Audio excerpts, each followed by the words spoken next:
That's the chauffeur. And everything you should do is in Yah's name. You've got to do everything that he says in his name. Yeah. Praise Yah. Praise Yah. Praise Yah. Romans 11:5. That's when we was talking about that remnant. Praise Yah. Praise Yah. Praise Yah. Thank you, Yah. Praise Yah. Yes. We sing praises to your name. Oh yeah. We sing praises to your name. Oh yeah. For your name is great and greatly to be praised. Praise Yah. Praise Yah. We sing praises to your name. Oh yeah. We sing praises to your name. Oh yeah. For your name is great and greatly to be praised. Praise Yah. Praise Yah. Shalom, shalom, everyone worldwide. All praises to the Most High. We sing praises to His name. All right, let me make sure my mic is make sure y'all can hear me. Yep, it looks like it's up. It's all right. So let me bring that back down. How's everybody doing tonight? Welcome to Mashiach Assembly Ministries, House of Yah. I'd like to say shalom to everyone. We're going to continue with our series tonight. Usually this is a question and answer Sunday, but the Most High has me doing a series on exposing the dark ages, the black monarchy, the kings of Europe. If some of y'all hear my voice sounds a little different, I'm a little still under the weather. I'm fasting and I got my fruits. I've been eating only fruits. Look, I got an organic pear right here. I got my grapefruit right here. I got an orange right here. I'm strapped. All right. But this is the first food that I'm starting to eat since yesterday because I fasted totally yesterday to get rid of this cold. I haven't had a cold, and I said maybe it's been over like 4 years since I had a cold, and I got it from assisting someone in the gym, touching where they was touching, letting them blow their stuff on my face. Anyway, all right. So yes, Ayashia, I listened to your text. You were totally correct. No cooked foods, raw fruits. All right, raw fruits, and I drank kale and apple juice. It tastes okay. You would think it tastes gross, but it tasted okay. It was green as all outdoors, but it tasted okay. All right. So first of all, I want to say happy Earth birth to Yamalah. I missed it on the last live, the Shabbayat. I didn't see that she wrote that was her Earth birth. Our elder, our young elder in our ministry, daughter of Yah, Yamalah. Happy Earth birth to you, Yamalah. May you hopefully you had a blessed Earth birth, which is an important day. That's the day that you came on down here to get this earth smoke to fulfill your purpose, right? And my job is to do as much as I can to assist you in figuring out what your purpose in life is so that you can live this out. We all came down with a purpose, and our job is to fulfill that.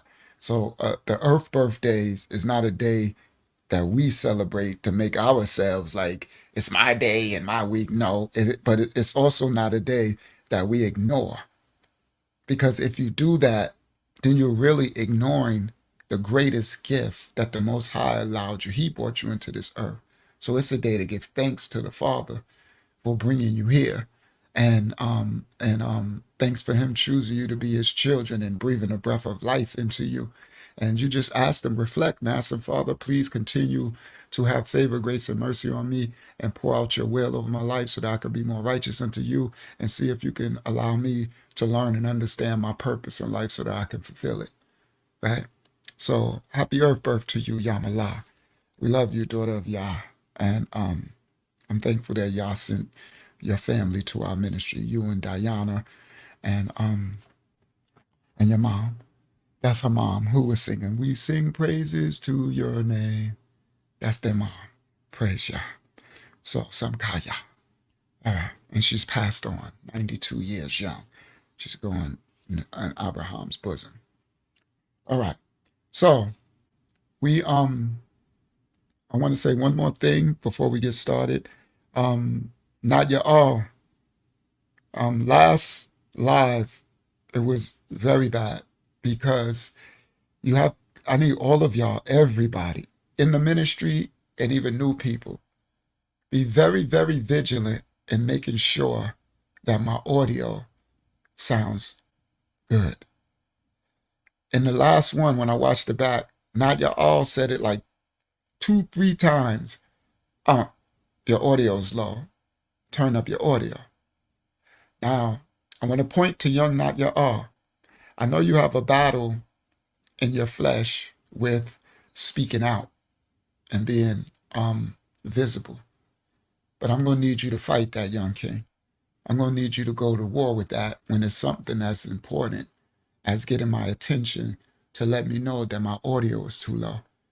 Because the worst thing you can do forget video, the worst thing you can do is have bad audio, because it makes the experience for the listener horrible where people won't listen. And I'm like that.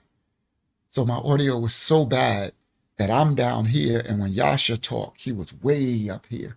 So if someone got it on their system, they got to keep turning it up and down and up. That's the worst. Have you ever watched one of them old movies when they didn't do no good compression on the audio, and every time the music play in the movie, it gets loud. You got to try to turn down your remote control, and then when the talking comes low, you got to turn it up. That's a horrible experience. These lessons that the Most High have us doing is too important for any bad audio. So I want to point y'all out. If I don't see the chat all the time, so because now y'all has this thing where he's battling not speaking out, and he kind of doesn't like, he kind of has a phobia with being out and on camera and stuff like that. But he gonna battle that. You gonna battle that, young king. Now, see, good, he here. I was hoping he was here. He said I was mentioning about the audio multiple. Yes, now this is what I want you to do, young king. And as long as you here, I'm putting you in charge. If you ever here, because I know you're usually always here. If you're not here, then of course someone else take it up. But young king, I'm putting you in charge of the audio. But this is the thing. You have to get my attention. Now you are. Because just because you put it in the chat doesn't mean I see the chat. Literally, after you wrote it all those times, about 20 minutes later on that video, you hear me say, "Oh man, let me put the chat on my screen. I don't even see the chat." Guys, everyone, please stop writing stuff in the chat and thinking I can see it. I'm doing work over here. So you'll hear me a lot of times on the ministry where I'll say, "Oh crap, let me put the chat on the screen so I can see what y'all writing." So I'm teaching the word, and I'm in the spirit. I'm in Ryak. I'm doing all this work. So sometimes the chat ain't even there. I don't know what nobody said. So you could be telling me, there's a fire. Listen clearly. You could be writing in the chat, "There's a fire in the background. Your garbage is on fire." Do y'all hear? Y'all listen to the Ryak. That's not me speaking this. I can feel when it's Ryak here. Do y'all understand? It could be a fire going on behind me, and y'all writing in the chat, "It's a fire." What good is that going to do me if I don't see the chat? So, young king, I want you to make sure, even if you don't if it got to go so far as you clicking the link and coming into the live and saying, you need to turn your turn your volume up. It's too low. You need to do that. You need to go to war with that now, y'all. All right? Because apparently, Yasha and Hakyama, neither one of them said anything. You put it in there 3-4 times. Now, this was the crazy part. Now, of course, I'm not saying anything against Yasha or Hakyama, but if now y'all, if y'all's called you to let me know it's low, then that's on you. You understand? Then you need to say in the chat, you need to, Yasha, excuse me, elder, could you tell Unc that his mic is low? And if he don't answer and do it, and you ask how can none of them do it, then you need to say, let me click this link and come in here and tell me. All right, guys? That's too important. The word that the Most High has is doing, y'all know I'll be laboring for hours. Now, the worst part of it all was the mic was automatically low. And I'm gonna try to make sure that it's not like that from the beginning, like right now. So now I know what setting, when I'm talking really soft like this, I know where it needs to be. And then once the Ryak starts coming in, I start talking stronger, I know where to turn it back to, but not too much. Now the funny part is, not only was the mic low, but once I started, the Ryak, the Spirit, Holy Spirit started speaking through me and I started getting loud, I literally said, uh-oh, I'm getting loud. And I turned it down more. And now y'all all said, Unc, it was fine. The volume was fine where it was. But he wrote it in the chat. Y'all see the difference? But then listen now, y'all, that's what I'm trying to tell you. Don't rely on nobody. I don't care if you told who. I don't care who you told. Make sure you get to me. Make sure you get to me. And that's what I'm saying. Y'all so yeah, he told you. But did you do it? Y'all listen clearly. Listen clearly. This is warfare. This is how all of us fight against the spirit realm. You see? We get tests and things and positions that the Most High wants us to do to build our spiritual muscles. Do y'all understand? Our spiritual muscles and things. There's things he wants us to fight against that we have phobias and stuff over. That could have been, let me explain something. The Most High could have been testing Naya'ah by not letting Yasha, which he didn't do, tell me, not letting nobody say nothing to see how far Naya'ah was going to do. Was he going to get my attention? Was he going to make sure that he gets through to me so that I can do what he's been called to tell me to do? Because you were totally correct, Naya'ah. And you've been doing it every time. You've been correct every time. That's why my Rag said, I might as well go and put you in charge of the sound. Because every time you've been correct. When I watch the video back, you'd be like, your audio low. And you'd be correct. All right. Praise Yah's holy name, his rightful order. We're all his children. We all have purposes. We all have a part in this. This ministry, this is the house of Yah, and we all his children. It ain't just me, it's all my brothers and sisters. And all of our job is to make sure that this word that the Most High speaks through this ministry gets clearly to as much people as it can. Clearly. Praise Yah's holy name, his rightful order. All right. Because remember, I know spiritual tests. The Most High would stop someone else from doing it just to test. All right. So when the Holy Spirit comes in this lesson, this study tonight, guys, and I start to get loud, y'all remind me to turn it down a little because I'm gonna peak but when I talk soft like this, I need to have it up. Okay. Yeah, that lesson was horrible, but it's okay because I'm gonna make those videos. So I'll be able to compress the sound and bring my audio up to match Yasha's.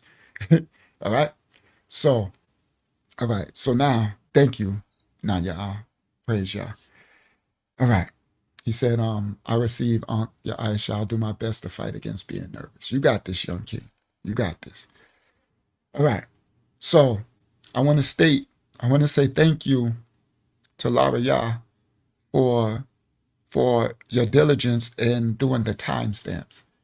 I know it might not look like how important it is for everyone, but it's the most important because I'm going to use, because of your diligence in doing the timestamps, when I make each of these 5 hour, 4 hour lives we're doing, they are videos for each of these.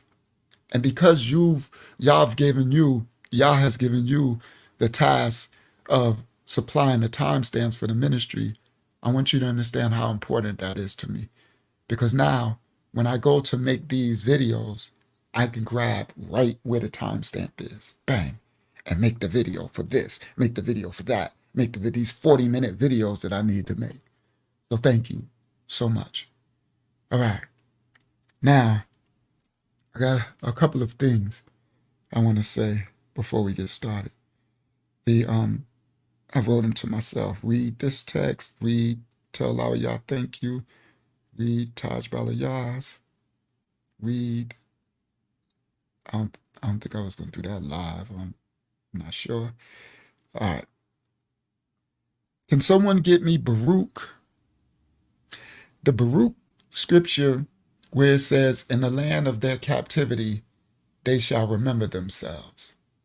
That's scripture. Okay? Y'all give me that. Whoever can give me that scripture. In the land of their captivity, they shall remember themselves. That Baruch from the Apocrypha. All right. So, here we go. And then we're going to get right into it. All right. I got to go to this message. There was a message from a sister in our ministry that I feel needs to be read live out to the public.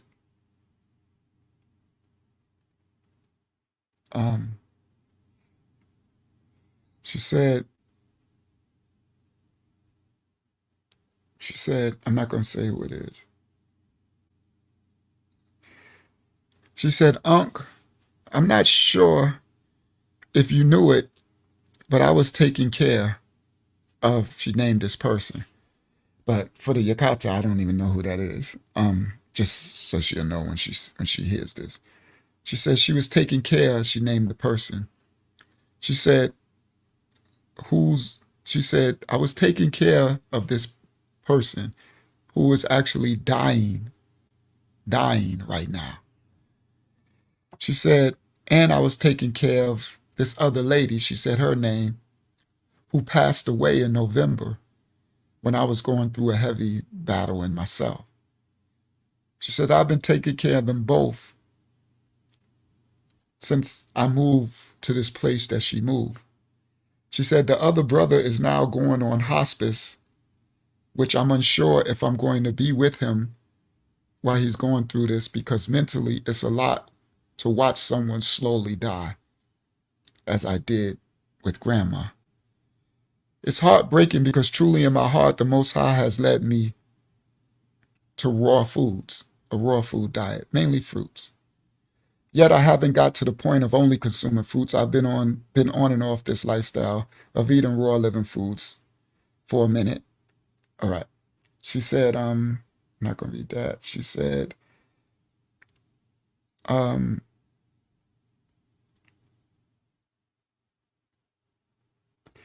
just wanted to share with you where I'm at right now, mentally, where I'm at right now. Mentally, I am battling depression, which a lot of us are. That's why I know the Most High wanted me to read this when we start. Because there's a lot of us in this world that are battling depression and things, and we don't have an outlet to express it. And so we keep a lot of it inside, and it's a slow killer. She said, mentally, I'm battling depression.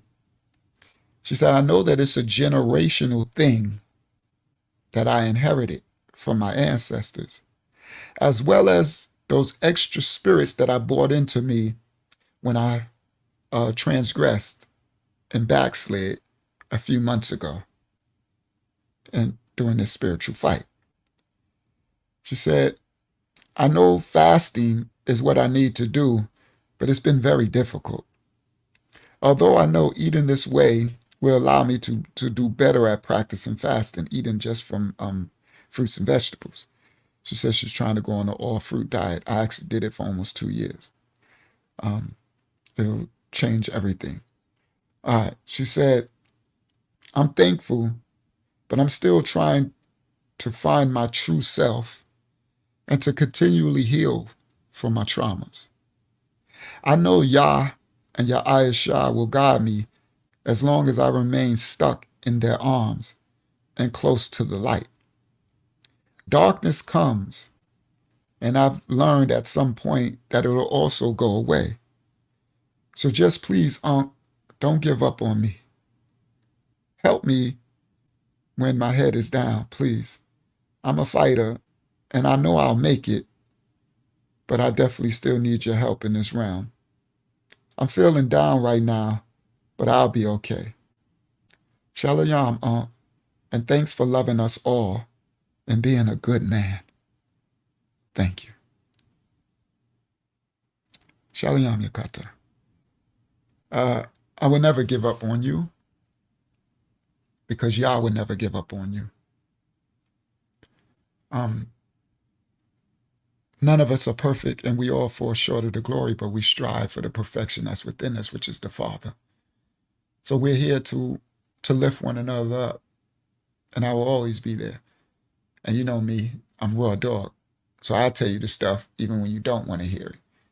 Those hard ones. I have people literally don't come back because they want to hear some smooth, they want to hear some coddling, they want to hear some pass the pork chop. They want you to put money in the basket type of thing. No, you ain't going to get that from me. You're going to get the raw truth, uncut, no chaser. But then I'll smooth you out later. But I'm going to tell you the truth because you need the truth. We need the truth. We don't need our ego stroked. But then we also do need a spiritual hug. So I have balance, praise Yah. It's a gift that even after I bring the truth, I can give his children a spiritual hug and heal them. Yeah. So you're in Yah's house, in his family, and we are all his children. Praise Yah. All right. So I got that one. And then this one I'm going to do when we do in this lesson. All right. Okay, so let's get started. Oh, I want to show something. This is a book from Yakata Delarish Yah, a new book that she sent. 7 Little Monkeys Making New Friends. You see that? This is the back of the book. It's on Amazon. Yakata Delarish Yah, can you put the link or Lavaya to your Amazon link for this book? If not, I'll do it next time. That's her personal message to me. Let me open up some of the pages of the book so you guys can see. This is our Yakata. This is a beautiful book. It's a beautiful book. Look at these pages. All right. Look at these illustrations.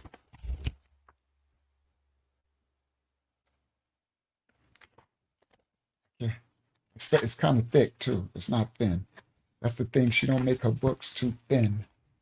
They got depth to them. See these pages? Very beautiful book. Okay.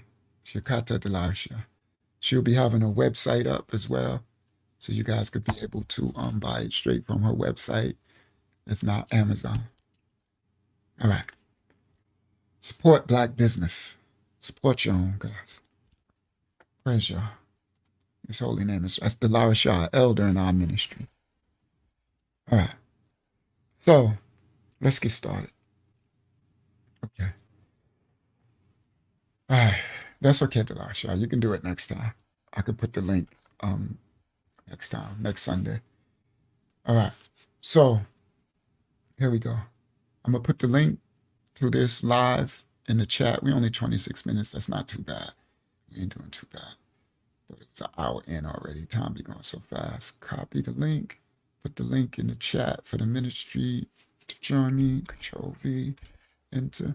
So I'm not sure how we're gonna do this because during this series, there's a lot of reading. And Yasha's supposed to be having a day off on Sunday, and it's supposed to be Hakyama's. So I'm not sure how we're going to do it. If Hakyama is going to help me read, or if Yasha will help me read. Because I know when we do some of the old texts, at least the old text that got those broken English, I know Hakyama is not, she ain't with that smoke. I know she is not with that smoke, with those old Brooklyn text English. So, and I don't want to overload Yasha too much because he's supposed to have days off. Go ahead, Yasha. It's okay. Don't worry about me. I'm good. All right, praise you. And, I and don't, go ahead. sorry, go ahead. No, go ahead. It's just about what you were saying earlier about Naanya Al, and the audio. So he told me a few times, and I asked the chat, and we were all like, "It sounds fine on our end." And I guess because of my setup, but I can't hear myself versus how it sounds with you, right? So that one's on me. I wouldn't really put it on Naanya Al, but I understand what you're saying. Yes. Like I received, but Yes. a lot of it was me. I think I listened to what others were saying in the chat that you were loud and clear. Like I got a lot of thumbs up and loud and clear on our end. And even now when I listen to it, it sounds fine on my end. Well, now I am loud and clear because I'm up. No, I mean the study. Okay. Oh, when you listen back. Yeah, you sound like you sound now. It's right? horrible. So, yeah, so it's weird. It's definitely spiritual warfare, right? Yeah. So I receive, and my apologies to you, young elder Naanya Al, because I had opportunities to speak. Let me stop you. It's not on you. You know why? Because it was on him. Y'all told him. What I'm trying to teach y'all, guys, I'm trying to teach y'all, when y'all tells you something, it's yours. Right? And you don't, even though you try to get someone else to assist you, if they don't do it, that don't mean you stop.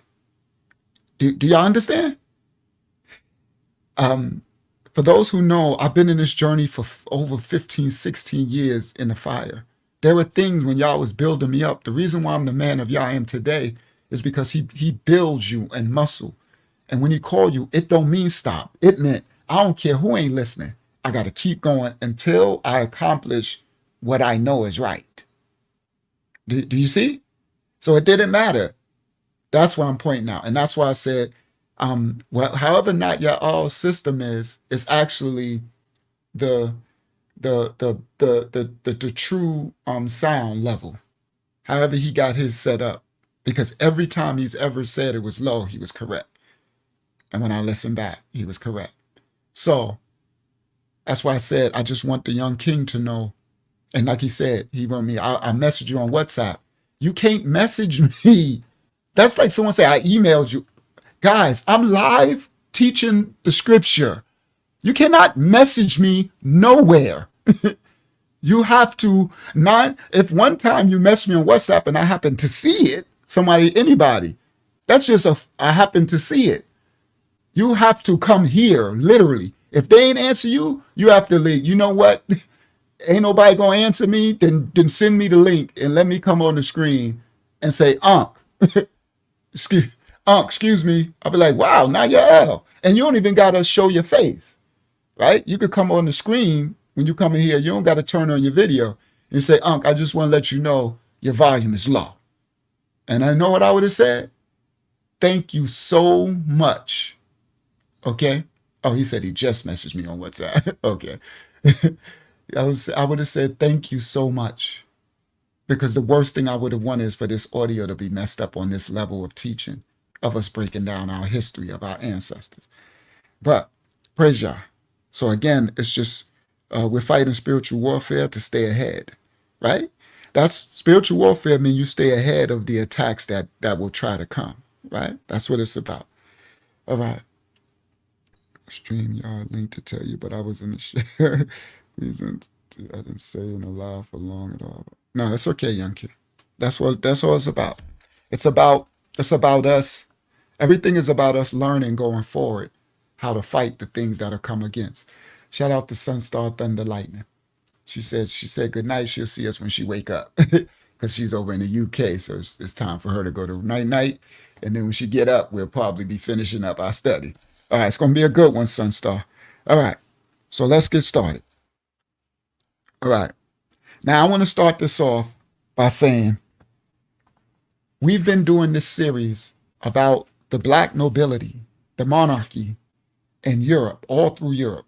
Last, on the Shabbat, on Friday, we had Benjamin Franklin, right? Y'all have to excuse me. I'm getting hot flashes, cold flashes, like I'm battling this sickness, but it is what it is, right?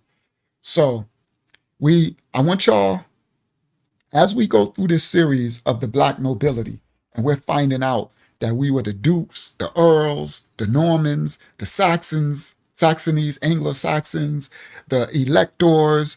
We had all these positions, secretaries of state in all these kingdoms. Our history that they rewrit and whitewashed, right? We're trying to remove.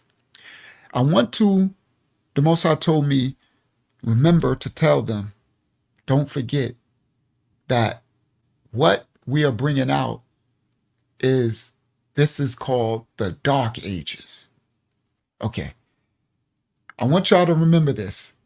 As we bringing out all of these kings and all of these things, because I'm going to show y'all how the monarchy now, Queen Elizabeth and the King and Queen of England, the United Kingdom right now, we're going to go to their website in a second, right?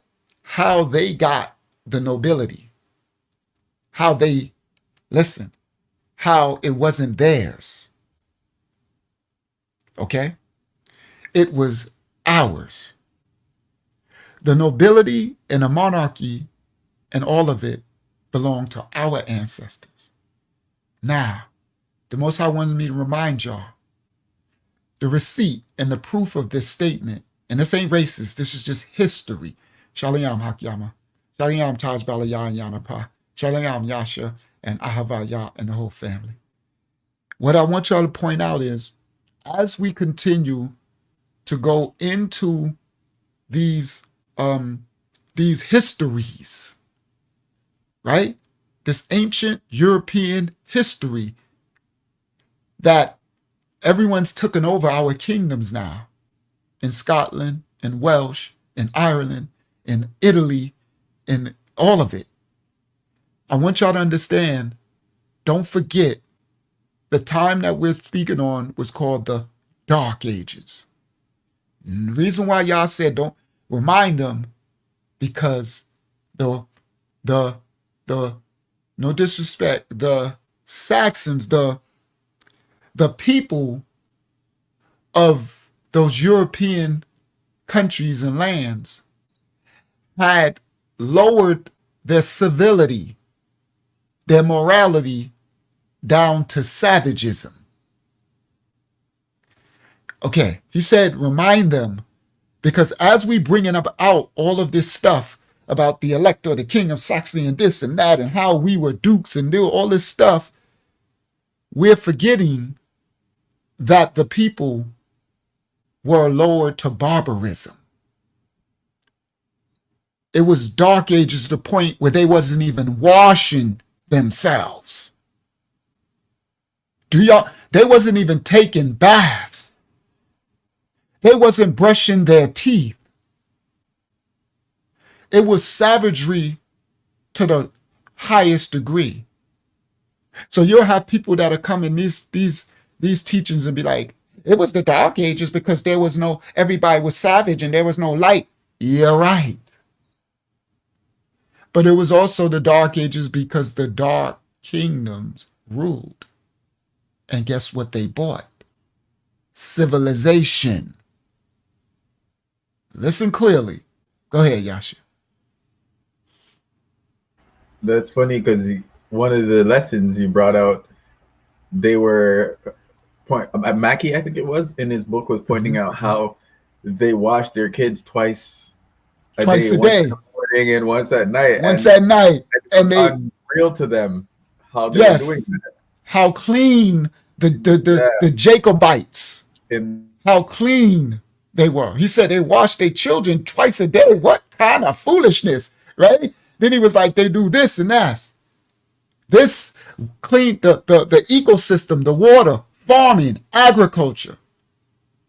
So when King William, we're going to get there, when King William and these white Saxons, no disrespect to my white brothers and sisters, this is just history. Now, this is because our ancestors, the Jacobites, this is the Jacobean era, the Jacobite war. And everybody know Jacob in the Bible, name was changed to Yasharai. It's telling you who these people were. They still had curses over them. So this is prophecy that these other nations would run down and take them over eventually. But this is how all of these lands in Europe got their kingdoms. It was ours, even their names. Even their names. There was a thing called surnaming. That's where you put the last name. That wasn't always a thing. Surnaming. Elder Taj Balaya sent me a text. Let me read it from our elder. He said, young king, the name Miles, M-I-L-E-S. You know how some of us have last name Miles? I know quite a few people with the last name Miles. He said the name Miles came to England with the ancestors of the Miles family. And it came to England in the Norman conquest of 1066. He sent me this earlier, and he has no idea that one of the tabs that I'm about to open is about the Norman conquest of 1066. Do y'all not understand? He sent this when I was just in the bed a little early or something. I don't know when he sent it. Oh, no, he sent it Saturday the 23rd. Okay, he sent it Saturday. So I'm just seeing it when I was just in the bed before this. He said, the name Miles came to England with the ancestors of the Miles family in the Norman conquest of 1066. It comes from the given name of Miles or Milo, M-I-L-O. The name Miles is of a Germanic origin and is derived from the old German word Mil, M-I-L, which means beloved. The family name Miles was brought to England after the Norman conquest when William the Conqueror. Taj Balaya did not know that I was going to show y'all who William the Conqueror was.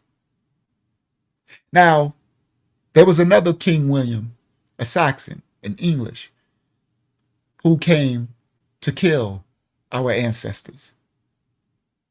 But there's a William the Conqueror. He was one of our ancestors. Listen, he said, the name Miles is of Germanic origin and is derived from the old German word mil, which meant beloved. The family name Miles was brought to England after the Norman conquest when William the Conqueror gave his friends and relatives most of the land formerly owned by Anglo-Saxon aristocrats. I'm going to bring that out in a second. This distinguished family descended from Miles, who was the marshal of Duke William and who held lands at Caen, Versailles, and Venark in Normandy. The Norman conquerors imported a vast number of continental European personal names, such as the name Miles, which largely replaced traditional Old English personal names among the upper and middle classes. He said, this would be my grandfather's name. He said, the name Morrow, M-O-R-R-O, I know a girl named Tiffany Morrow. My eldest daughter, Star Asia, her best friend, Tiffany Morrow. The name Morrow is a nickname type of surname.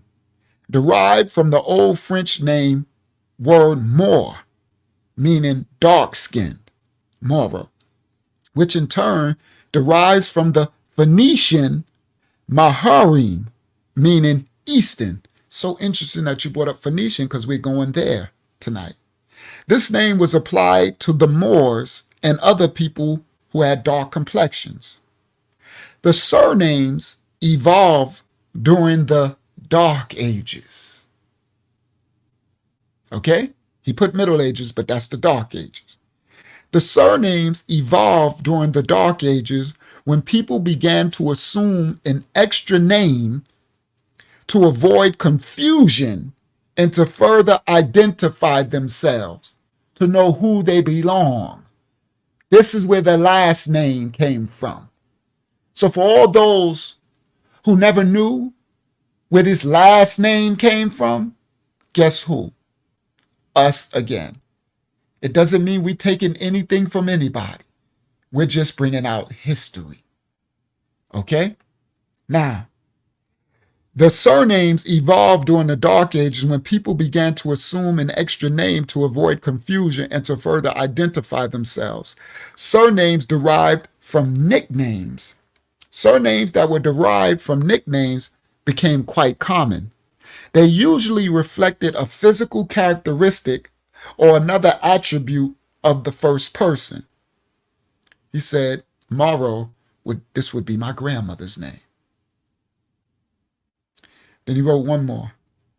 He said, hold on.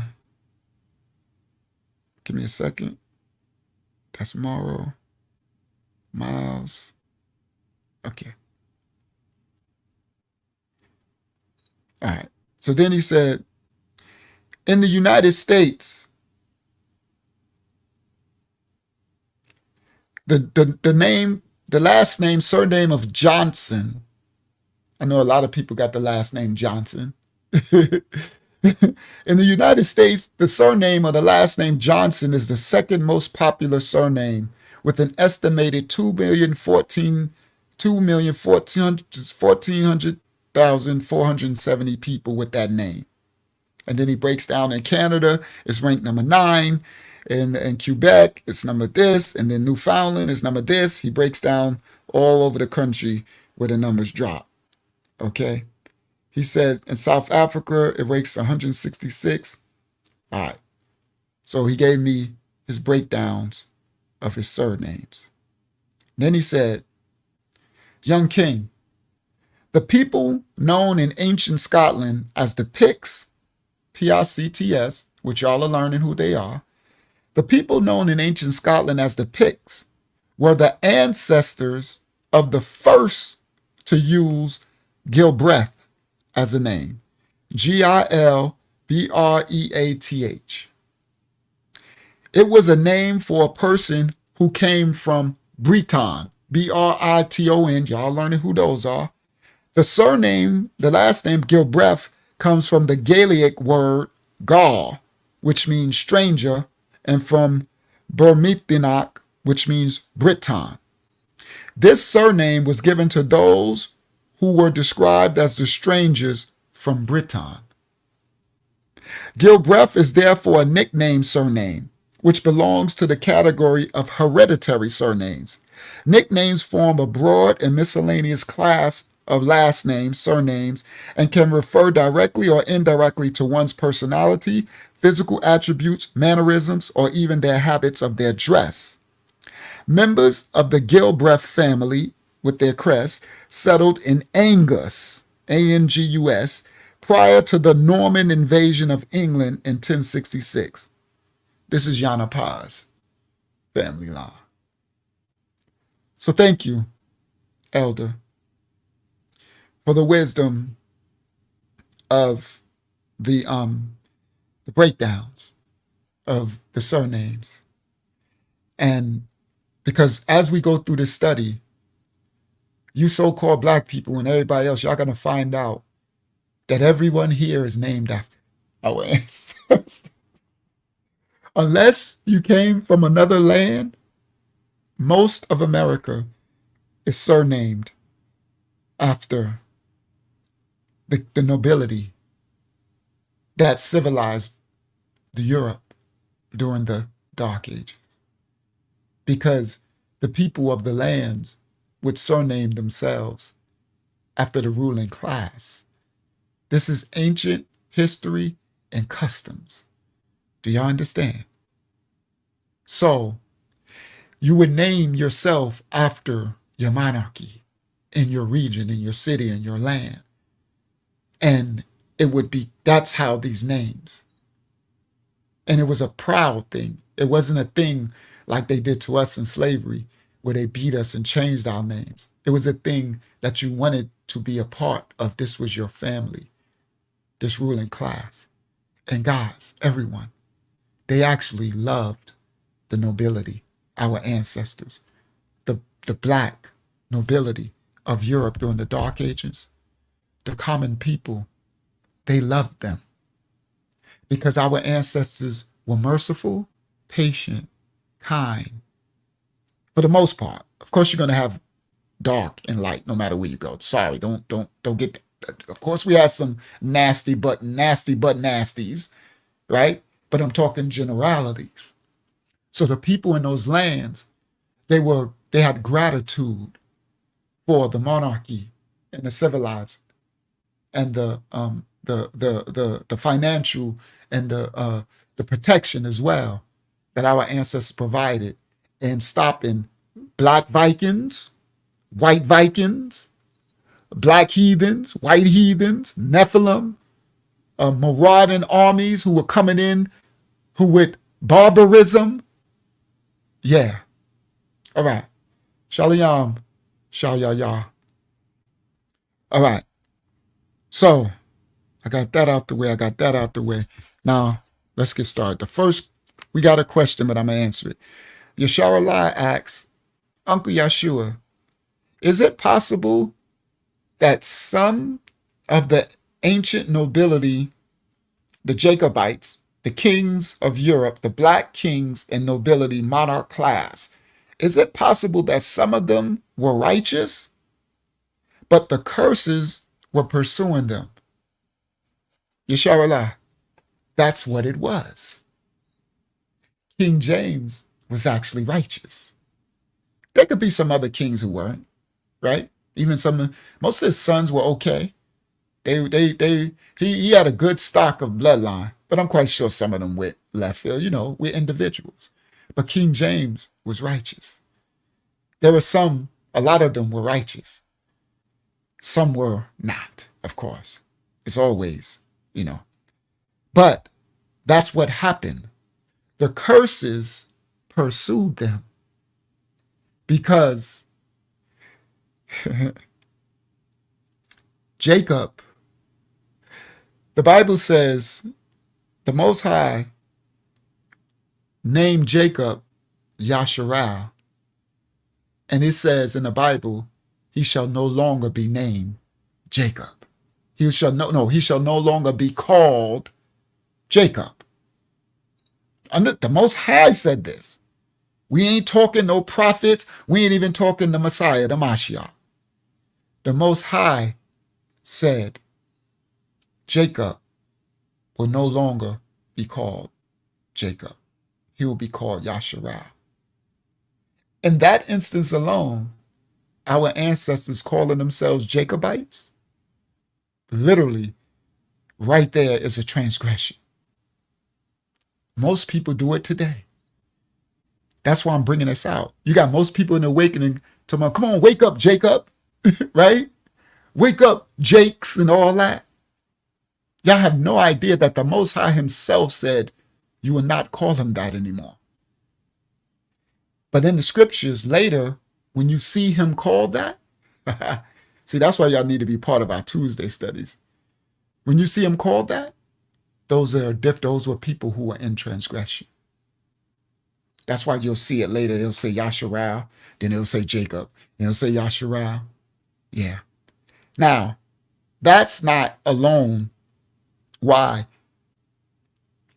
our ancestors of the nobility, the kings and queens of Europe, got killed and their descendants sold into slavery, us, into America, the Caribbean, into Africa. That's going to come out tonight in a second. Some of that.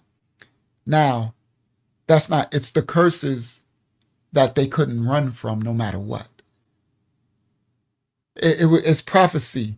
That's why King William, the Saxon, the white English, they knew, and Oliver Cromwell, they knew. All we got to do is pursue them, and the curses is on our side because they know the Bible.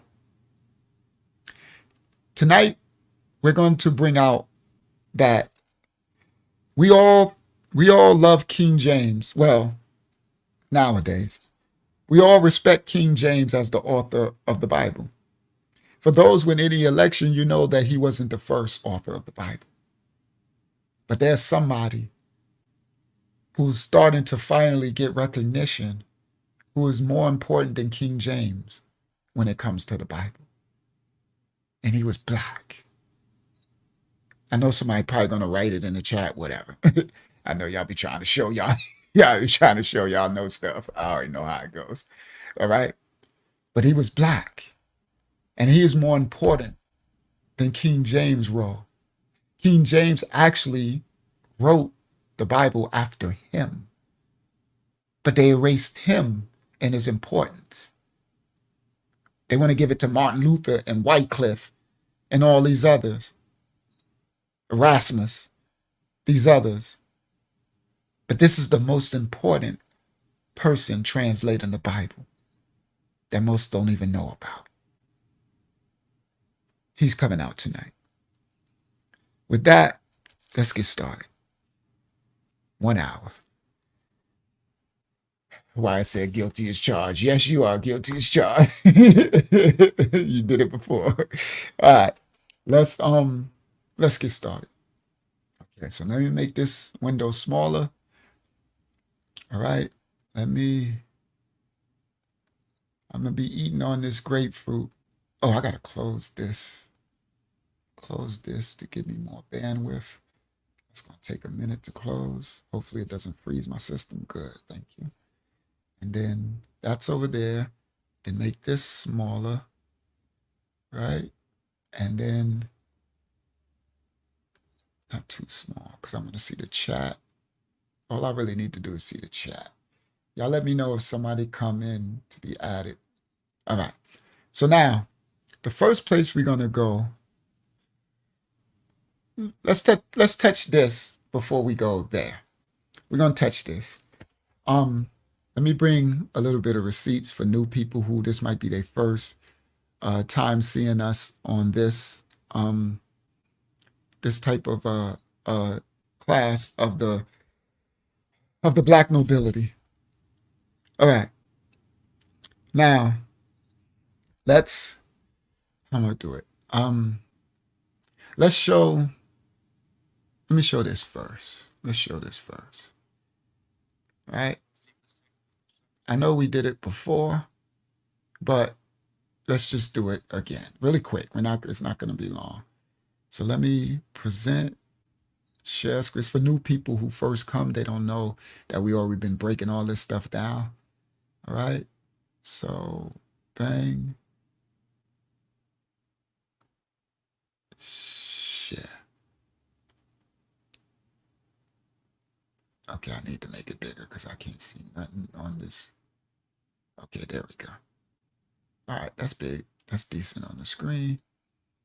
All right, so right here, when you go to Wikipedia, this says this is Charles Seymour, the 6th Duke of Somerset. So this is what they show you that he looked like on Wikipedia, right? This dude. But when we read the books, it tells you that Charles, the Duke of Somerset, was a very black complexion. So this is a whitewash. When you go to Wikipedia, they show you this dude. But the history books says he was not just black, very black. So I guess, according to Wikipedia, this is very black. Okay? So this is the whitewash. All right. So just to let y'all know, we ain't tripping. Okay.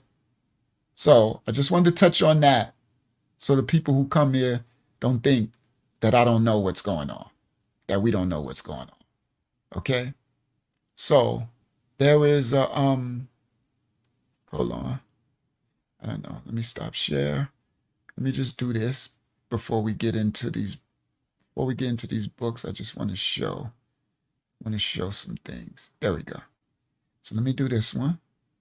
Set the foundation. Present. Share screen.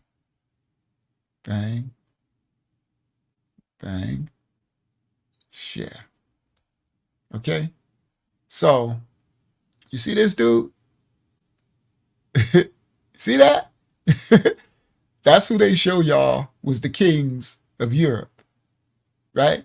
You see they got on these big wigs, right? Now, that's supposed to be James Vernon, right? See?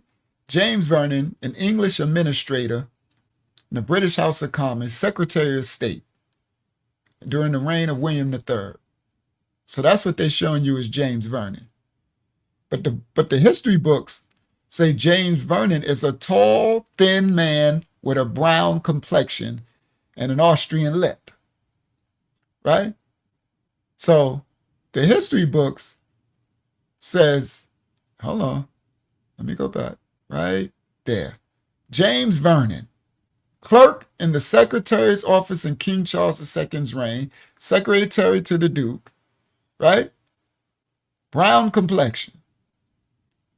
I'm guessing that's the idea of brown complexion, right? Now this one. These are our ancestors. Andrew Fletcher of Salton, in Scotland.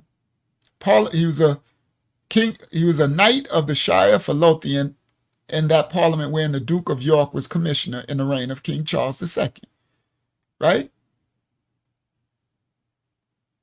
This one, sorry, that's okay. Which one is this one? Matthew Alma. There you go. Colonel Matthew Alma, right? Let's say, let me see when they describe him, Matthew Alma. A brown man. But they show you that was him. I'm just doing this because as we, let me start these off doing this because new people who come, they think we tripping, right? I'm sure ain't nobody tripping. They're whitewashing history, right? So the history books tell you one thing. So this one is a short brown man, Marquis of Tweedale, right? And that's Andrew Fletcher of Salton, whatever. So I ain't brown complexion. The Earl of Perth, brown complexion. James Drummond, the 4th Earl of Perth. Look, and it says a Jacobite. This was not a Jacobite. That was our ancestors. Okay? So now, see?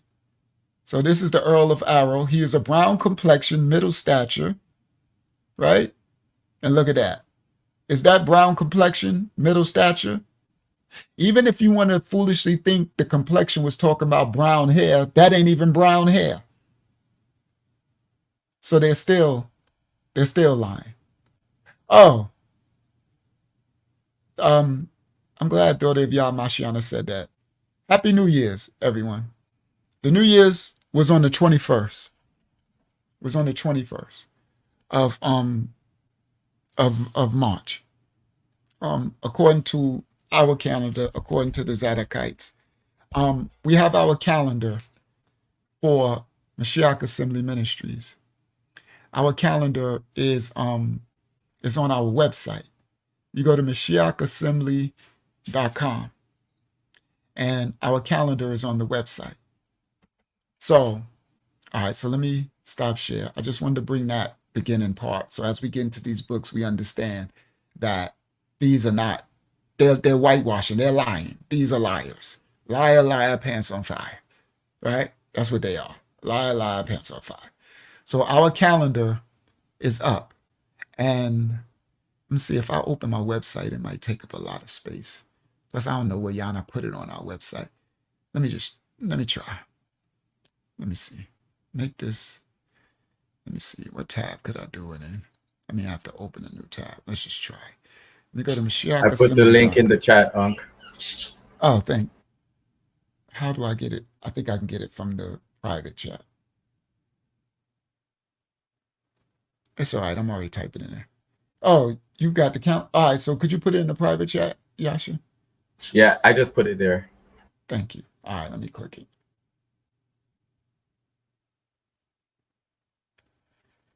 All right. So let me share the screen. It's in my same tab. Let me pull it. Let me see if I could pull it over here. That would help. Yep, I could. There we go. So now present.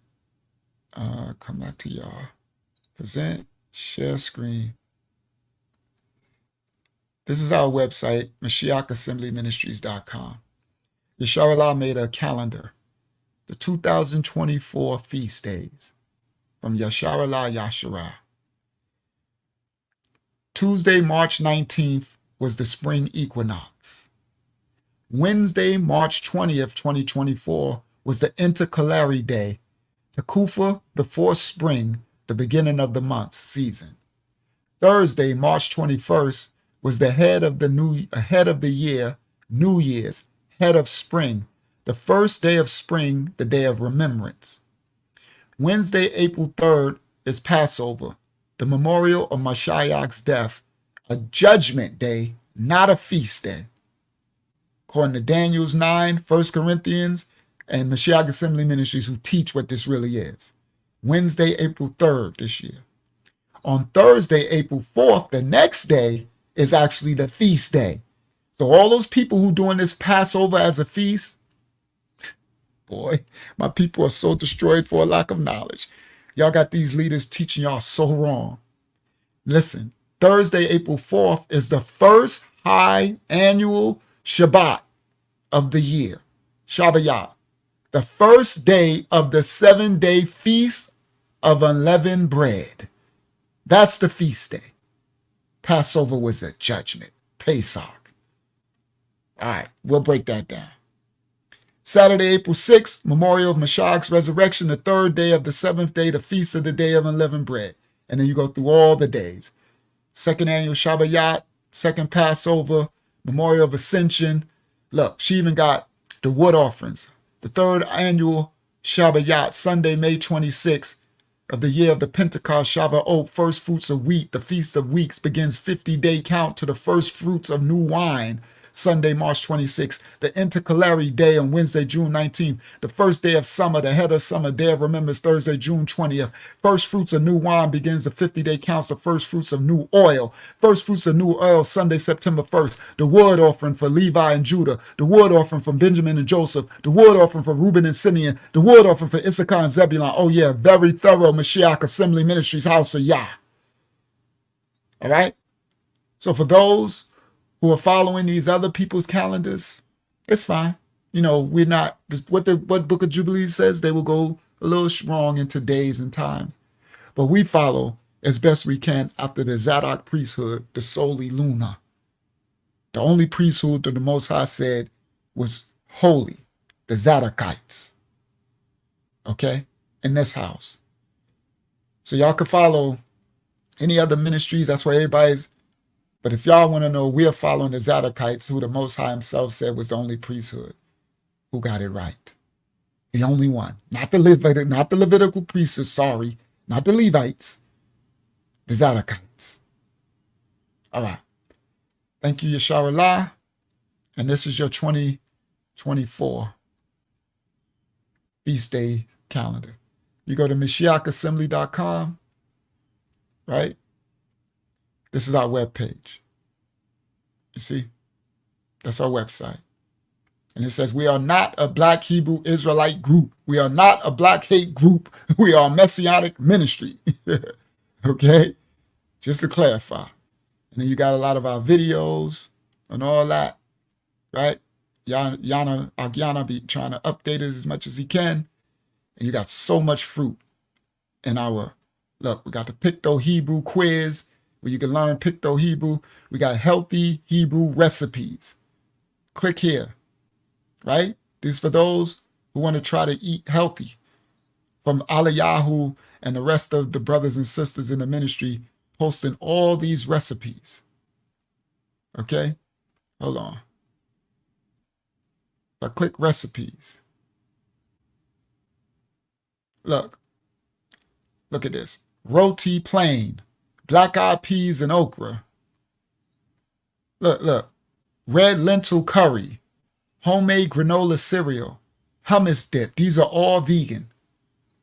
Roasted harissa cauliflower, red cabbage juice recipe, roti with split peas. This goes on and on and on. And every last one of these are healthy from the earth, the way Yah told us we are to eat. Romaine kale salad.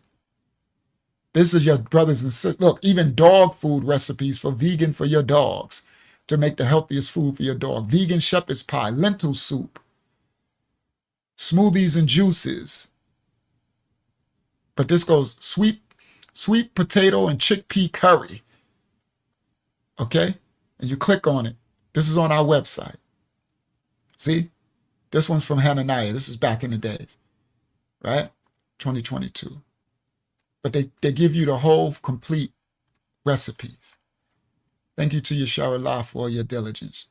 I mean, Aliyahu for your diligence and all these recipes and stuff. All right? So, and thank you, Yana, and for everybody who helps out with our website. And this goes on and on. You just keep loading more and more and more and more and more. Look, tortillas with bean and vegan cheese. All right? I'm going to just do one more so we can move on. Turmeric rice with red beans. Vegan zuppa toscana. And Eliyahu, her husband is a lucky man. She be cooking her butt off. So he be in there, eating good. And those kids, those babies are definitely eating good. All right? So anyway, all right. So that's our website, right? And there's a lot of stuff in there, right? That's the Healthy Hebrew part of our website. So you go to our website. I'm trying to get to the home page. All right, I'm still in that. All right. So Hebrew quiz, Mashiach Assembly blog. We got a blog where they be dropping some really, really powerful blog posts for you guys. Just our blog posts alone, you guys will learn so much in the awakening. All right. Sorry, I can't get back to our homepage. I don't know why. But anyway, it works. All right. So let me close that and let's get started. I just thought of that because it was the new year. So I wanted everybody to know the new year didn't start in the dead of winter in January. It starts when when the harvest, the spring equinox, when the earth comes back to life. And this year was March 21st. So Happy New Year, everybody. Not Happy New La. Happy New Year. All right. Shalom. Thank you, Yesharallah. All right. So now let's get started. So I want to start off first. Where do I want to start? Let's do. Oh, I closed my other thing, so I gotta open that back up. Oh man. That's gonna, of course it did. Did I close it? Yeah, I closed it. And I mean, it's gonna close my tabs, but it's okay.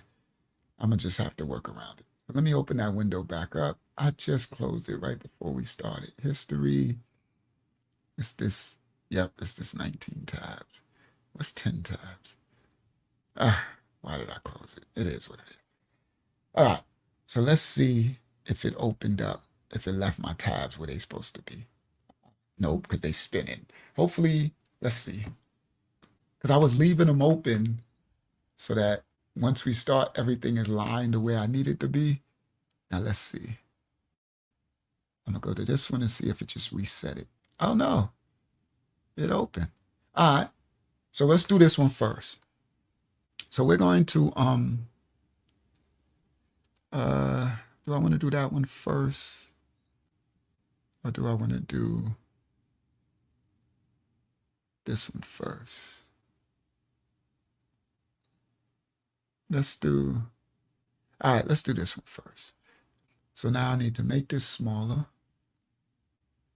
Bring it over here. Present, share screen, recipe. Oh, not recipe cookbook. Why is it not showing? Hebrew. That's not that one. Oh, it is that one. Okay. Yep, that is that one. Share. All right. Welcome to Mashiach Assembly Ministries House of Yah Book Club. Where we let me see if I can make it bigger. See if it would get bigger. It got bigger on your screen. No, it stayed the same. So I can make it smaller over here so I can see you guys.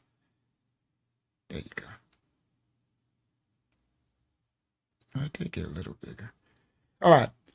So this book is called The Hebrew or Iberian Race. Listen clearly. Including the Pelagians, the Phoenicians, the Jews, the British, and published in 1872 by Henry Kilgore. Okay? This is not a black man. Let's go. Time to party. Receipts. All right. So now we're going to get to the first page of the book, but I want to read what Google said. Let me make it big so you guys at home can see.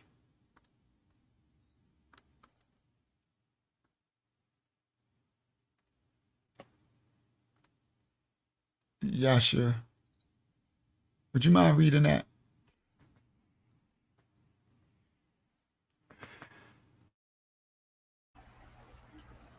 This is a digital copy of a book that was preserved for generations on library shelves before it was carefully scanned by Google as part of a project to make the world's books discoverable online. It has survived long enough for the copyright to expire and the book to enter the public domain.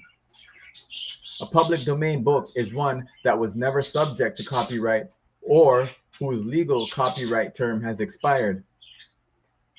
Whether a book is in the public domain may vary country to country. Public domain books are our gateways to the past, representing a wealth of history, culture, and knowledge that's often difficult to discover. Did y'all hear? A wealth of history. You understand? So I'm showing y'all that we ain't tripping. Sorry, guys. I put alcohol. Alcohol is my best friend for bacteria. So every time I blow my nose, I wipe my nose with alcohol. I'm like, yep, I bacterialize my hands, my nose, everything. Right? Alcohol is your best friend. Bacteria. All right. So it says, it says public domain books are our gateways to the past. Gateway is a gamayal. It's a pathway to the past, right? This Google. So y'all know, y'all already know. Google, okay? Now, representing a wealth of history, culture, and knowledge that's often difficult to discover because this stuff is hidden. This stuff is locked away in catacombs in the Vatican. You understand? In the Smithsonian, this stuff is hidden and locked away. Some of them are locked away behind price tags of $10,000 a book. Okay? It says marks, notations, and other marginalia present in the original volume will appear in this file. A reminder of this book's long journey from the publisher to a library and finally to you. Okay? Now, all right. So that's Google's wrote that. Because some of these books you can find on Google Books. Some of them are not. This is one that you can also find on Google Books. All right. So this right here is the cover of the book. This how you know this is history preserved. Look what this book says. The Hebrews or Iberian Race by Henry Koger. This is the original one when this white brother wrote this book. Now, we're going to show where some of the things that these brothers that write these books don't understand is the Most High will use, as he said in the scripture, the reason why I said, get me Baruch, that scripture in Baruch, is because I want to show y'all that the Most High prophesied that he would make sure that we would not get wiped from history. Larry, somebody, could y'all put the Baruch verse in the chat so I can read the verse, what it says? Or one of y'all could read it. Hakyama, if you got it open, can you read it? Or if not, I can read it. All right, praise you. Baruch 2:30. For I knew that they would not hear me, because it is a stiff-necked people, but in the land of their captivity they shall remember themselves.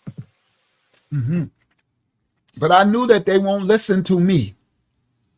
I know they ain't going to hear me. You know how black people say, but you don't hear me though? That's what y'all was saying. They don't hear me though. Right? It's a black thing. You wouldn't understand. All right? It says, Baruch 2:30, this apocryphal book that they took out. They take these books out because when they take the apocrypha out, and that's why King James put it back in. We're going to get there in a second. When they take these apocryphal books out, they know that the understanding is in these apocryphal books, the completion. Yah, it was talking to us all through the apocrypha. He said, for I knew that they won't hear me though, because they are stiff-necked, hard-headed people. They ain't nothing but us. Stiff-necked, hard-headed, stubborn, and rebellious. He said, but in the land of their captivities, they shall remember themselves. There's another scripture where it says, and I shall call them, and they shall surname themselves. Surname themselves back unto him. So, listen clearly.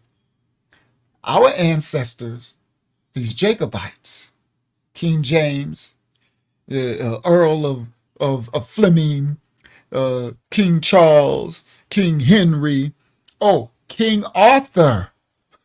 We came out last time. Remember King Arthur's court and the Robin Hood and all that?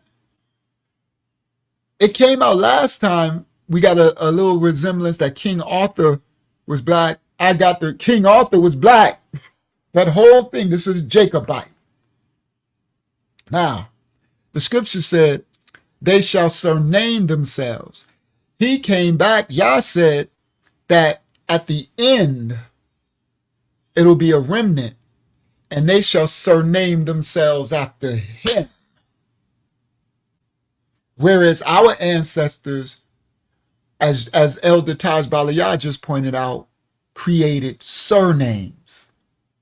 Williamson, Johnson, Miles, Scott, all these names, Morrison, Morrow, they surnamed themselves after their personalities, their descriptors, some of the things, their land, some of the things, but they weren't surnaming themselves after Yah.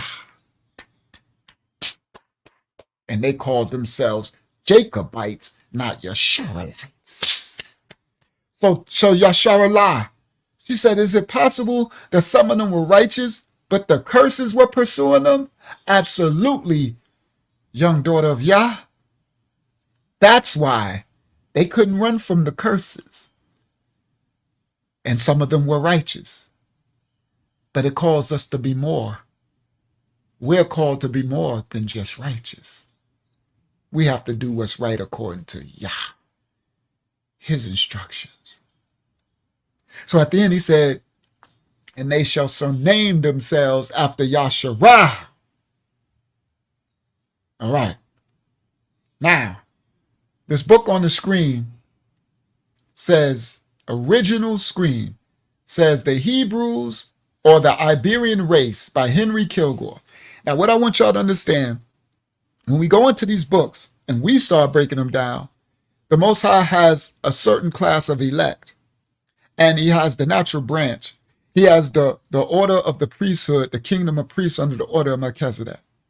And there's things from the consecration and the what's the name of their heart, the circumcising, the spiritual children of Yah will get the Holy Spirit in them, will reveal all things that these people who wrote, shout out to Brother John, Little John, these people who wrote these books in the 1800s, they didn't have the full understanding.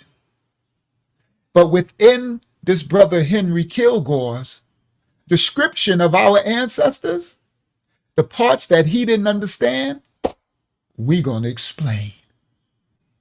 Because we got keys to the kingdom, his elect, his circumcised children. The Rayach will break things. So I'm going to show y'all where he got, listen in his title, the Hebrew or Iberian race. He's correct. But I'm going to show you what that means, including the Pelagians, the Pelagians. You know what those are? Those are children of Peleg. Peleg is, who is that? Ain't that Noah's great-great-grandfather or something? Somebody help me with that. Which one was Peleg? I know you got Ephraxad, Peleg. Peleg was the one when his time that I think they said the flood would happen in the scripture. Sorry, guys. My memory is a little spotty. I don't got, I'm not no Bible man who know chapter and verses. I speak of Rayach, but there's things that stick in my remembrance. So y'all can help me out that. So these Pelagians, these Pelagians that you're going to read about through history, these are our ancestors who was following after Peleg. So our ancestors would follow after different ancestors. You got the ancestors that followed after Terah. Abraham's dad. And that's the ones who became Phoenicians and Babylonians. Okay? Now, yes, that's the scripture I was looking for, Lavia. Isaiah 45. One shall say, I am the Most High, and another shall call himself by the name of Jacob. And another, Peleg was Eber's son. That's the Hebrew. Eber, Hebrew. Yeah, that's going to come out. So even the Iberians, that's Ebers, Iberian. So what we're going to bring out during this series, we're going to show you where these other people get lost in history and their relation. So we're going to go into India. You understand the Phoenicians. Do you not understand? I'm going to show y'all that this, I don't got the shirt. I should have bought the shirt. Well, somebody pull up, I'll show y'all. Matter of fact, no, it's better. I'll show y'all. What we think is Paleo-Hebrew is actually Phoenician. That ain't ours. That's our ancestors who became Phoenicians. They took on the customs of the Phoenicians. Our ancestors, who the Most High said are stiff-necked, right? Who he said, they don't hear me though, but only a remnant will stay loyal to him. The other ones would start to take on other customs for the other peoples. the Chaldeans. Y'all going to see that in these books. The Chaldeans, the Phoenicians. So when we got this Paleo-Ugaritic, we about to get there. That ain't our language. That's our foolish ancestors that became Phoenaic. Understand? But they are Hebrews. But they are not in their correct state. So this brother, in this book, we're gonna, if in his grave, he'll probably be like, well, thank y'all for answering all this stuff because I knew what I'm seeing and I'm dictating, but he didn't have the keys to decipher what's really going on. All right? All right. All right. So Hakiyama said Peleg is mentioned in the Hebrew Bible as one of the two sons of Eber, or an ancestor of the Ishmaelites and the Yasharalites, Israelites. Yes. All right. All right. So Isaiah 44:5. One shall say, I am the Most High's. See, this is a prophecy of the end time. Isaiah 44:5. Isaiah 44:5 said, one shall say, I am the Most High's. That's us. Mashiach Assembly Ministries House of Yah. We are Yah's children. I am a Yah. See? He said, one shall say, I belong to the Most High. Another shall call himself Jacob. Listen clearly. These Israelites, Jakes. And another shall subscribe with his hand unto the Most High, doing the work of the Most High. Do y'all understand? And surname himself by the name of Yahshua. See? As Yah said, they won't be called Jacob no more. All right. Now, let's get to this book. So this is the original cover that this brother Henry Kilgore made of this book. All right, so let's turn the page. This is the Dorsch Library, the private library. Hold on. You know how we do. We do receipts here. The private library of Edward Dorsch, M.D., of Monroe, Michigan, presented into the University of Michigan by his widow on May 1888 in accordance with a wish expressed by him. Okay, let's turn the page and make it smaller. This is the book. Yasha, could you read that for me?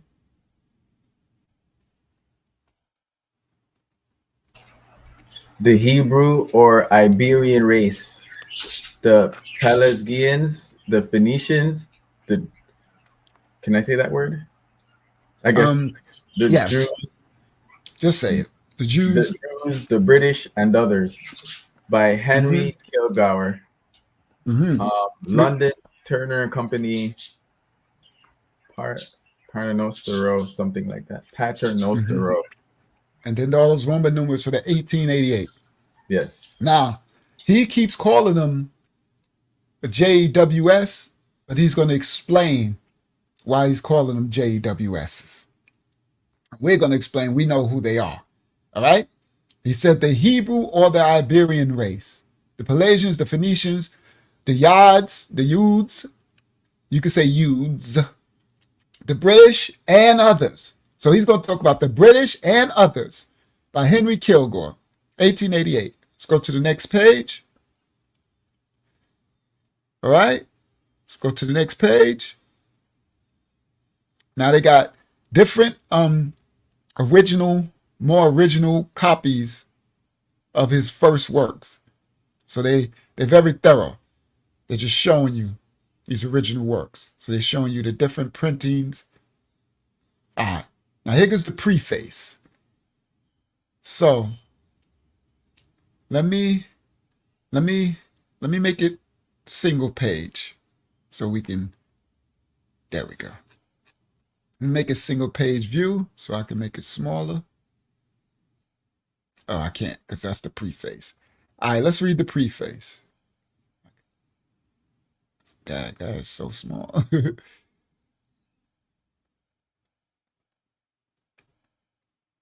Give me 1 second. Yasha, could you read that?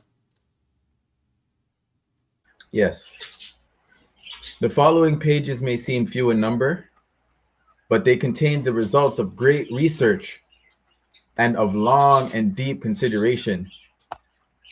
The reasons for arriving at these results may appear to be often somewhat briefly and even sometimes only impliedly stated, but the author has never at any time seen much benefit to arise from elaborate displays of ratiocination.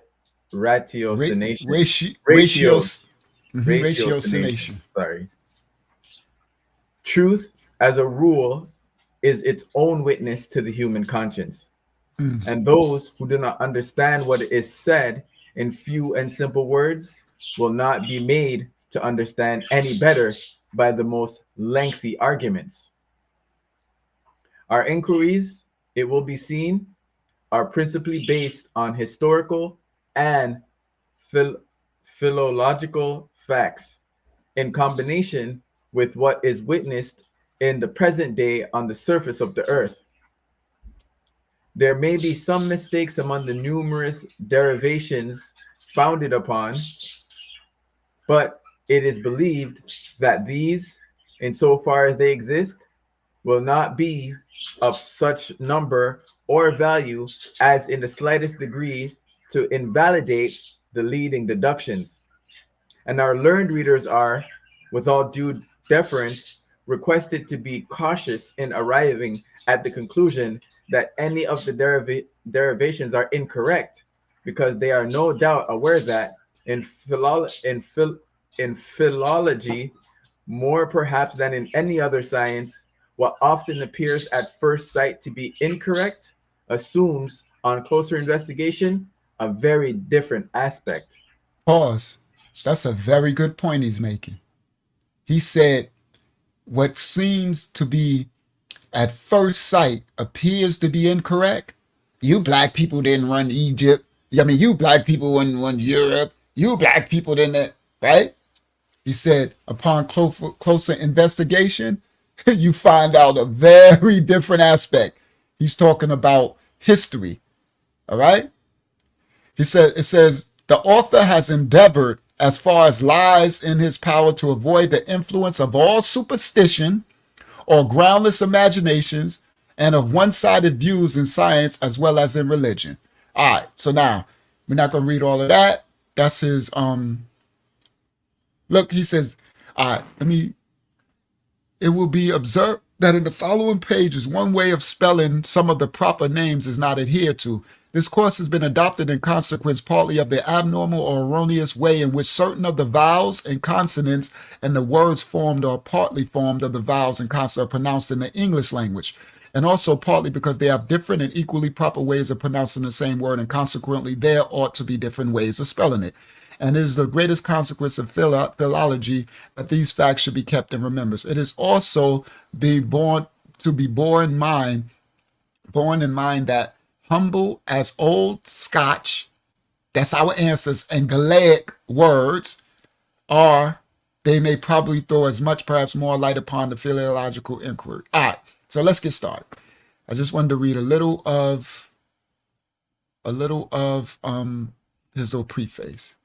All right, let me make this smaller because this preface was really small and everything else seems to be pretty big.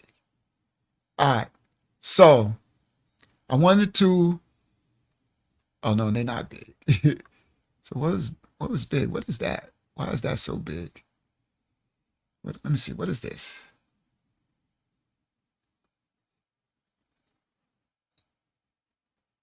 Okay, this is, he put this. Yasha, can you read this? This is Edinburgh, May 1872. This is he just added this in for some reason. Flourish of trumpets, and most deservedly, at least we must suppose so, as belonging to the renowned Sanskrit. Okay, and the Sanskrit written language. So he says he took a quote. This is in the book. He took a page from it to put at the beginning. That's for a reason. So the Sanskrit, a lot of people in a lot of the scholars in the scholar realm look at Sanskrit to be the first written language. But I'm gonna show y'all in these ancient books, and I think it's in this one too, where some of them say the Hebrew was the first written language. But there was a different Hebrew. They bring this out. They say the Hebrew was the first written language, but it ain't the same one. It ain't the one that came later from Sumeria, Phoenician, and all that. Literally. So a lot of people say the Sanskrit was the first, but they're finding out that there was a Hebrew from that. So he says, at least we must suppose so as belonging to the renowned Sanskrit language. It is further to be borne in mind that if a word in one Iberian language of this phrase, the reason and meaning will be ascertained from the following pages.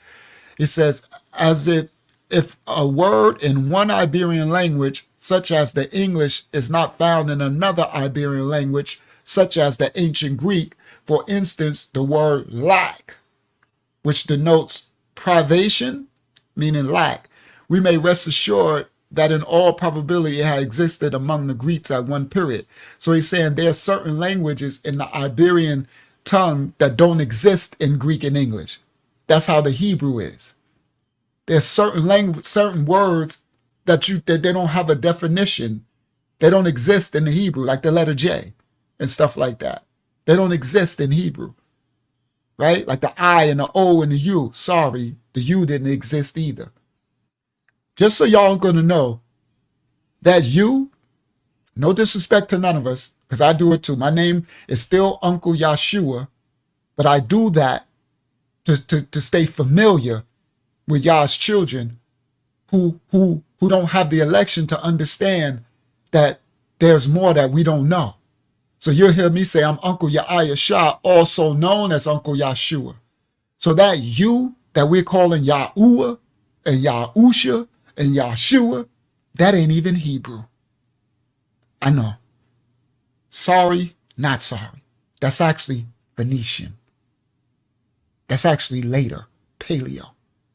This is what this brother is writing in his book when he says the Hebrew or the Phoenicians or the Pelagesians and the Yudes. It's going to come out. I don't mean no disrespect. You see, I still use it. Even the name Mashiach Assembly with the Mashiach, that ain't Hebrew. So it's Mashiach. But I keep it that way because we can't leave the children behind. They won't understand what we're speaking. See, guys? That's why y'all might hear this ministry say certain words. I'm like, why y'all speak like that?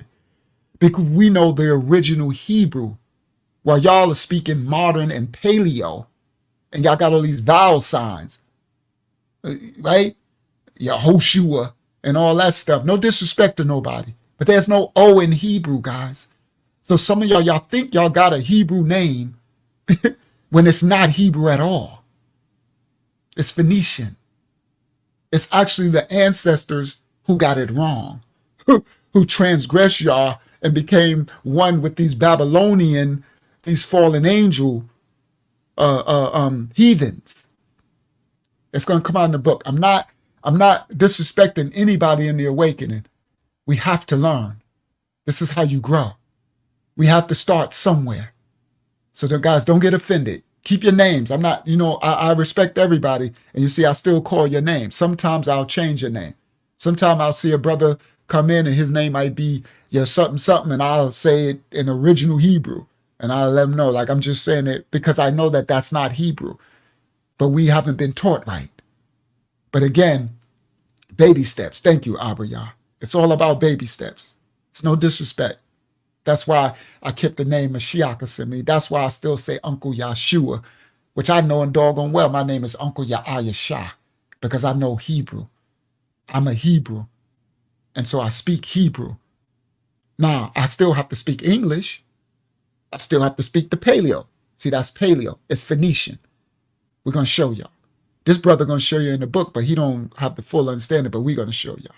So it says, and the Iberians, right? These are These Iberians, they came to Europe too. See, all of this stuff, remember I told y'all in this series, all of the books are going to align. Y'all got to learn how all these black people flooded Europe. It wasn't just the Hebrews. It wasn't just the Jacobites. It was Iberians. It was all type of blacks. And all of them, the Moors, all of them were some Hamites. They weren't all good. They were Vikings and marauding and all type of stuff. Okay? Now, it says, for instance, the word lack. See, he's saying, this writer is saying the word lack doesn't exist in the Iberian language. Whereas in the Greek and stuff, it means to denote in privation, meaning the less of, like, right? So he says, we may rest assured that in all probability it had existed among the Greeks at one period. As an instance of this, we may cite our English word for sun, S-U-N, which had been in common use in Greece in the form of zan.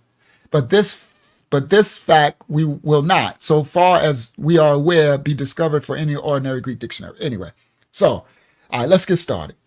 So I got another tab. Hopefully I do. Let me make this bigger.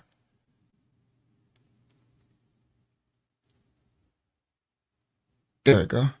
Okay, it's this one. All right, so I want to read. We're going to open the book. Let me come back to y'all. Make this smaller. I could just hit that. It should get, yep, perfect. Now present. Oh, I could just, hold on. I could share this tab instead. I like this. All right. So this is inside the book, page 26 and 27. I'm going to touch on something, then we're going to get to this other stuff that we want to do. I just want to teach y'all something from this book. So I might have to, let me see. I might have to do one page at a time. Hold on.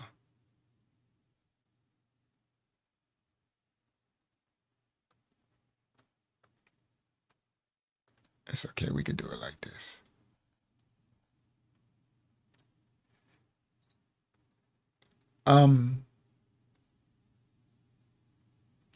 One day we're gonna get through some of it because these stuff is some serious stuff in these books, right? So we're gonna jump around a little, but over the time, not every week, over time, we're gonna get through these books because we actually need to read these books. All right. So now we're gonna just start from this page, right? Let me see what was on 25. Let me see something. Give me 1 second. Yeah, he goes in.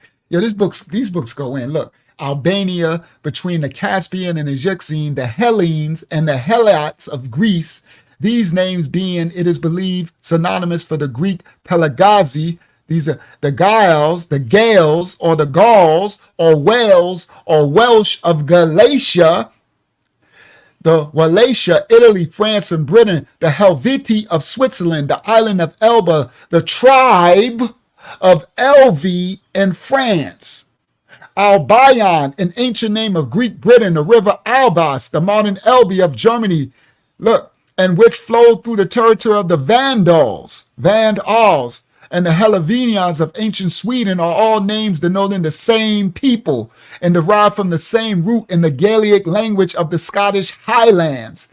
The names of Scotland are to this day Alba, Albane, and the name of Scotchman is Albaniac.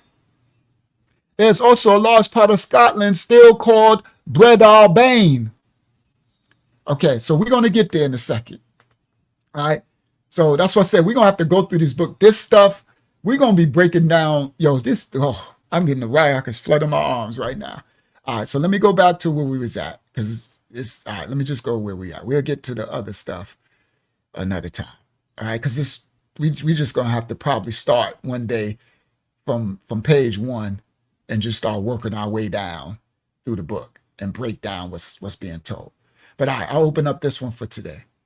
So, Yasha, could you read at 26? To specify, start at to specify. Yes. To specify all the other ancient names of places in Asia and Europe known to have commenced with al, el, hel, il, and ol, these syllables, being all modifications of the same sound, would be tedious. Pause. Let me point out what he's talking about. So early in the book, he starts talking about our ancestors. I told y'all, there is no Elohim is not Hebrew. There's no L in Hebrew. That's Sumer, Phoenicia. That's why I said it's Al-Yam. Al was the first. That's the Most High. So he says, to specify all the other ancient names of places in Asia. The reason why he says Asia, because this book goes back to before Africa. It goes back to the Afro-Asiatic. Yo, we about to really break this history stuff down serious, okay? So it's speaking of the names of the places in Asia and Europe known to have commenced with R. That's the original.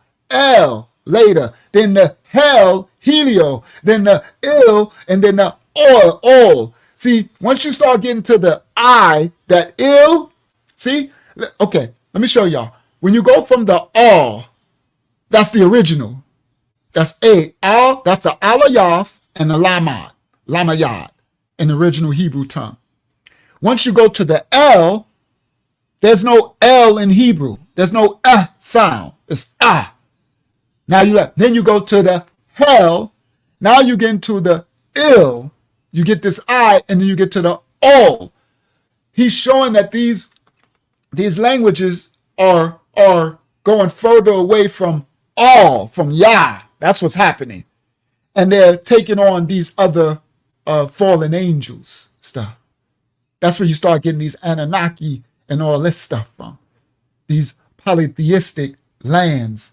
And our ancestors, what the brother's pointing out is our ancestors was a part of it.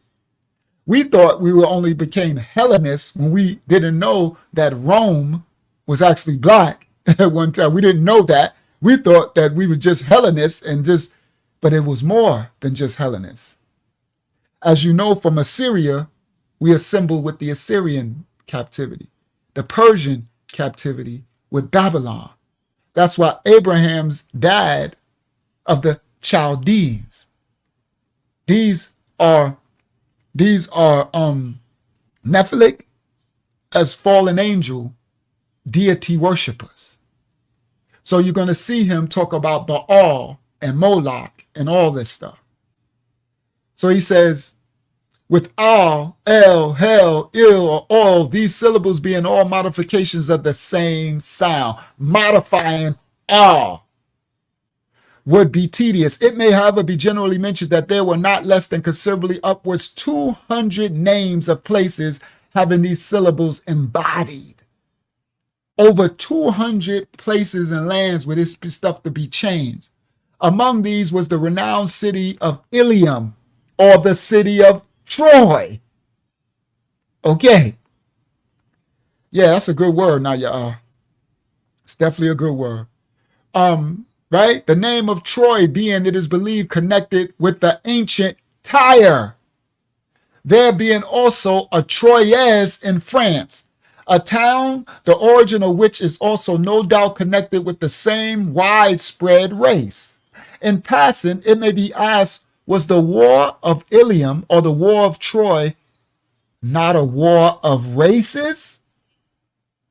One of white or fair race, as denoted by their names, the Argivi, and one less fair, black. All right, the war of Troy, was it not a war of races? All right, now, it says, it may be remarked that through Wallachia, thus derived this name from one of the names of the Yahudian race, the Uish race. So listen, it may be remarked that through Wallachia, thus derived this name from one of the names of the Yahudian race, the Jewish race. There has lately been a most detestable persecution of the Yahudians in that country, with reference to which we believe Great Britain had the high honor of taking effective steps to put a stop to acts of cruelty of the most disgraceful description. I want y'all to understand, he's going to show y'all when he's talking about these Uish, he ain't talking, they weren't white in 1888 when he's writing this book. So when he's writing, he says there's been a persecution of the Judes in that country. This is in 1888. Okay? He said, with reference to which we believe Great Britain had the high honor of taking effective steps to put a stop. So listen clearly. Great Britain was run by who? The Jacobites, the Black Kings of Monarchy. And they put a stop to the persecution of the Judes in the country of Wallachia. Okay? They were being persecuted. All right. Another root from which were derived certain of the names of the same race. Listen clearly. These books are going to explain everything. Another root from which were derived certain of the names of the same race was Kal or Cal. The race seemed to have been the great, in all probability, the original and exclusive workers in metal. There was workers of metal. Great kingdom. And as in the main, metal can only be got and worked by means of heat, it may be held that the word Kal or Cal denotes heat, having direct relationship to the Latin word calor and the English word scald. This is where we get scalding hot from called. We find the Chaldeans were the neighbors of the Babylonians and the Persians. Okay? Abraham's dad. Abraham was of Chaldea. Abayam. Okay? We find the Chaldeans were the neighbors of the Babylonians and the Persians, that the Calabanites, I didn't even know that the Chaldeans had an ites. All ancient lands had that ites. The Calabanites was what the Chaldeans were called. They were all ites. You heard? Ishmaelites, Israelites, Edomites, Calabanites. You heard? He says the Calabanites dwelt in the north of Syria, that the tribe of Calebs or Chaldai. The connection of these names with metallurgy seems very clear. And the town of Chalcedon were in Asia Minor, that the towns of Chalcis and Chaldon were in Greece, that Calabria in Italy, that Galatia in Spain, the Calites and the Calitum, Calais in France. What this author is teaching y'all is that our ancestors, these blacks, they bought these cities in this Spain and France and England and Scotland. Our ancestors brought this over. You're going to find out as we go through this study that all of our ancestors that came from Asia, Afro-Asia, and what they call Africa, these Asiatic peoples, as they went into these lands, they brought their cultures, their religions, their traditions, their gods with them. And this is how all these places got their names. So, Calabria in Italy, Galatia, and we don't know, these are Chaldean names. The Calatians and the Calatum in France, 2 towns named Calatum and 1 named Caliva in England. The Caledonians in Scotland and in Germany. The Chauci or the Cauchy in Majores in Bremen. We go to the next page.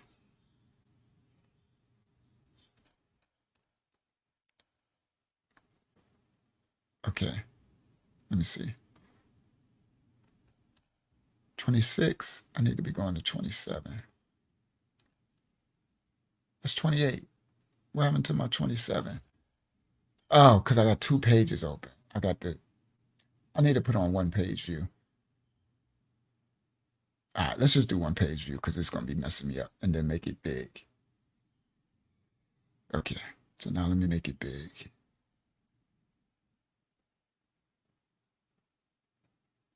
And we're getting somewhere. Y'all have a little patience.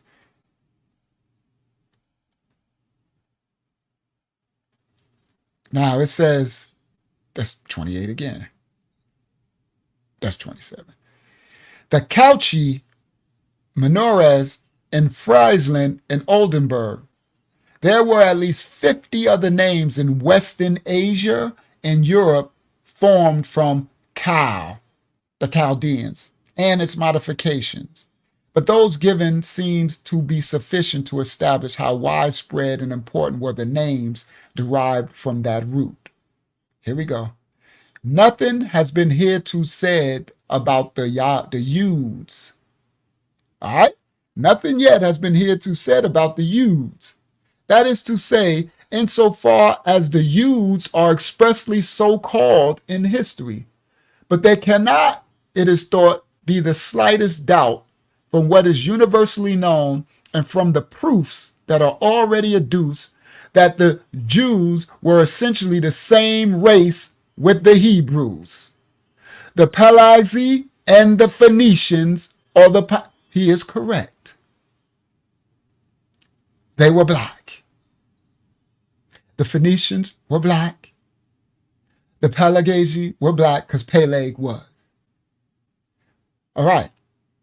Now, he said, it may be remarked that the word Jew seldom occurs in the Old Testament. Now remember, he wrote this in 1855. This ain't a new book. Okay? So I want to keep y'all context. He said, it may be remarked that the word Jew very seldom occurs in the Old Testament, and that not till several centuries after the reign of King David, from which it may be deduced that it is a name of comparatively late origin. The word Jew.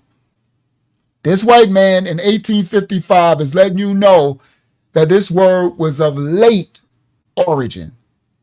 It is submitted that the Jews, the JEWS, had derived their name from being worshipers of Jehovah. That Jehovah is actually Yahweh. All right? We're going to get there. Okay, because you know there's no J in Hebrew, right? That's Yahweh. That's Yahweh. That Jehovah. He's right. So the Jews had derived their name from being worshipers of Yahweh. Jehovah is the way in which, listen, the nomen venerable is pronounced by the Christians in Europe. So the Christians in Europe pronounced this Jehovah. But there can be no doubt that it was anciently written and pronounced in various ways. Thoughts. One of the ways in which it was so written was IEUE, being the celebrated tetragrammaton. Listen clearly. The tetragrammaton. IEUE, and which would be pronounced oo or you. The J with this modern sound, as in the word June, being unknown in those days. And hence, we have no doubt, arose the name of the Oos or Yehus, as the worshippers of you or Yehu, and also the name of Judah or Yehuda, as the land of the worshippers of you. Now, this is where the election of the natural branch gets to explain what the Gentile don't have the fruit to really understand. He's right in everything he's saying, but what he's speaking on was our ancestors who were in Phoenicia and Babylon and Sumer. Well, Phoenicia, Sumer was earlier, who that wasn't correct. So that's why you get these people talking about Yeshua, and this is where you get Yahweh. These are Phoenician gods.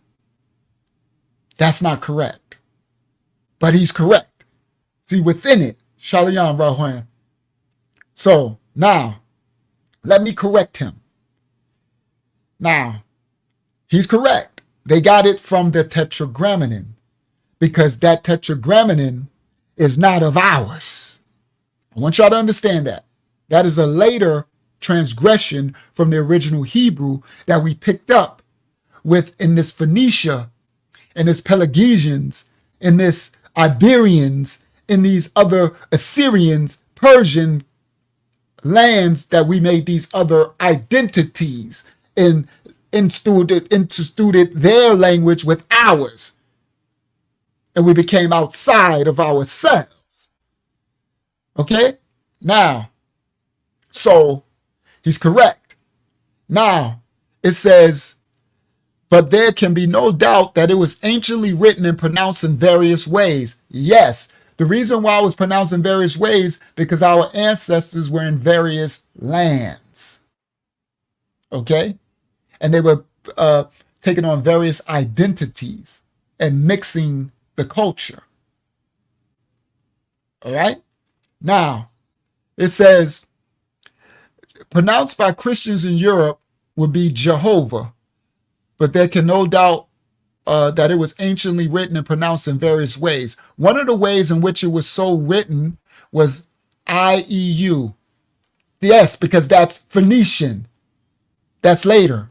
It would have never been written IEU because that's not Hebrew. Do y'all understand me?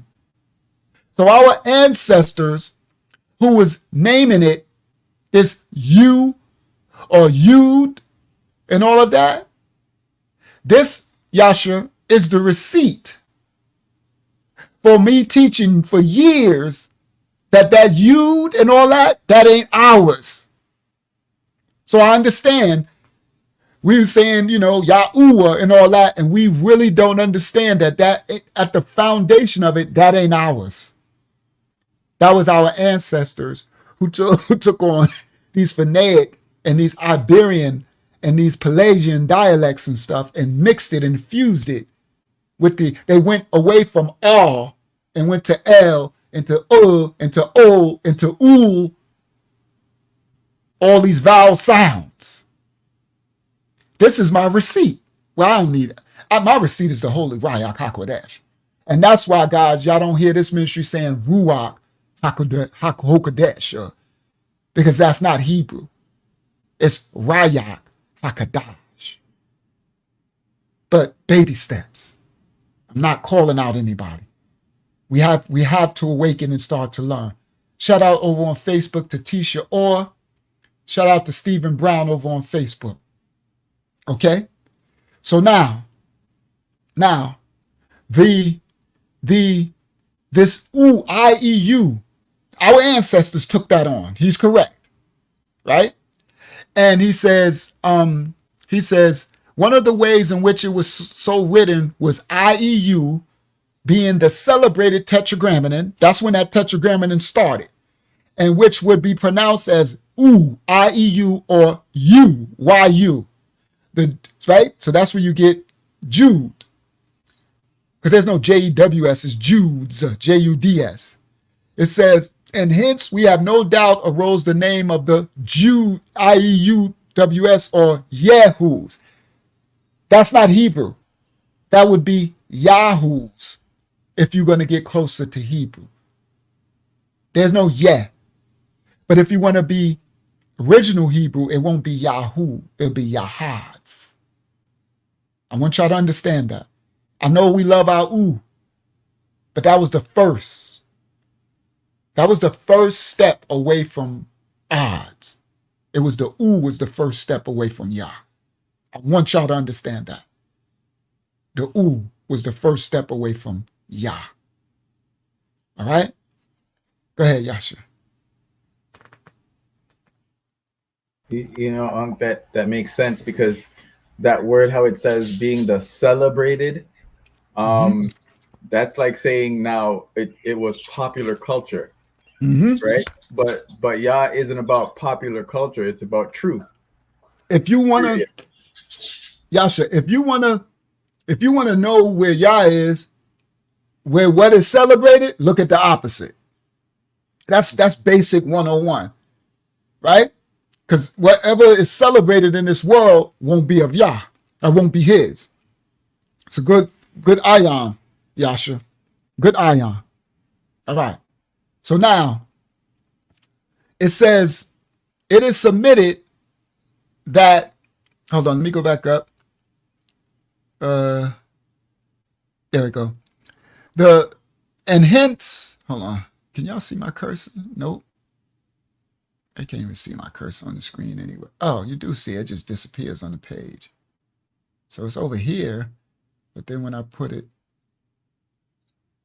all right, whatever. All right, but hopefully they can read it on the screen. Hopefully it's clear enough. So it says, and hence, okay, and hence we have no doubt arose the name of the IEWS or Yehus. That is when it came up, because our ancestors was following this Phoenician stuff. That's where Yahweh came in at too, and Yehus, as the worshippers of you, IEU or Yehu, and also the name of Udea, IUDEA. You'll see that in some ancient maps and stuff. IUDA or Yehuda. That would be Yahada in original Hebrew. As the land of the worshippers of EU, they being, as we are aware, his worshippers in a very special and peculiar manner. Facts. It may be observed that in the migrations of the Hebrew, the Pelagic, the Phoenician, or Jewish race, the names of their different colonists or colonies were not as rule given from the name of the Jews, corroborating the deduction already drawn that it was a name of comparatively late origin, and at first of circumscribed application, nor were any of the names given as a rule for nomen variable itself. They did not, however, altogether abstain from giving these names to places. They seem to have been not nearly so numerous as compared with the appellatives. Let me scroll, because it's other stuff. All right, so we're just going to touch on a couple of things in these books, and then we're going to move on in this book, and we're going to come back another time. All right, let me see. It says, let me jump down. It says, it is, however, most interesting to observe that whatever may have been the different names of the race of a distinct people in different places in ancient times, these appear to be almost all now lost as living names. And those which remain in the present day, that's 1855, as the names of a distinct race of people, such as the Karaites and the Crimea and the Phalasha and Abyssinia, are and have long been all covered by the great general name of Yahudians. That's what that uses. Having now got through with the task of indicating the names of various people and of the various countries and other places derived from the various names of, and the connection with the Hebrew, Pelagic, Phoenician, or Jewish race, and in particular having shown that all or almost all the large divisions of ancient Europe were named from them. Do y'all see that? Okay, again, I'm pointing out I'm grabbing certain things from some of these books because I'm going to show y'all how all these black races came into Europe, and they weren't all the same. They were all different, but they were all what he said, one race. He's saying races, because this is when they brought out races in the 1800s, right? So what did he say? He said, having shown that all or almost all the large divisions of ancient Europe were named from them, many of which names more or less modified and still retained, it may perhaps be asked, how came this race and their colonies to have so many different names? I can answer him that. Right? So anyway, I'm going to state this one more time. It says, having now got through with the task of indicating the names of the various people in the various countries and other places derived from the various names and in connection with the Hebrew, Pelagius, Phoenician, Jewish race in particular, having shown that almost all Europe was named from them, ancient Europe. All right. So let me scroll. He goes, these colonists, let us suppose the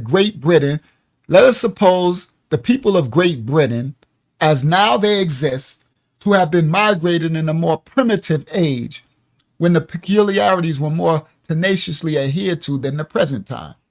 Then the colonists might have taken the general name of British, or the more special names of English, or Scotch, or Welsh, or even the counties they came from. And it may also be mentioned by way of indicating in some measure how the religious element anciently bore on the subject, that particular bodies of colonists might have been termed Episcopalians, Presbyterians, Independents, and so on. And as in remote times, the colonial communities were each on a small scale.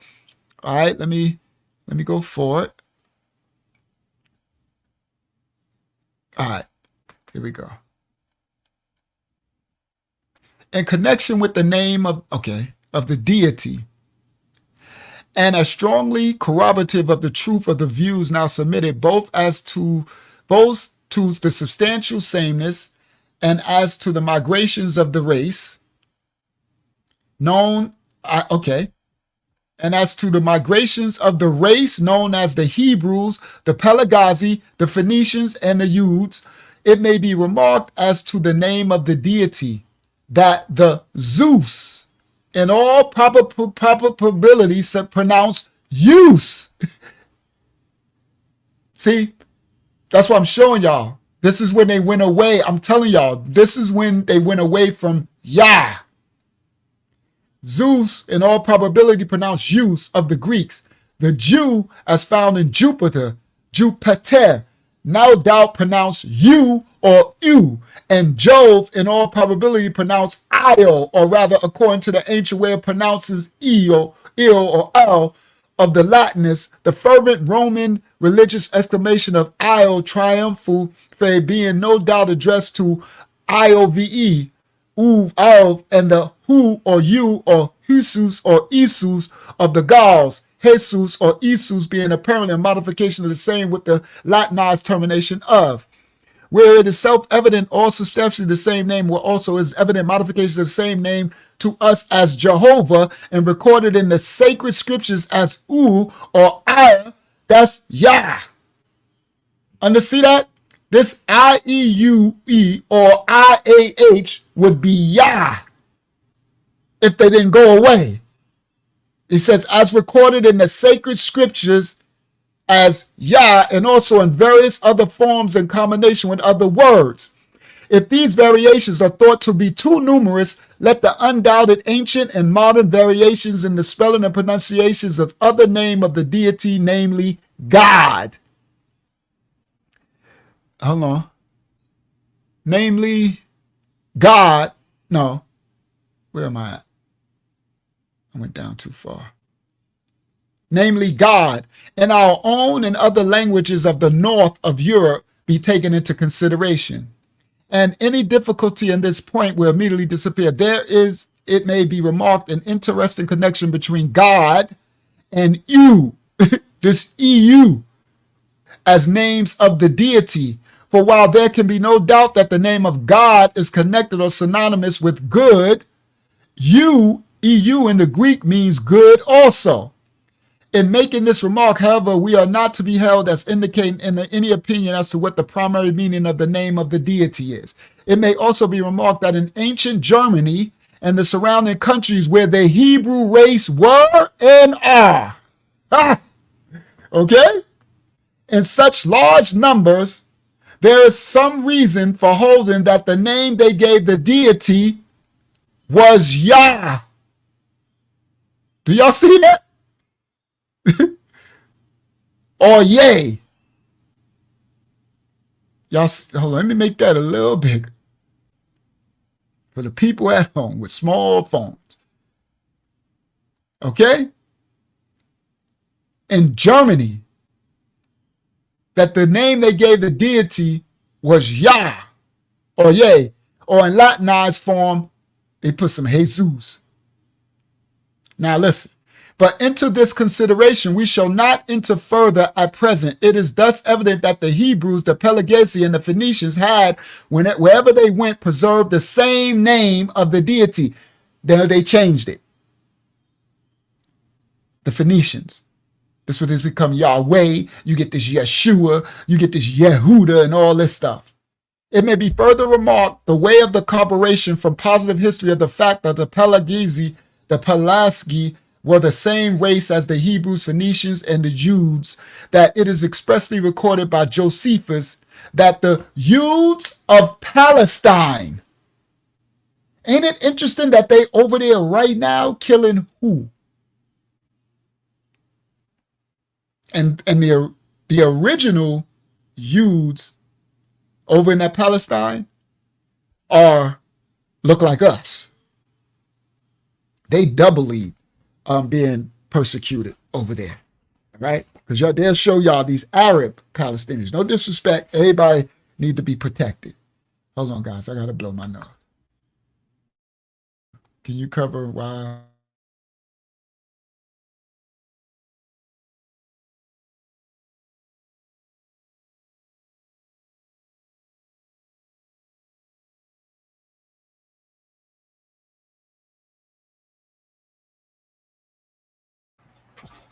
Praise Yah for revelations, bringing out more understanding on undeniable truth using their words.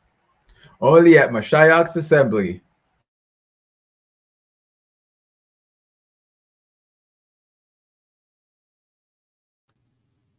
Thank you, Young King. Ayabayan is asking the name of the book. The Hebrew or Iberian, it's on the screen. The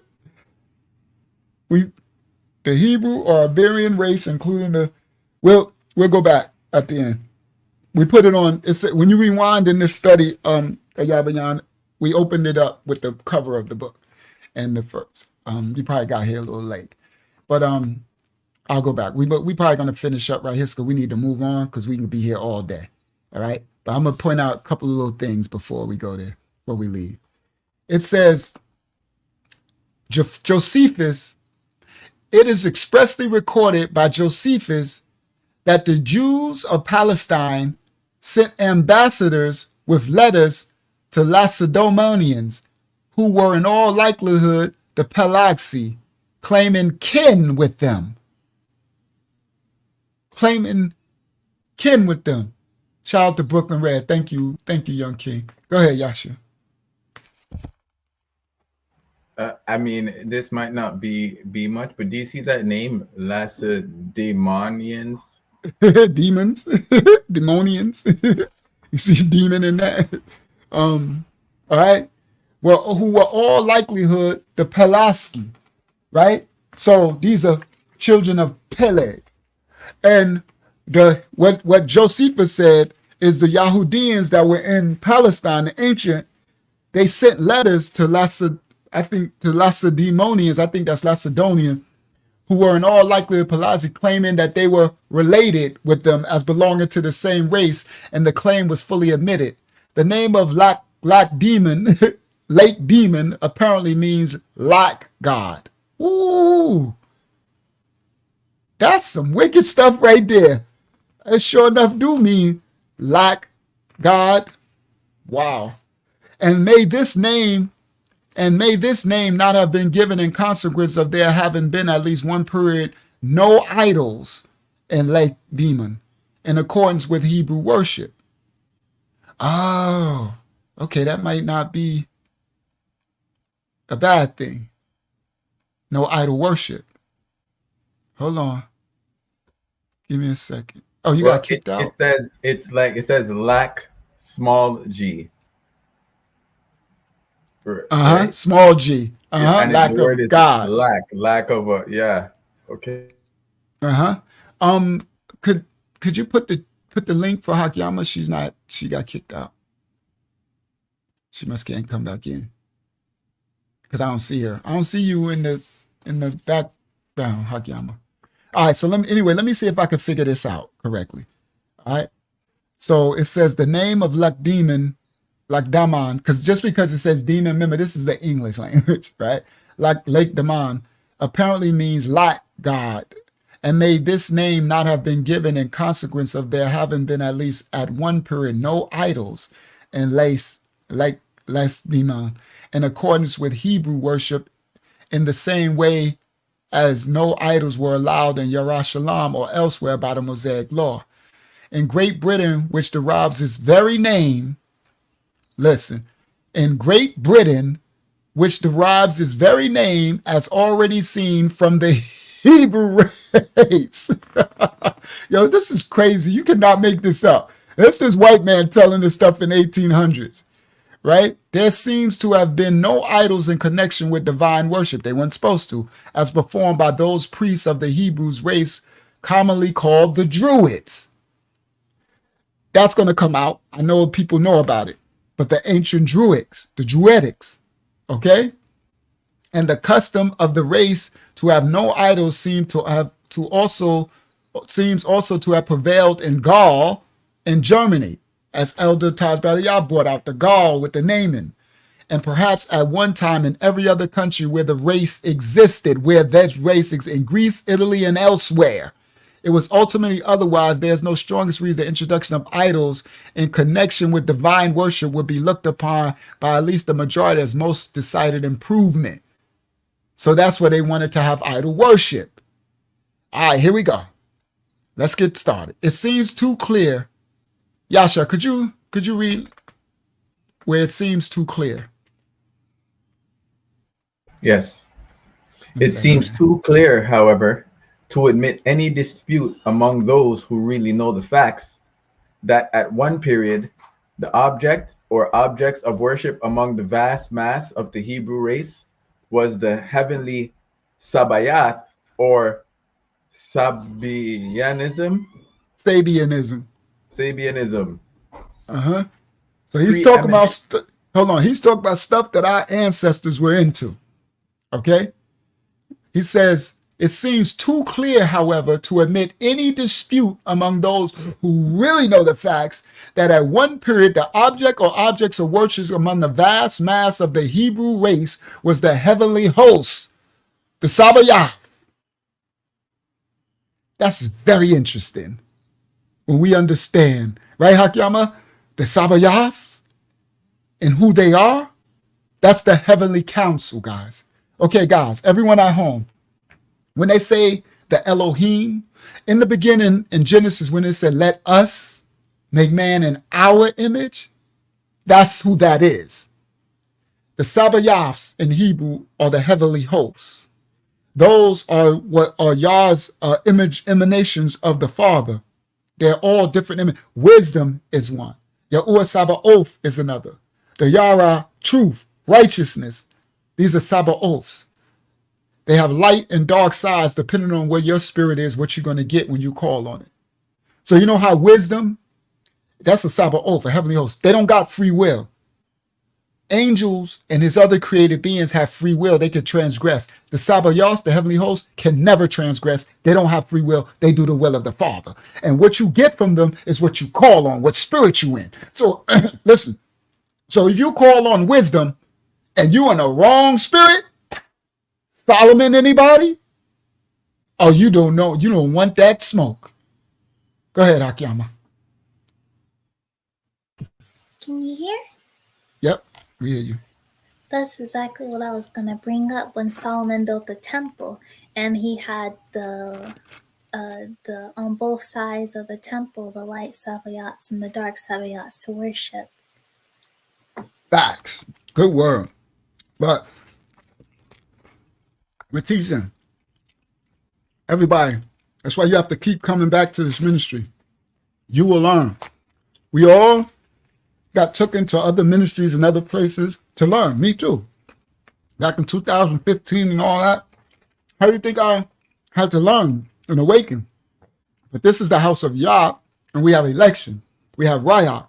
So where others either got stagnated, you got people stay stuck in identity. Y'all see that whole crap? I'm going to do a thing where I bring that out. With this, I'm going to call him Stupio. Bishop Nathaniel up there got this whole serpent interrogating him. And he up there thinking, he thinking he playing again. I'm like, this thing, boy, let me tell y'all something. Y'all in this awakening claiming yourselves these Israelites and all that. Y'all be very, very careful with what you are aligning with. Okay? Very, very careful. This will come back and it will grab you. You ain't got to align with no identity of these fleshly Israelites out there. I'm not aligning myself with these wicked people. It's so much as I ain't aligning myself with our wicked ancestors. The remnant will be separated from the tares. Do y'all not understand that? Mashiach, the Messiah, comes to divide. A brother in that comment, I'm going to bring it out because we got to discuss this. This is ridiculous.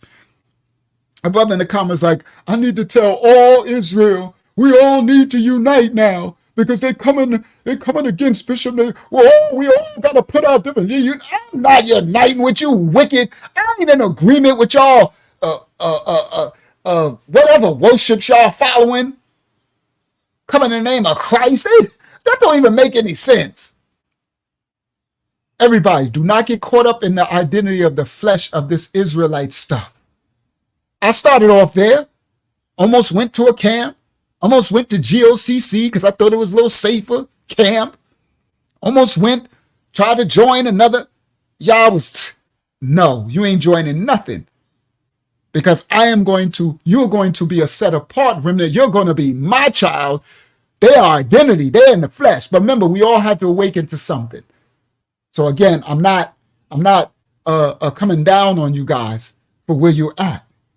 But we don't stay. There's a parable of talents. We don't stay where we at. The goal is to make it to Yah. See, everybody think the goal is to make it to our identity. Israelites, we got next. We are the people. We are Yah's chosen people. Chosen to do what? No disrespect. There we go. Yasha and everybody. Thank you, Yasha, for correcting it. But I want you to go a step further. If anybody ever come in our chat comment section and start speaking some racist, prejudice comments, make sure you get my attention. Just like I told Nadia, you stop the whole study and say, Unc, I think you might have read what this brother wrote.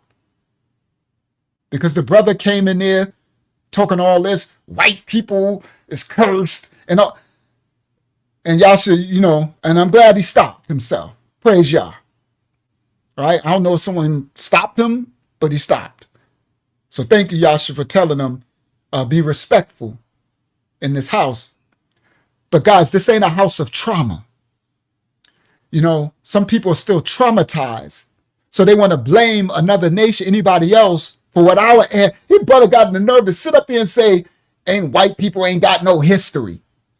See, this is that same mind frame is the mind frame that got us for them to be able to wipe our history. Right? They telling us that we got no history. So remember, our ancestors that repeat the same thing, that means you're not set apart. You're not the kingdom of priests. Understand? So he's saying, what? Everybody got a history. Nephilim got a history. See, that's trauma. Shout out to Run Rock. That's when you know these people are teaching from trauma. So he said, white people ain't got no history and God cursed the white people. Literally, that one blew my mind when I saw it later in the chat. I said, did he literally just say God cursed the white people? Y'all cursed the white people when we are literally cursed? Yo, you can't make this up. But I would thank you for the brother. I ain't going to say his name because I don't want to call him out. Thank you, though, brother, for stopping. Thank you, Yasha, for telling them be respectful. And thank you for not right. But Yasha, make sure everybody in the ministry, everybody, I don't care if you in Mashiach Assembly Ministries or you just somebody who joined in to see it. If you see it, stop me. You might want to read this. Because y'all know me, I don't play no games. I'm going to address it on the spot. Because we don't need to be harming nobody. We're called to be the light into the dark. We're called to bring salvation to the Gentiles. Sorry. And they all in that chat talking about, we ain't bringing no salvation to Gentiles. The only Gentiles are the lost sheep. Or boy, y'all stay with this trauma. Everybody in the sound of my voice, these so-called blacks in the awakening, be very careful identifying with this Israelite stuff. They're going to label you with this hate group because these people out there, they are haters. They are hating. I know we want to belong to something. You are a child of the Most High Yah. You don't got to belong to this stuff. Our ancestors went into all type of, Sabianism. Okay? Look, preeminent among the heavenly hosts were the sun, the moon, the five planets. They started worshiping the sun, the moon, the stars. I think Yasha, you had your hand up for a second? Go ahead. I was just gonna ask if you could look at the private chat real quick. Okay. Yeah. Shout out to Brother Benny in the building. He said, been battling with dreams and seeing myself in high school a lot and completed. I believe it's a spirit of backwardness, and how do I go about this is really draining. Brother Benny, you rebuke the dream. It is a spirit of backwardness. It's a spirit of retarded, meaning trying to make you retard. You rebuke any dream. What I mean by that is understand the dream is a spirit realm, and it's a realm that is true and it exists. And the spirits that are in that realm, they have an authority there. So when you go to sleep and you enter the dream realm, they have a power, but you leave the dream realm stuff in the dream realm. So yeah, thank you, Yahakna, spirit of regression. That's the right proper terminology. So Brother Benny, what you have to realize is that once you awaken, you send it back to the dream realm. Because I'll do it. I'll wake up sometime and I'll be still in that space. I'll be like, I'm not about to bring you from that dream realm, that spirit space into my reality. Nah, you ain't coming with me. Go back. I don't believe you. You're a liar. Anything could exist in the dream realm. I just had a dream. It'd be weirdo stuff, bro. I'm talking about people from kindergarten mixed with someone from now, mixed with someone from here, and we all in this place. It's just craziness. That's just a realm of spiritual, spiritual disorder. And it's used to attack you, but you can't leave it in your common state. You push it back to the dream realm. A lot of people wake up, they be distraught, and they'll take it with them. Don't take it with you. Understand, I receive you not. Spirit of regression. I don't care. I could have a dream that said anything. I could care less. I'm like, man, beat it. Unless it's something prophetic that is fruitful from Yah, I ain't receiving none of that. I kick it right on back to where it's come from. Right back to dreamland, Dreamville. All right, Shalom, young king. All right, all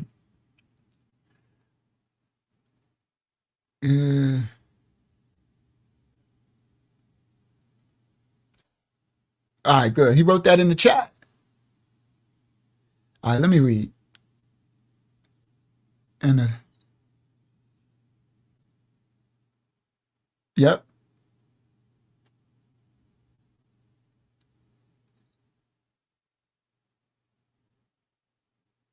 Yeah.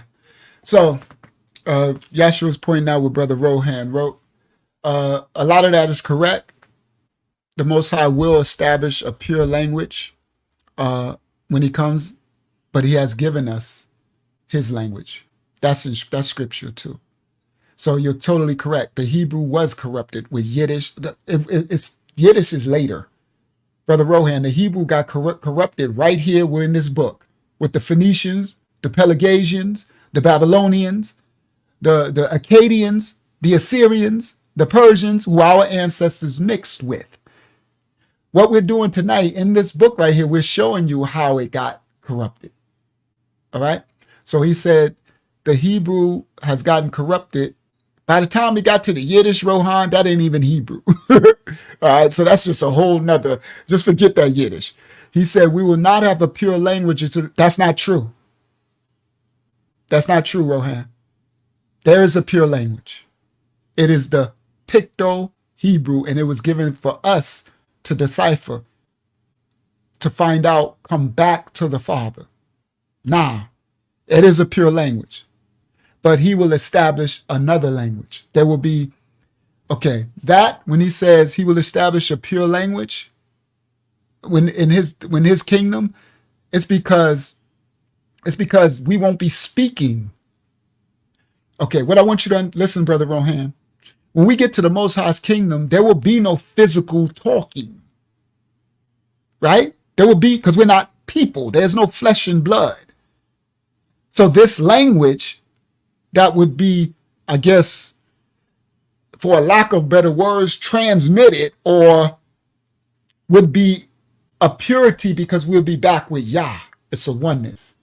The Hebrew language that was given and taken away at the Tower of Babel, the pure language, which he's given back, he says that, right, is as pure as it can be in this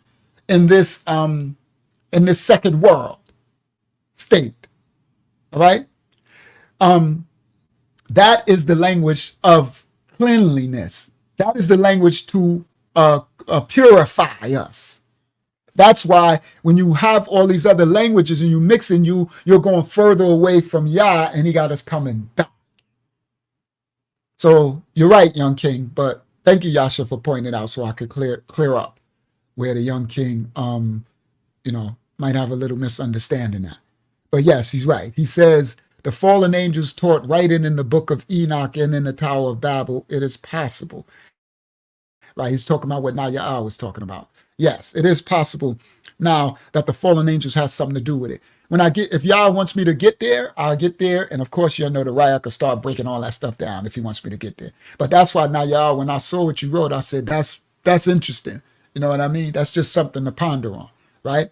So now, but we understand that Yah's language was the first language, okay? But we transgressed it, and Yah took it back, only to give back at who? His elect at the end. Do y'all understand? The ones who will usher his children back to him into the new kingdom through the 12 gates. It ain't given to everybody. That's why you got people running around here, got a million different, you got these Hebrews talking about Israel united in Christ. To my here Hebrew, his name is Bishop Nathaniel. And this stuff ain't got nothing to do with no Hebrew, no nothing. You see all this stuff? You got all these Ho Yoshua, Ho Ishua, Haju, Oshia, all this stuff. None of this is Hebrew. But it's elect. Will. All right. Now let's get through this part so we can move on. Oh, let me come back to the chat. All right. So, yes, as pure as an audible language can be. Good work. All right, so it says, it seems clear, however, to omit any dispute among those who really know the facts, this brother said, that at one period, the object or objects of worship among the vast mass of the Hebrew race was the heavenly host. That is crazy that's exactly what that was. Okay?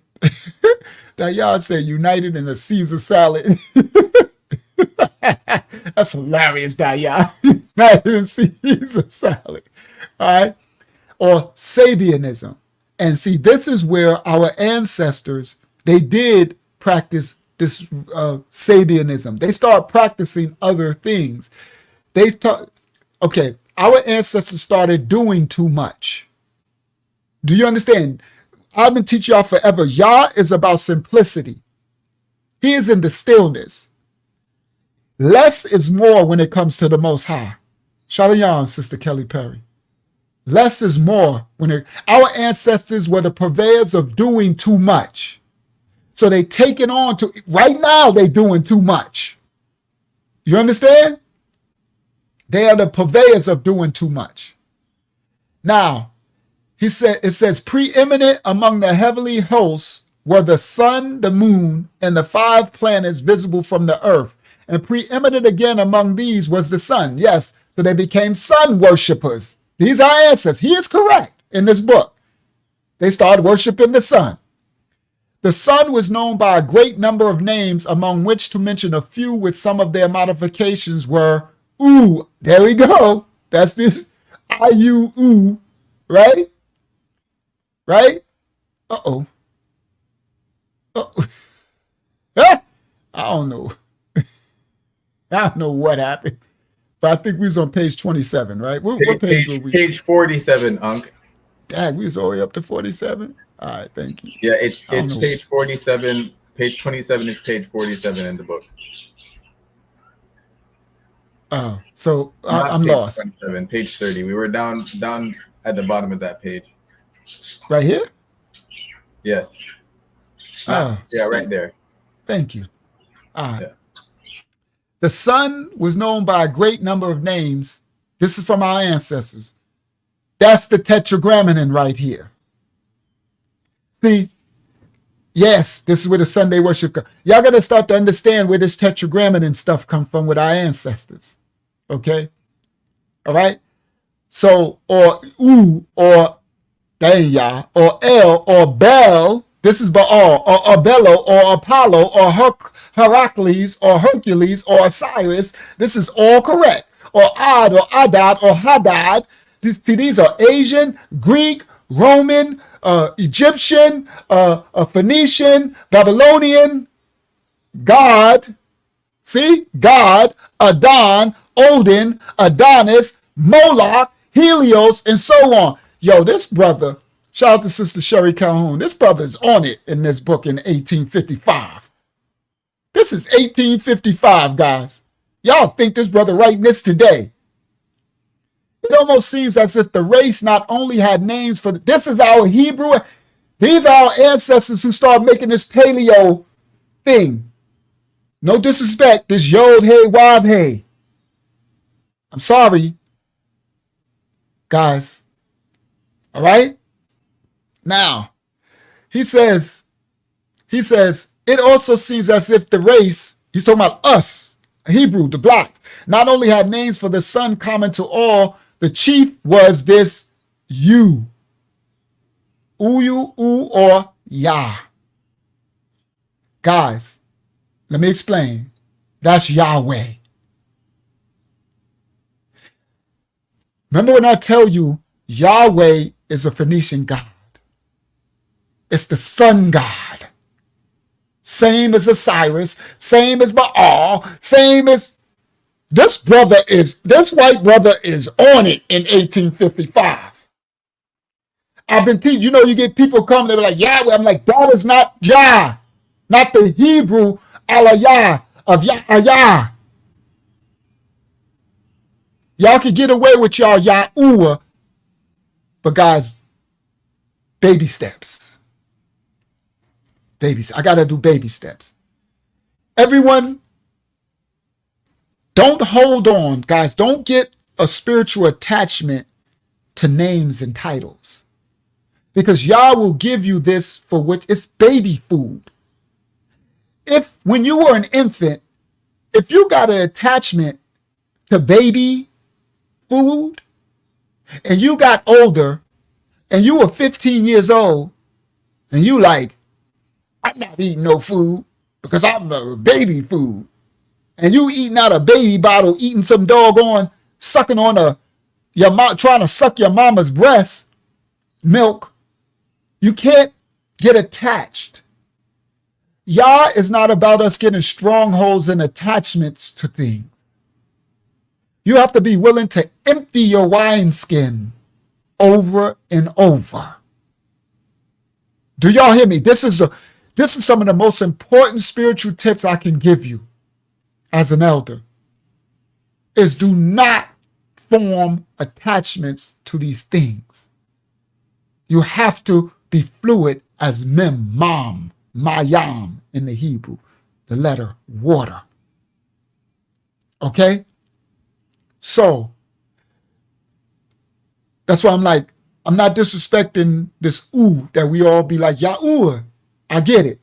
That's why I still say my name is Uncle Yahshua, but I know better. I'm doing that for the babies so that I don't lose, they don't understand, but I'd still have to teach. Okay? So this, what this brother is speaking about right here, it almost seems as if the Hebrews, our ancestors, not only had names for the son that was common to all, the chief was Yah. That's I-E-U. That's what they called them. This U is you, and that I-A-H is Yah, but that's Yahweh. It says, but as if each considerable tribe, that's how you know he ain't talking about nobody else but blacks, or nation of the race had reckoned it necessary or at least patriarchal to have a name for the son peculiar to themselves. It may be remarked that Ad or Adad is probably connected with and means the same thing as the English dad, the English word of dad. This is the mixture of Abba, daddy, father. Do y'all not? When you understand this Babylonian English language of curses, the dad that we call daddy, and you'll call your dad your father, that's this god, Adad, probably a Phoenician deity or one of them. He's up in there. Adad or Hadad, God, Adon, Odin, Adonis, Moloch, Helios. So that's why, listen, I had a lesson on my channel that said Yah is not your daddy. Because we were taught that. I was taught it too in Christianity. And it felt right?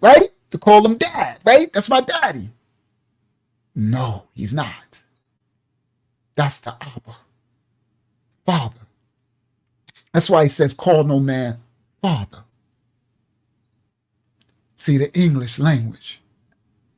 Now y'all understanding where this dad. So in this English tongue, we're calling on a bunch of gods and we don't know, right? Y'all know how they do, when they say good morning and hello, right? All these little words we be saying. But you just got to rebuke them and understand this whole language is a language of bastardized curses. All right? Yes. Hakiyama said, reminds me of how the Yiddish Hebrew word for Baal is used for the word husband, because these are cursed tongues. It says that it may be remarked that Ad or Adad is probably connected with and means the same thing as the English word dad, the Welsh tad, and the Latin and Greek Ata, meaning father, and thus related to Jupiter, Jupata, Bel, Ab, El, Baal. This brother is on it with this book, bro. Honestly, this brother is really on it. Uh-oh, I went up way too far. Ab El and the Al-Fadir of the ancient northern nations of Europe. These are our ancestors who went into Europe, taking our other ancestors that left the Mesopotamic region and the Afro-Asian region. The Al-Fadir of the ancient northern nations of Europe, but higher views of the divine existence, nature, and character were imputed to one section of the Hebrews by the Mosaic disposition. There can never be no doubt that names, customs, and ceremonies of and connected with the heavenly hosts, and their worship were retained in connection with and were adopted by the new revelation, just in the same way as many of the names, customs, and ceremonies of the European Hebrew sun worship, were retained in connection with and were adapted to the Christian religion, such as the Yule log. Yule, retained and adapted as Christmas. Easter and Star Day, retained and adapted under its own name, and so on. This brother was writing this in 1855, guys. And this, it is thought, explains the origin use of, listen, you, and Elohim in the Old Testament as the names of the deity. You, it is believed, means the being. Being in the Septuagint rendered by the words to on and had denoted the sun. The word sun, it may be mentioned, seems to also denote the being, connected as it appears to be with the Greek words on and Zion. The sun's name in Doric was Zan. Elohim had denoted collectively, if not the whole heavenly host, at least the sun, moon, and 5 planets. The root of the term is perhaps to be found in German, where hell signifies shining. Eli in Greek meaning splendor, and El in Hebrew to shine, thus indicating the significant and most appropriate meaning of Elohim to have been the shining ones, among whom you moved in unapproachable dignity, power, splendor, and preeminence, and in the Mosaic revelation of Almighty and condensation, whatever. And in the future, may have contend that you was always the name of the unseen eternal one, and the Son was only regarded as his visible representative. That name of you came in this way, and in this way only to be applied to the Son. Our ancestors were doing sun worship. All right, so we'll come back to this, because it goes on and on. The El and Elohim were the names or principal names given to the deity and heavenly host by another section. All right, so now look, it goes to Macedonia.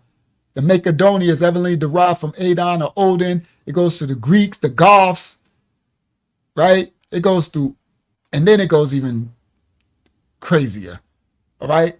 So Britain, El, Abel, Odin.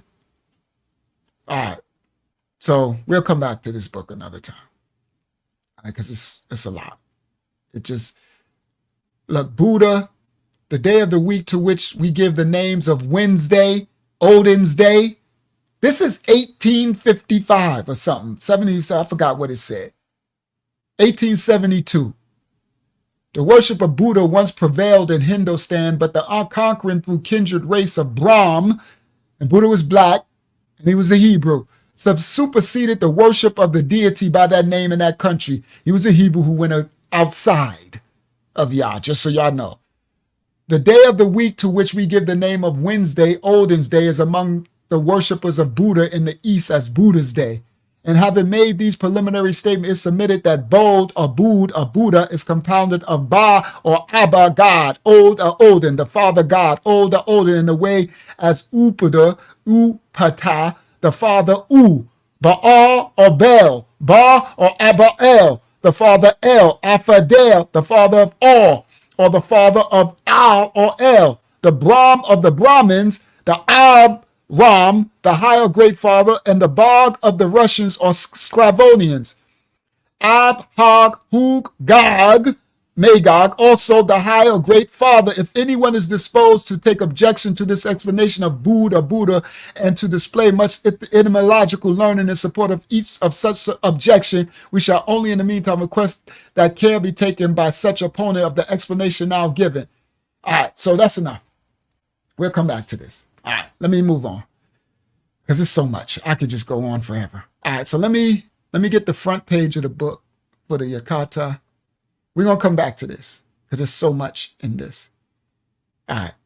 So this is the front page of the book. That's the original cover. Okay, I got to make it smaller.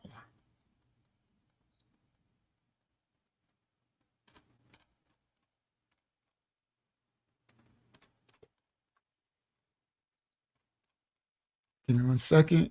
The name of the book is, I gotta make it smaller again. The Hebrew or Iberian race including the Pelagians, the Phoenicians, the Jews, the British, and others, by Henry Kilgore. That's the name of the book. All right, we'll come back to this. All right, let's move on. 2.5, 3 hours. My goodness, I stayed here way too long. All right, I was only supposed to stay here for like an hour. All right, let me get back. Okay, so I'm gonna go here. We're gonna change gears. Let's go. I'm gonna bring y'all to the Bible. We're gonna close out with understanding who should be acknowledged for writing the Bible that most of the world reads now. Okay? We've been lied to and hoodwinked again. So let me go to this one first. And let me share this tab. And later, I don't know if I'll get through it today, but we're going to explain why King James, our ancestor, wrote the Bible, why he rewrote it. All right? All right, let's do it. Share this tab instead. Okay, let me see how it looks on the screen. Oh, that looks pretty big. Okay, that works. All right, so now I need to move this over a little bit. Excuse me, guys. A little under the weather. All right, so let me breeze through this because I want to get to a certain part. So the King James Version, also the King James Bible, and the Authorized Version is an early modern English translation of the Christian Bible for the Church of England. So King James, the 5th, the 6th, and the 1st, that's our ancestor. He was this dude. Let's do this first. Let's do this first. Let's do this first.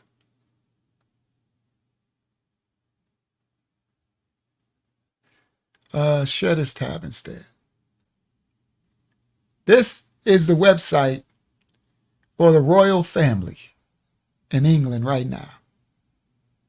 And they say the role of the royal family. This is their literal look. Royal UK. Well, you can't see it. It says royal.uk/royal family. This is their website. Members of the royal family. The role of the royal family. Members of the royal family work together to support the king in his official duty.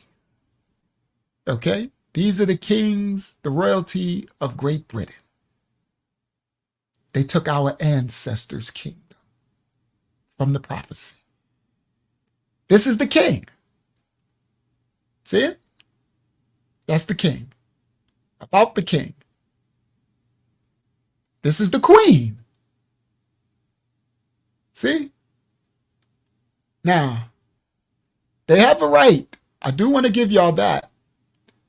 They have a right to be called the king and queen because they took the kingdom. To the victor goes the spoils. Our prejudice, trauma cannot stop history the same way they can't stop our history. So just because they stole the kingdom, that was prophecy. Yah allowed this.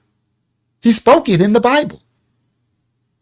If we want to get upset at them taking our kingdom from our ancestors, we need to get upset at our ancestors. Remember? Take it up with Yah. Your beef is with the Father. Black people. Not with them. Whatever good or bad they do, Yah's will be done. I don't even know if they're even human. Right? They could be whole serpents. I don't really care. Because whatever they do or don't do, at the end, everyone pays for it at the judgment. So ain't none of my concern. My job is to teach you who they took the kingdom from. So we can know who we really were, so we can lower ourselves and get into our position of serving others, being the light in the darkness. Do y'all not understand? Now, so this is the king. He the king. And that's his queen. I don't know their names. What's her name? Do they got it? Her Majesty the Queen. Look, this is the Prince of Wales.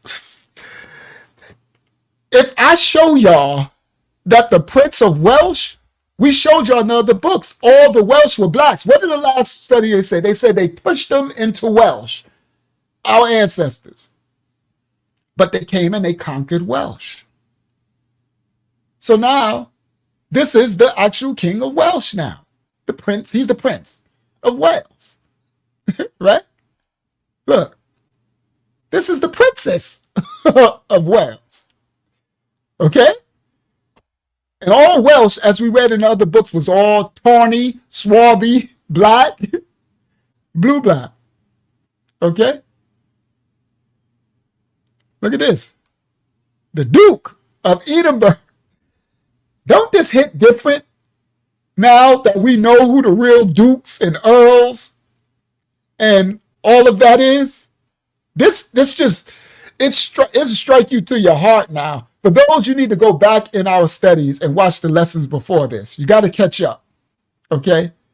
That you understand who the Duke of Edinburgh was. These were our ancestors, the dukes, as all the books describe them, that they were swarthy and all these other definitions that they were, okay? The Earl of Arrol, the dukes. So now this is the new Duke of Edinburgh. And this is the Duchess of Edinburgh. Look at this. This is the Princess Royale. I'm not trying to be disrespectful and laugh. It just is what it is. I'm sorry. I'm just, they got their king. They earned their kingdom. This is the Duke of Gloucester. They earned it because if we want to be mad at somebody, we need to be mad at our ancestors. Right? Because our ancestors is why all these other nations would be able to take over. We would be under and not above, always.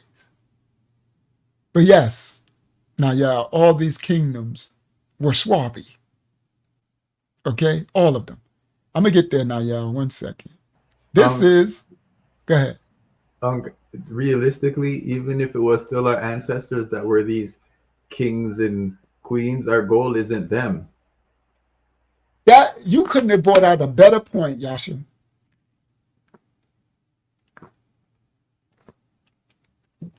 Guys, what Yasha pointed out, even if we put on the screen the Jacobites, the swarthy rulers, the Duchess of Gloucester, which was all blacks, that wouldn't be our goal. Because that would not be the curse, unless the curse has been removed, unless it's fulfilled and they live in but they wouldn't be Jacobites, they would be Yasharal, and whatever king, there would be a kingdom of priests. And they would be serving, not trying to be served. Understand? So this is the Duchess. That's the Duke of Gloucester. This is the Duchess of Gloucester.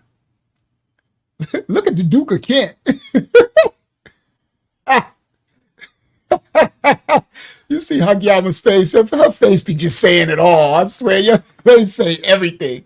Like, look at the Duke of Kent. I'm like, boy, some of these are serpent seeds, boy. I swear. Okay, this is the Duke of Kent. Okay, here we go. This is the Princess Alexandra. Okay, look at that. The Duke and the Duchess of Sussex. Wow. This is all hitting a little different now. Look, as announced in January 2020, the Duke and Duchess of Sussex have stepped back as working members of the royal family. They stepped back. They stepped down because he went back to he started his journey back to the Jacobites, even though she's half. This one, he started, they was like, don't you, we took this kingdom over and you trying to go backwards to put their bloodline back in? What did Benjamin Franklin say? He said, do not let them back in. Because if you do, it will be all black again. So they had to step down. Okay? All right? Look, this is the Duke of York. All right. Now, for those who didn't know, these were all our ancestors. Okay? All our ancestors. They held all of these positions. Okay? They were the dukes, the duchess. They were all of these. Matter of fact, let me show you. Share this tab instead. Perfect way to do it. Look, Charles, the Duke of Somerset, the Duke of the ancient family of Seymour, who made a great figure in the reign of King Edward VI, the Duke in the reign of Edward VI, this Duke in the reign of King Charles. This is Charles, the Duke of Somerset. Watch this. He is of middle stature, well-shaped, a very black complexion. You see? Ancient history, the truth. We ain't making up nothing. History will tell the truth. See? Hold on. Is this another one? Look. Sidney, Lord Godolphin, Lord High Treasurer of England in King Charles II reign. He is of low stature, thin, with a very black and stern countenance, near 60 years old. Very black. Okay? I'm glad I'm doing it this way. Because people who just watch, they won't know, like, what are y'all talking about? Here we go, one more. Daniel, Earl of Nottingham. King Arthur was black too. All right? And in his habit and manners, he's very formal. A tall, thin, very black man, like a Spaniard or a Jew.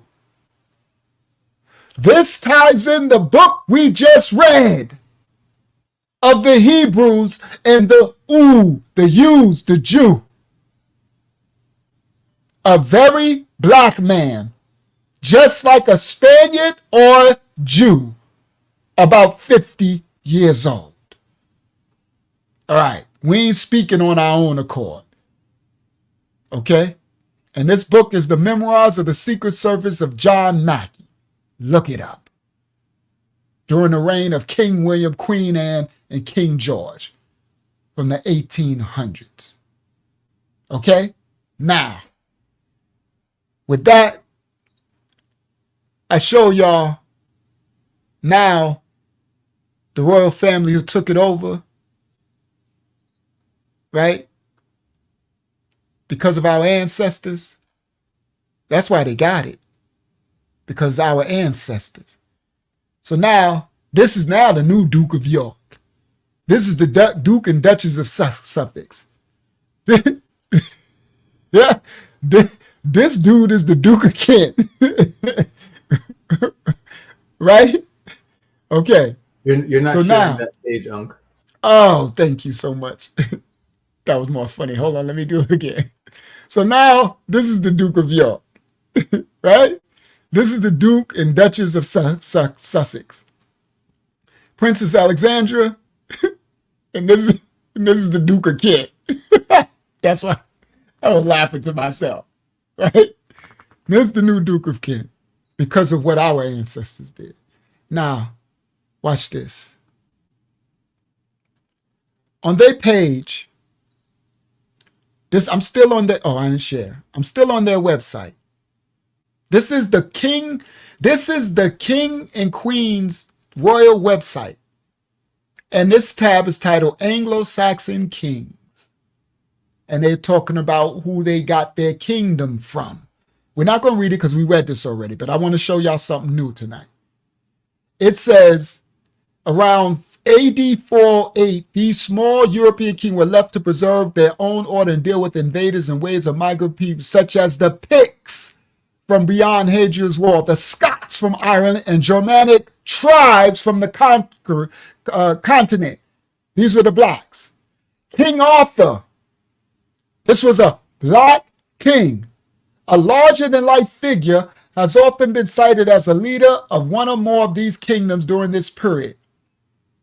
Okay, so now, the Anglo-Saxons were our ancestors. So they're given the history that our ancestors, see, dominant Bernicia, Deira, which were united to form Northumbria. And then we did the other tab where it showed Northumbria was all black. Okay, so now, this ain't what I want to bring out though. So now, on this page, when they're talking about, remember, what's his name? Elder Taj Balaya, his letter, he said in 1066, he was talking about these names, the surnames.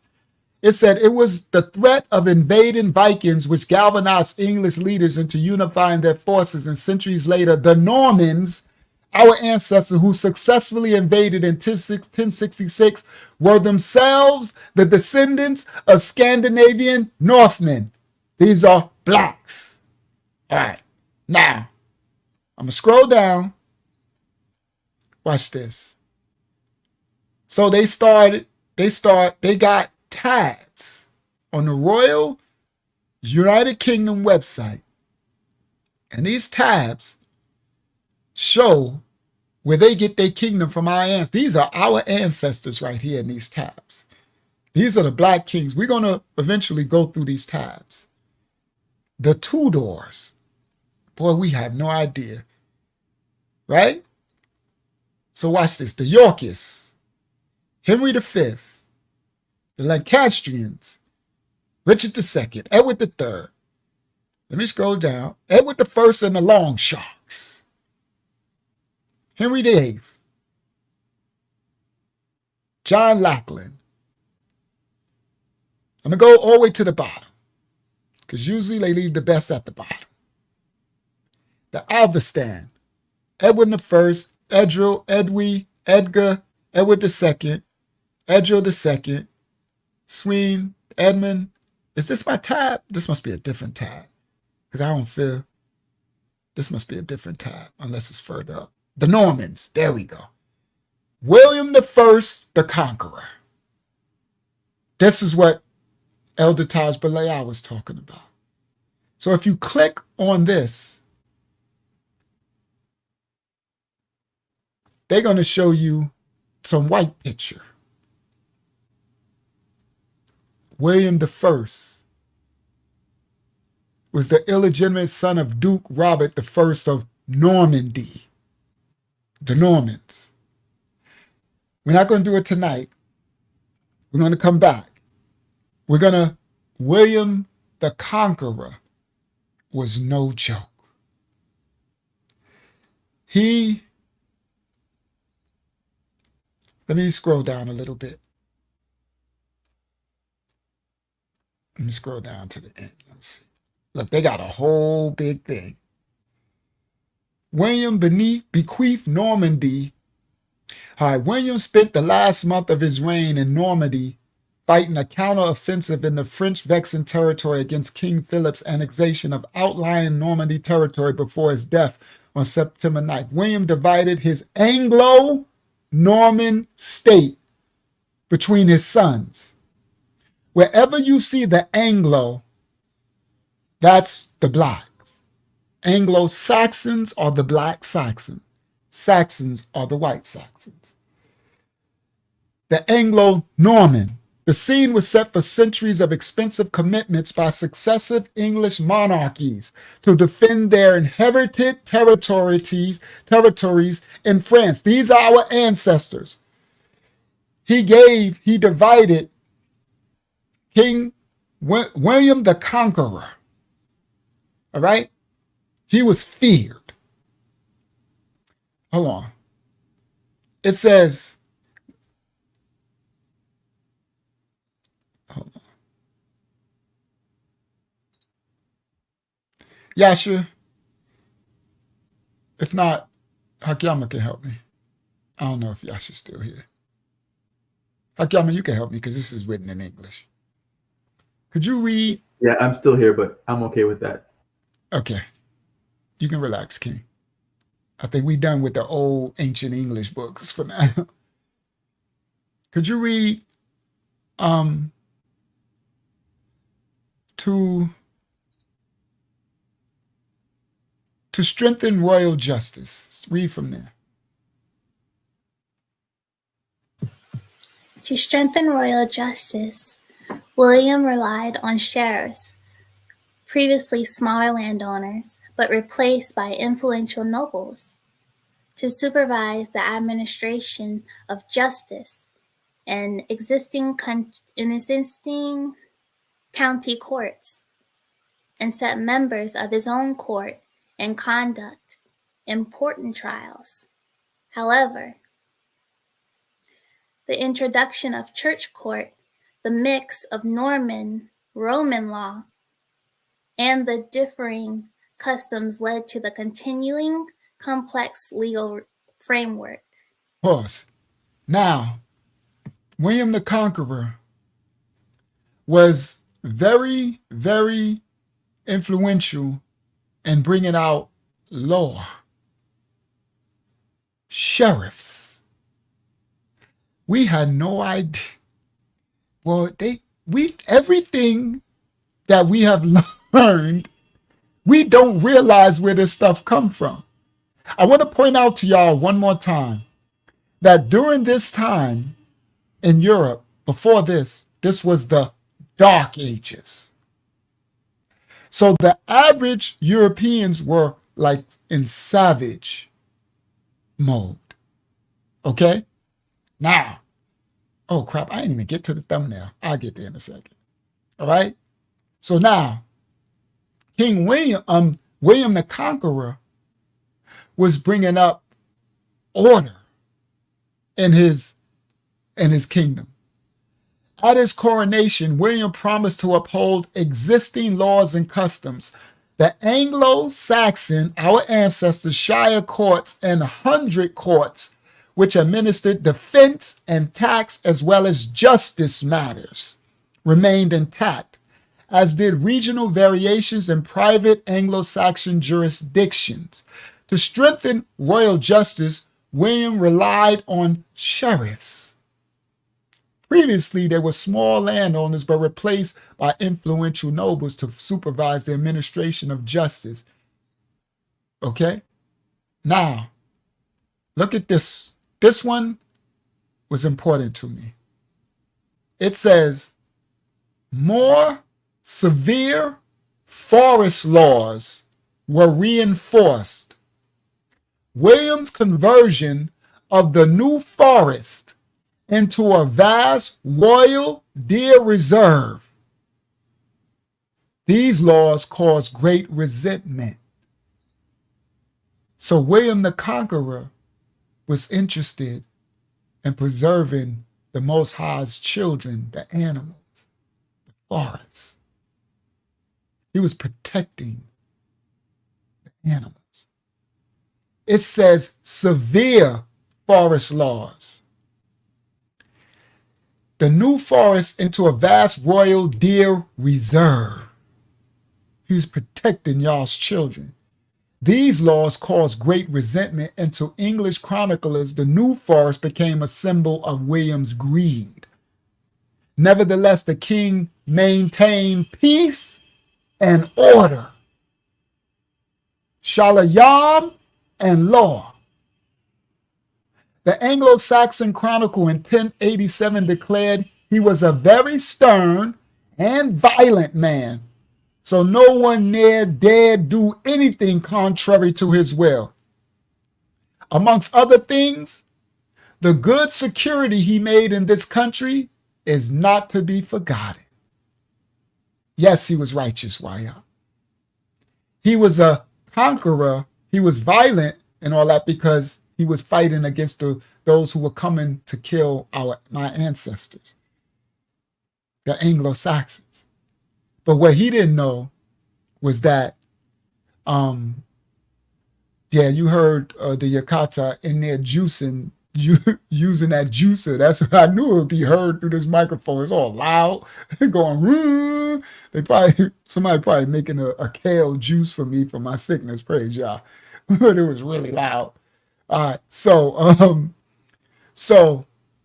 he was violent, but he was stern. He was no joke, but he couldn't stop the prophecy that was going to come after our ancestors. You're not going to stop the prophecy. So William spent the last of his months of his reign in Normandy fighting a counteroffensive in the French Vexin, right? William bequeathed Normandy as he promised to his eldest son, Robert. So Normandy was still given in his family line. Despite their bitter differences, Robert had sided with his father's enemies in Normandy and even wounded and defeated his father in the battle. Oh my goodness, bro. The enemy will come from those of your own household, right? His son, William Rufus, was to succeed William as King of England. And the third remaining son, Henry, was left 5,000 pounds in silver. He left his inheritance to his children, and one of his children killed. We got something to do with him dying. William was buried in Abbey Foundation of St. Stephen at Caen, which was desecrated by the Huguenots in 1562 and the revolutionaries in 1793. The burial place of the first Norman king of England is marked by a simple stone slab. The first Norman king of England is William I, the Conqueror. We'll read his story another time. Born around 1028, he was the illegitimate son of Duke Robert I of Normandy and Herleve, also known as Arlette, daughter of a tanner in Falaise, known as William the Bastard to his contemporaries. His illegitimacy shaped his career when he was young.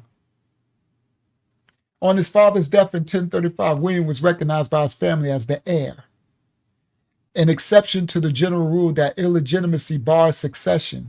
His great uncle looked after the duchy until 1037, and his overlord, King Henry I of France, knighted him at the age of 15. We'll get back to his story. All right, the Black Kings and Nobility. Now remember, this is on the page. This is on the United Kingdom's website page. And then they got another tab titled The Normans. And these are our ancestors. The Normans came to govern England following one of the most famous battles in English history, the battles of Hastings in 1066.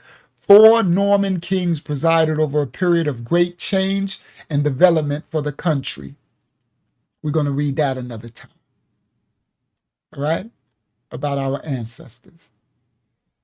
A compromise was eventually reached whereby the son of Matilda and Geoffrey would be heir to the English crown, while Stephen's son would inherit his baronial lands.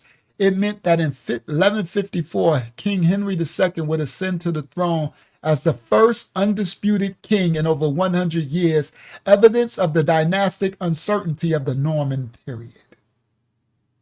Our ancestors, the Normans. All right? The Black Kings and Nobility. All right. Now let me close out with this Bible. And they were swarthy. And this, again, is on this page. hold on. It's on this page. With the Duke of Kent, right? So on this page, the Royal UK website, all you got to do is click on the tab that says the Royal Family and then scroll on down. Well, no, it was somewhere else where I found it. It's somewhere on there. Just scroll. When you scroll to the bottom, they got all these other tabs. And they open up to tell their history. And they're telling our history. The Most High won't allow our history to be erased. All right.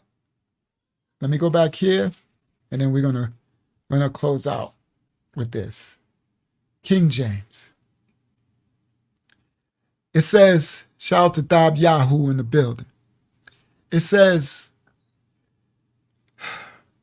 the 80 books of the King James Version include 39 books of the Old Testament and 14 books of the Apocrypha and 27 books of the New Testament. Noted for its majesty of style, the King James Version has been described as one of the most important books in English culture and a driving force in the shaping of the English-speaking world. The King James Version remains the preferred translation of many Christian fundamentalists and religious movements.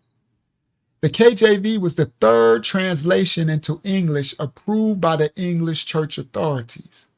The first had been the Great Bible in 1535. The second had been the Bishop's Bible in 1568. In Switzerland, the first generation of Protestant reformers had produced the Geneva Bible, which was published in 1560. Having referred to the original Hebrew and Greek scriptures, which was influential in the writing of the authorized King James Version. The English church initially used the officially sanctioned Bishop's Bible, which was hardly used by the population. More popular was the named Geneva Bible, which was created on the basis of the Tyndale translation in Geneva, under the direct successor of the reformer John Calvin for his English followers. So the more popular Geneva Bible was created on the basis of Tyndale. The translators of the Geneva Bible had translated the word king and put it as tyrant about 400 times. The word tyrant does not appear once in the KJV. Because of this, it has been assumed that King James purposely had the translators of the KJV mistranslate the word tyrant as either troubling or oppressor, or some other word to avoid people being critical of his monarchy, though there's no evidence to back up that claim. So then why are you repeating it? Y'all see how they do this? There's no evidence to back up this claim, so why are you claiming it? That's like these people, I'm going to just make a statement, but there's no evidence that I'm just saying anything. All right? So, the reason why King James was ordained to make this Bible and to put the Apocrypha in it, which they didn't like, is because, no disrespect to no one else, it was for the lost sheep of the house of Yahshua. It was for them to be able to awaken. He, one of the Jacobites, swarthy, black king, wrote this. He rewrote these others, nations. See? The Great Bible and then the Bishop's Bible, right? And these others, the Geneva, right? He rewrote this to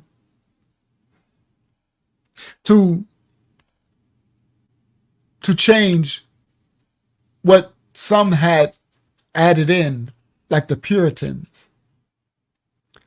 And they changed king to mean a tyrant. Okay? Because there was a spirit to go after the monarchy. Understand? They wrote that in the Bible. Look, it says the translators of the Geneva Bible had translated the word king as tyrant about 400 times. To do what? Brainwash the people to see the monarchy, the kings, as tyrants. And Hakyama, who were the kings? Thank you. They weren't kings and them. Yes, Yahakanan, undermining. This would start the revolution. It would start the dissension of them on the monarchy to replace the black nobility. This is how we lost our kingdom. So King James wrote his Bible to change what they were writing because they were starting. But the funny thing was, you can't stop prophecy. But the prophecy is a full prophecy. So at the same time that King James couldn't stop the prophecy of the people coming down to destroy his kingdom and to enslave and kill them and send his descendants into slavery, that's the prophecy. That same prophecy would have him write this book. And then 2,000 years, whatever, how many years later, the remnant would take this same book and the Apocrypha, and it would awaken the children and his identity and everything. So you can't stop the prophecy in no matter, shape, form, or fashion. It's going to come to pass. Okay? So now, we're going to you're going to, hopefully, by the time we close out, you're going to have more understanding of how important it was what King James was doing. So it says, King James convened the Hampton Court Conference in January 1604, where a new English version was conceived in response to the problems of the earlier translations perceived by the Puritans. The English Protestants sought to rid the Church of England of what they considered to be Roman Catholic practices, maintaining that the Church of England had not been fully reformed and should be more Protestant Puritanism. So what that means is they were saying that King James and the monarchy, because they were actually from the Roman Empire, King James. They were saying that they don't believe in the kingship line. They believe that the kingship line should be overthrown. Okay? So, it says, King James convened it, the Hampton Court Conference, where a new English version was conceived in response to the problems of the earlier translations perceived by the Puritans, a faction of the Church of England. James gave translators instructions intended to ensure the new version would conform to ecclesiology and reflect the episcopal structure of the Church of England and its belief in an ordained clergy. In common with most other translations of the period, the New Testament was translated from Greek, the Old Testament from the Hebrew and the Aramaic, and the Apocrypha from Greek and Latin. In 1662, Book of Common Prayer, the text of the Authorized Version replaced the text of the Great Bible for the Epistle and Gospel readings. By the first half of the 18th century, the Authorized Version had become effectively unchallenged as the only English translation used in Anglican and other English Protestant churches. Except for the Psalms and some short passages in the Book of Common Prayer of the Church of England, over the 18th century, the Authorized Version supplanted the Latin Vulgate. All right. So, hold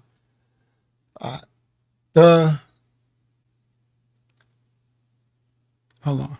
English-speaking scholars, with the development of stereotype printing at the beginning of the 19th century, this version of the Bible, the King James, had become the most widely printed book in history.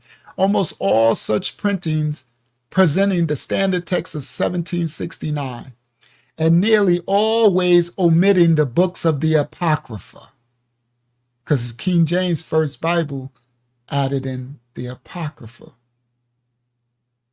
Yes, Abiyah said, wow, so they not only use the Bible to undermine and take us out of power, but also to control us, to keep us in the slave mindset. Today, the unqualified title King James Version usually indicates the Oxford Standard Test because it don't got the Apocrypha in the 1611. All right. Now, it says, the title of the first edition of the translation, Early Modern English, was the Holy Bible, contained the Old Testament and the New, newly translated out of the original tongues and with the former translations diligently compared. And that's this over here. All right. For many years, it was common to not give the translation any specific name. In his book, Leviathan, that's the one with the black King Charles the First, Leviathan. And you see this image? They cut off King Charles' face because if they did, you can see he's clearly black. Okay? So in his book, Leviathan, Thomas Hobbes referred to it as the English translation made in the beginning of the reign of King James.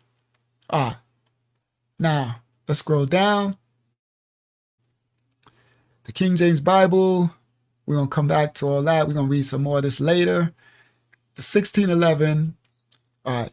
Other works from the early 19th century confirm the widespread use of the name on both sides of the Atlantic. It is found both a historical sketch and everything. An English publication in 18, which explicitly states the 1611 version is generally known by the name of King James Bible. The name was also found as King James Bible without the final S, King James Bible. For example, in a book review from 1811, the first King James Bible was used as far back. All right. Now let's get to the original. Who should be known as the original author?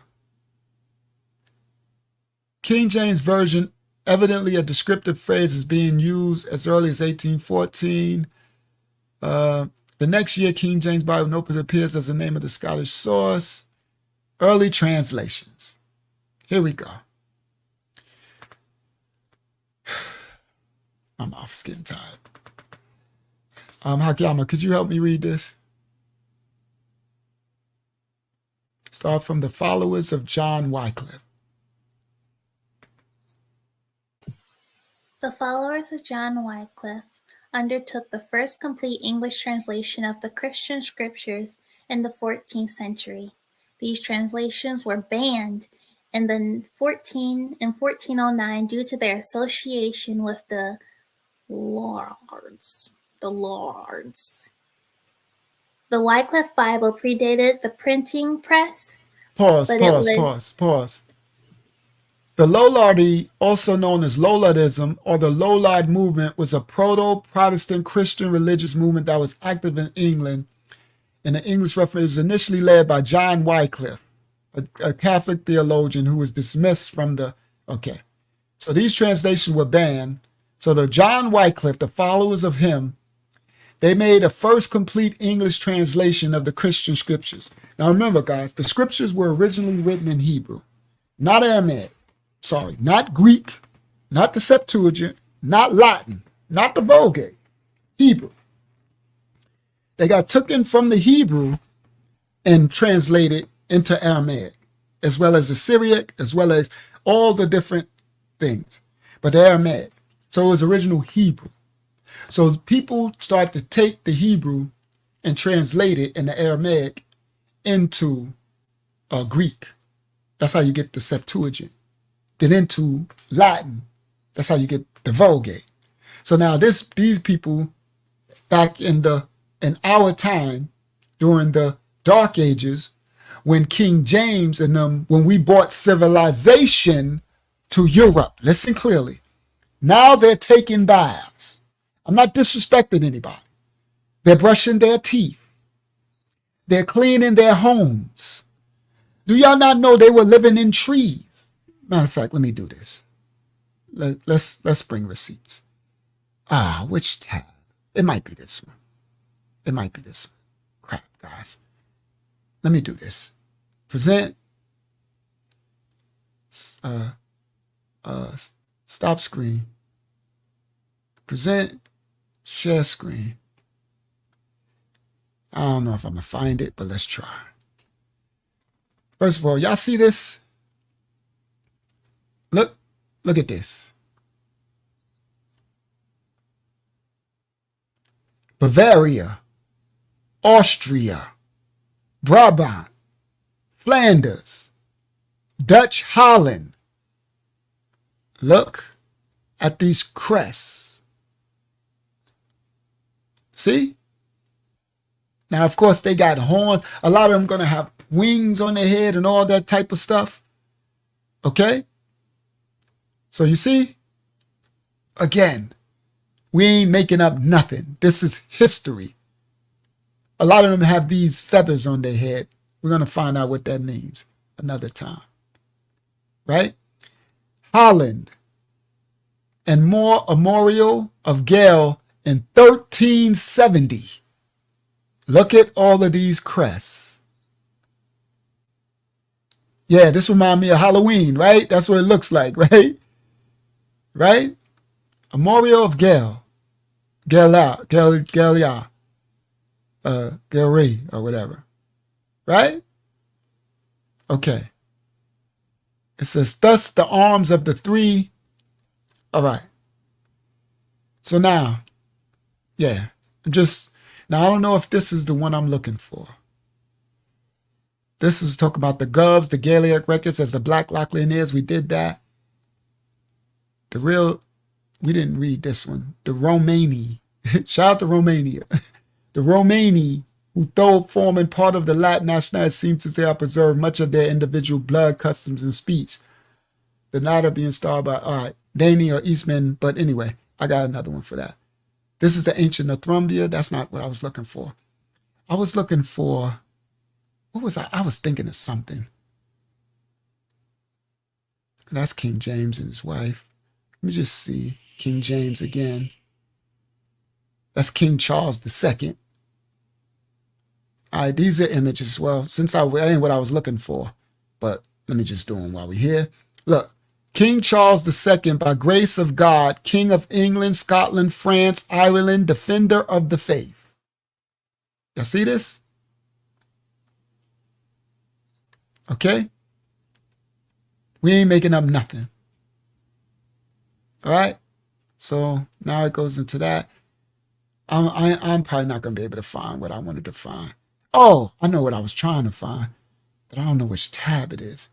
Give me a second. Let me see if I can find. I got so many tabs open. I don't know which one it's going to be. Because it was the one where I'm trying to show y'all the. Dag, dude, it's at like the tip of my memory. Is it this one? Let's see. No, because that's that. It's the one with the pictures. It shows this. Is it this one? Let me try. I don't want to mess up my lesson and have no empty spaces. Well, let me show this now. Even if it ain't this one, let me show it. Whatever. Let y'all's will be done. All right, so stop share. If that ain't the one I was trying to show, I'm still going to show one. Stop screen. Present. Share screen. Window. Let's show something new we ain't shared before. Let me show y'all something new. The island of Java is clearly the island of, y'all see that? IEUA. From the other book, didn't we just find out that the IUIA was like Yah? Mr. Franklin makes an observation which is new to me, that the ancient Etrurians had the countenances of Negroes, the same as the images of Buddha in India. This is very striking when compared with the proofs which I have given in Celtic Druids, the identity of the Sanskrit and ancient language of Italy. All right, now, that ain't what I want to show y'all. All right, these are those ancient images during the dark. There go my thumbnail. I guess I'm doing the thumbnail. There go my thumbnail. So the thumbnail said, who is this? That ain't Mary and that ain't Jesus. This is our ancestors. This is Semiramis, and that's Tammuz. This is where you get this Phoenician, this Babylonian. So our ancestors was making these images because they was following Phoenicic. It's where you get this paleo stuff. So this is where our ancestors during this time had all these ancient images like this. See this? Jesus in a dress, right? You see that? That's where all this come from. That ain't Mary. We ain't have images, idol worship, but our ancestors was doing this. So as Yasharala asked, she said, is it possible some of them were righteous and the curse was pursuing them? Absolutely. Okay? So now I got that out the way. Is this the one? No, I think I showed this one already. These are some of the ancient relics. This ain't the one either. I showed these already. This ain't the one. This ain't the one. All right, let me find my tab. I'm gonna do this correctly. It's somewhere. I got it. I'm gonna find my tab because I'm not about to be. They ain't about to stress me out. Then after I finish, I'm like, Dad, the tab was right there. You're not about to do this to me. I've been wanting to show this for a while, and every time I come on here, I never get to the tab. It's something new I want to show y'all. Give me a second. I'm scrolling through. There we go. All right. Let me show y'all something. Let me show you something. So, stop share. Present. Share screen. Window. This one. Share. Now, I know we've seen this coin already. It's the Dukes of Saxony. These three black dudes on this coin with their afros. But that ain't what I want to show y'all. Y'all seen that already. Ancient Russia and all these icons. Y'all ain't see that one. I'm going to come back to that. Look at this. Y'all take a look at this. Y'all ain't never seen this.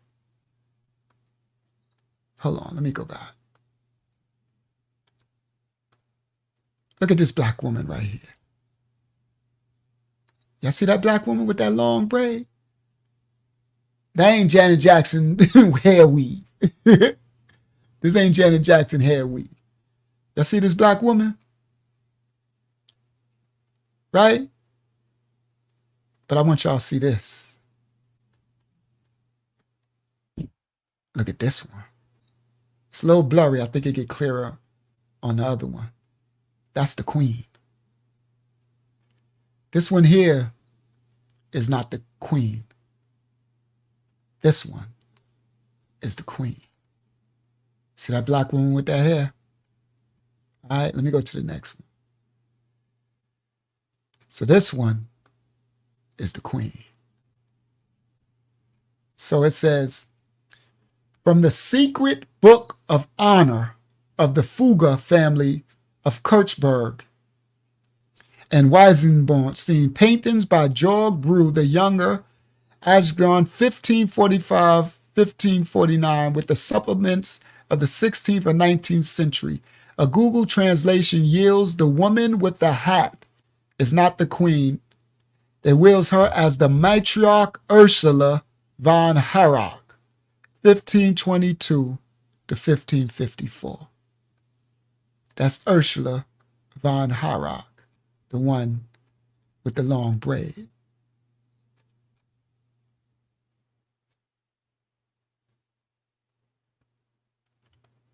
So this one is not the queen. That's Ursula with that hat. Don't that hat look like that Pope hat thing? Okay? See that black woman? All right. Look at this one. Another receipt for y'all guys. This is when it was coming out, they coming out of the Dark Ages. This is Cardinal Albert of Brandenburg. He's being chastised by Ulrich von Hutten in 1517. That's the black man. Van Hutten was a German scholar, a poet, and a reformer. And he was also an outspoken critic of the Roman Catholic Church. The black dude, I'm going to show you in a second, he acted as a bridge between the humanists and the Lutheran Reformation. He was a leader of the Imperial Knights of the Holy Roman Empire, 1488 to 1523. For those who didn't know, our ancestors ran the Holy Roman Empire too, before the Aryans and the others took it over. So, this brother, Ulrich von Hutten, is chastising this cardinal. Look. You see this? That's the cardinal. Roman Catholic Church. And they talking about we were slaves and all this. This is when the Renaissance is starting to come about. Okay? Now, and you can see chastising them in the picture. And he's sitting there taking it. All right? Now, yeah, they lied to us.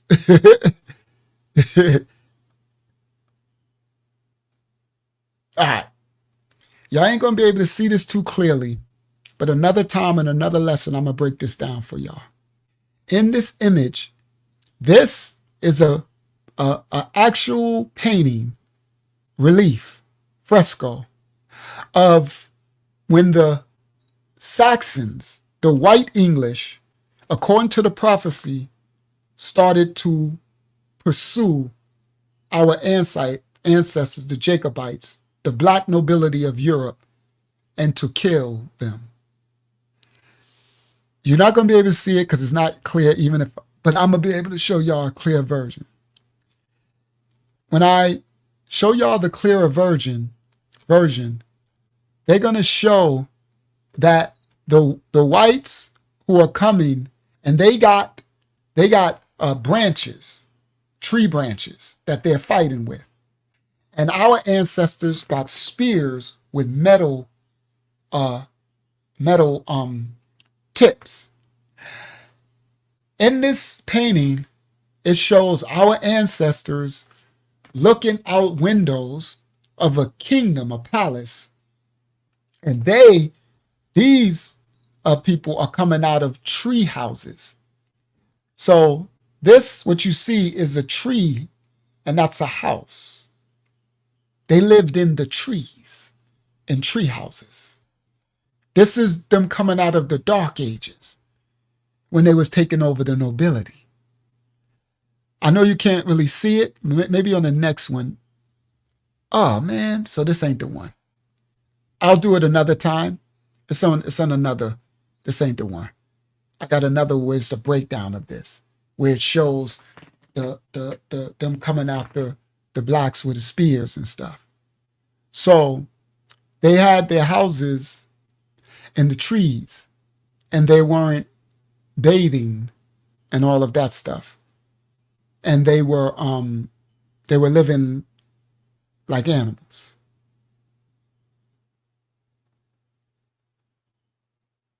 All right. So anyway, that's my William Tyndale, but we're going to get there to him. So anyway, I thought I had that clear, but that's not the one. So anyway, that's enough. So let me finish this out with William Tyndale so we can close out. All right. Now, let me come back to here. Try not to make this too long. We ain't going past 4 hours. Present, share screen. If I can get this down to 3 hours, that would be really beautiful for me. King James, there we go. Share. Let me just finish out so y'all can know who your ancestor William Tyndale is. Right? William Tyndale. a black man. That's his image right there. Okay? Thank you, Zayana. Give a like and a subscribe to the channel for those who haven't, please. It says, the Wycliffe Bible predated the printing press, but it was circulated very widely in manuscript form, often inscribed with a date which is much earlier than 1409, in order to avoid the legal ban,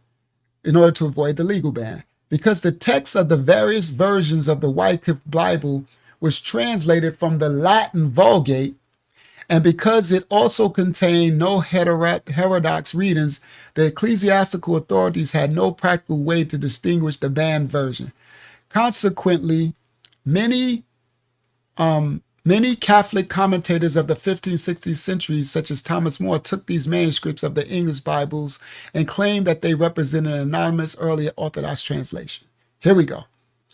William, in 1525, this black man, William Tyndale, the 1500s, an English contemporary of Martin Luther, he undertook a translation of the New Testament.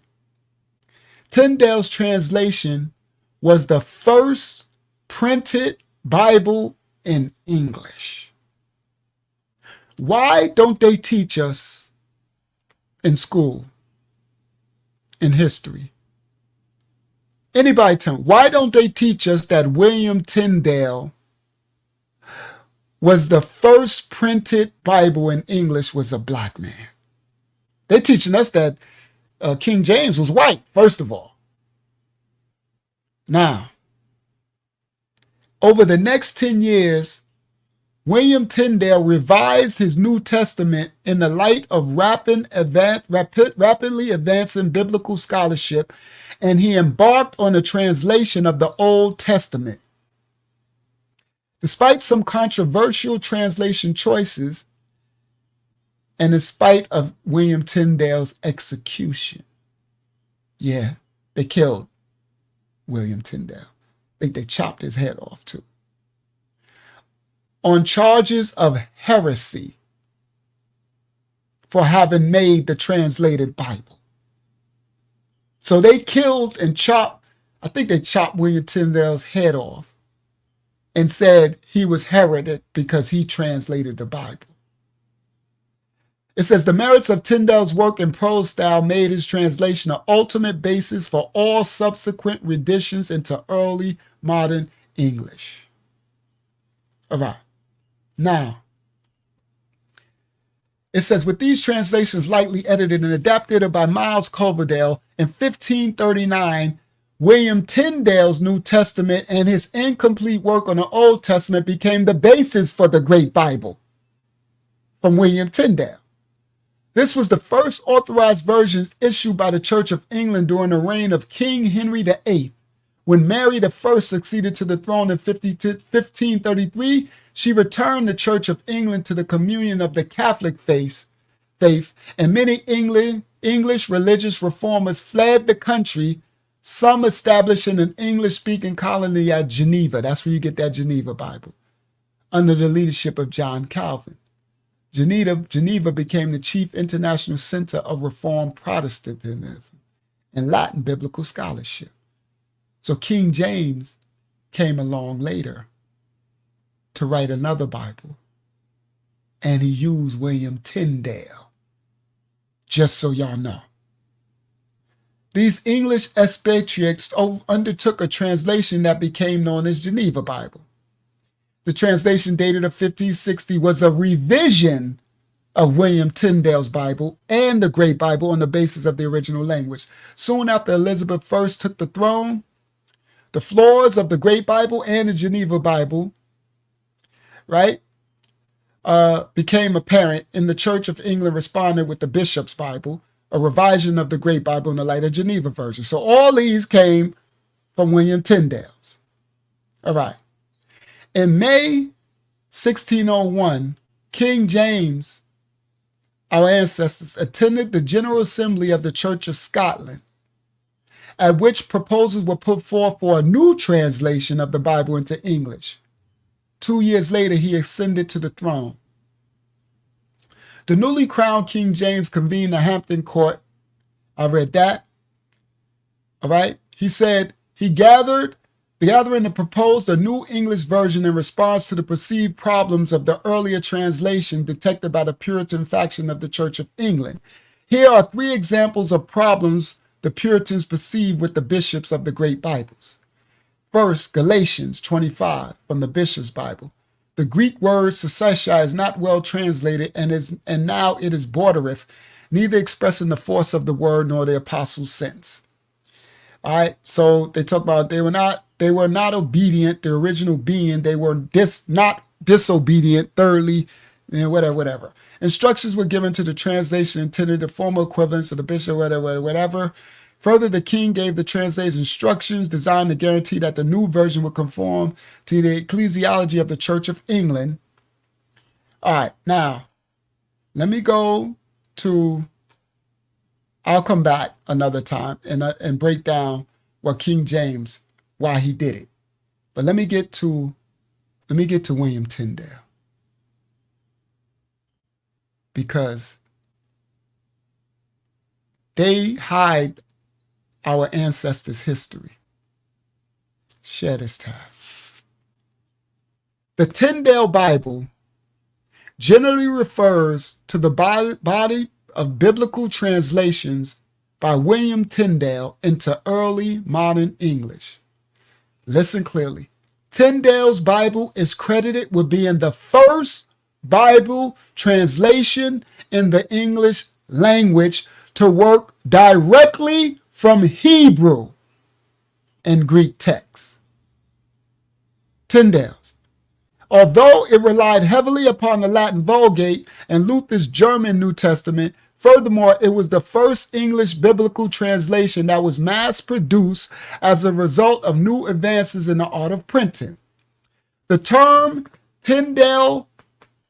Tyndale's Bible is not strictly correct, because Tyndale never published a complete English language Bible. Instead, a completely translated Bible was completed by Miles Coverdale, who supplemented Tyndale's translation with his own to produce the first complete printed Bible in 1535. Before his execution, William Tyndale had translated the New Testament, the Pentateuch, and the historical books of the Old Testament. When you go to try to find out, they just say he only translated the New Testament. Wrong. The New Testament, the Pentateuch, and the historical books of the Old Testament. Of the Old Testament books, the Pentateuch, the book of Jonah, and a revised version of the book of Genesis were published during Tyndale's lifetime. His other Old Testament works were first used in the creation of the Matthew Bible and also greatly influenced subsequent English translations of the Bible. This black man, William Tyndale. The chain of events that led to the creation of Tyndale's New Testament possibly began in 1522, when Tyndale acquired a copy of Luther's German New Testament. Tyndale began a translation into English referencing a Greek text compiled by Erasmus from several manuscripts with texts then ought to predate the Latin Vulgate, whose Latin gospel translation owed to Jerome, but whose epistles come from old Latin versions. The Vulgate was the only Latin translation used by the Roman Catholic Church, but had accumulated a multitude of small variations between hand copied. All right, so let me break that down to English. Tyndale read what Luther and Erasmus. So Luther was he was a reformer, but he was he wasn't all that righteous. He was very prejudiced. Erasmus was more righteous than Luther. And I'll be explaining more about that. Okay. I was planning on doing all that in one study, but I could only fit so much. in one, right? So William Tyndale took what Erasmus and Luther was translating from these Greek and Latin and all this stuff, and being a Jacobite, a Hebrew, translated it. And that is what most of us have in our Bibles today.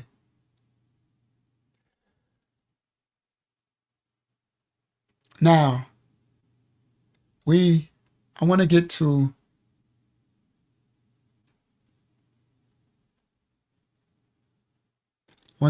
there's something on Tyndale. Is it this one? No, it's not this one. I got another tab there. Where is it? That's Luther. That's Erasmus. That's no.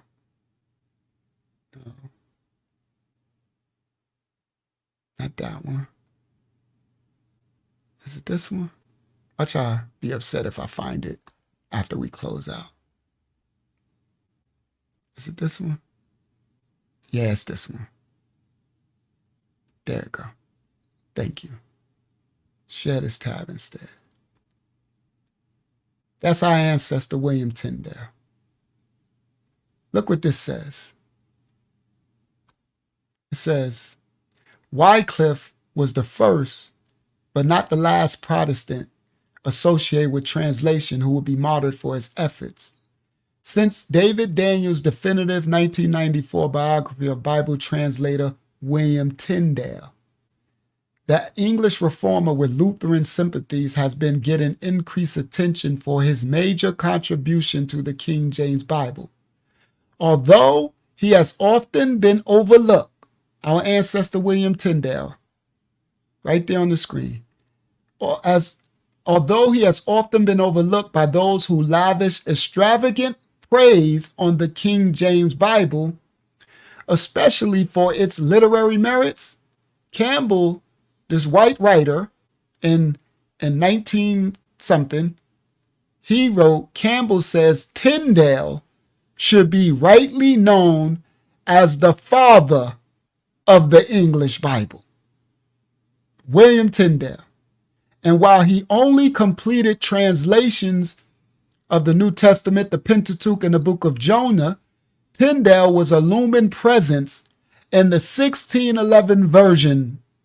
Many of the phrases and cadences associated with the King James Bible, from the phrase, let there be light, and there was light. That phrase, William Tyndale translated. The phrase, ask and it shall be given, seek and ye shall find, knock and it shall be opened unto you, came first from William Tyndale. According to David Katz in his 2004 book, God's Last Words, Yale University Press, the portions of the King James Bible that Tyndale translated remain about 90% verbatim Tyndale. That's because King James used his brother, his kinship line. Not Luther, not Wycliffe, not these others. No disrespect to nobody. But you're going to need the natural branch to decipher. Yes, iron sharpens iron. So listen clearly, Yasharallah. They erased King James. Yep, and I'm gonna break down Thab Yahoo Erasmus. I was planning on doing all this tonight, but we'll be 7 hours. They erased King James and say it was white, while completely erasing Tyndale. This is the father of the Bible, William Tyndale. Yeah, they dark, Larry. This is the darkest stuff. And then beheaded him. But King James used Tyndale. Look, this white writer said the portions of the King James Bible that Tyndale translated remain about 90% verbatim Tyndale. Yale critic Howard Bloom argues that Tyndale should be ranked one of the greatest writers in English, standing only after, not after, he ain't no after no Shakespeare, but standing only after Shakespeare, Chaucer, and Milton.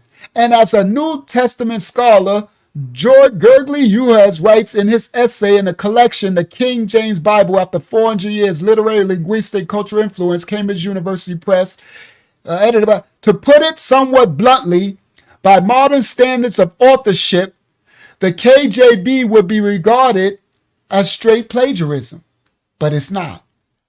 Our ancestor King James used our ancestor William Tyndale. Do you understand? Iron sharpened iron. The Most High set our ancestors up because the prophecy said we would awaken at the end. The Most High left all type of breadcrumbs. Okay? All right? All type of breadcrumbs.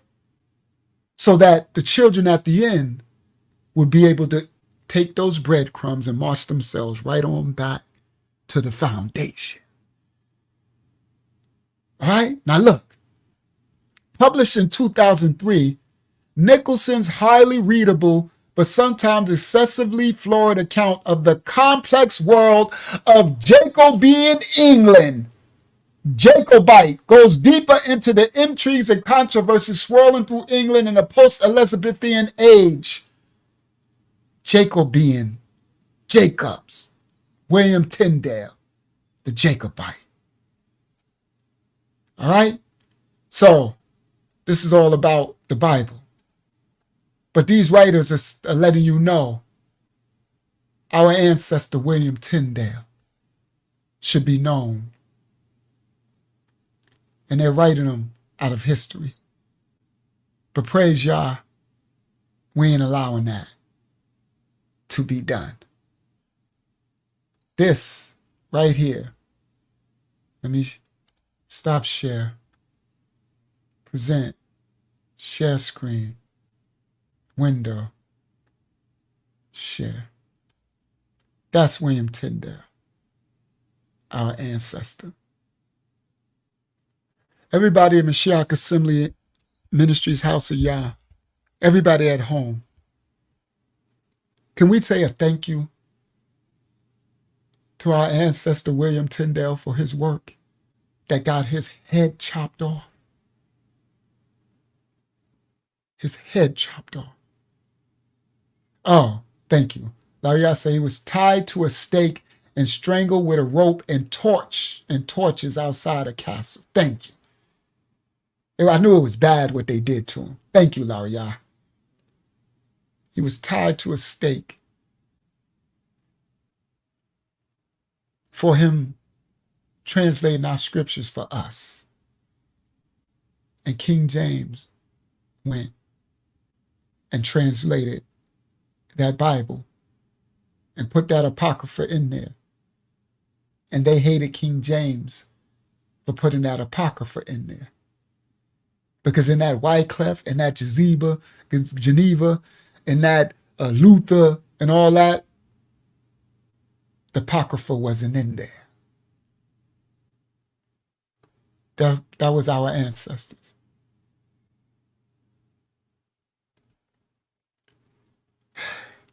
Praise Yah. His holy name is rightful order.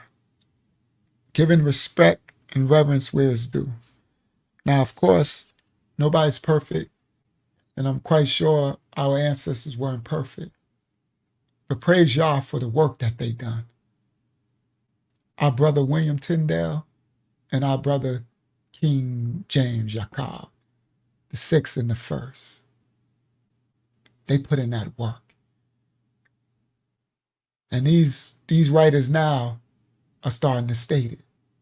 That brother said, Tyndale should be rightly known as the father of the English Bible.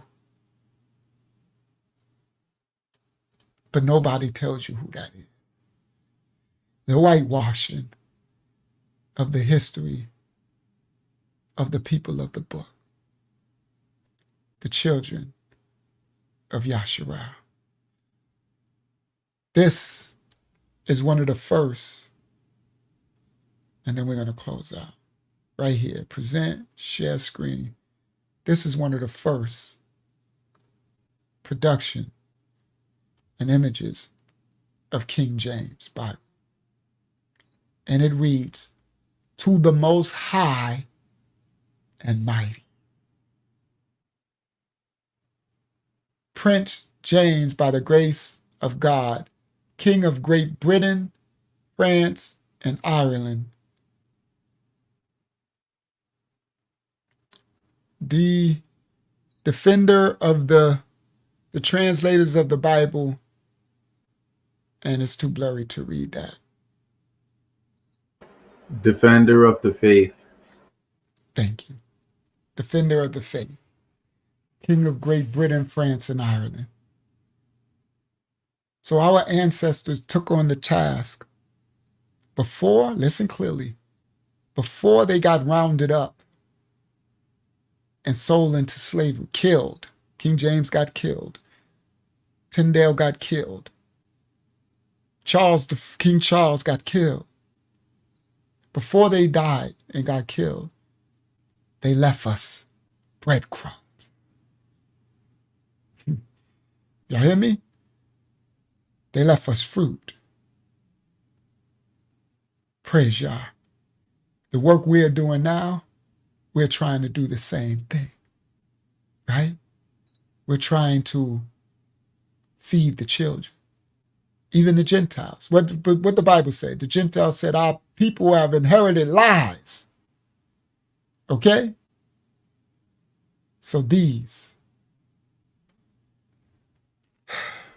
are the ancient nobility of the kings, the kingdoms, the kingship line of the nobility of the Jacobites, our ancestors, and their whitewashing and removal and the sending of them into slavery.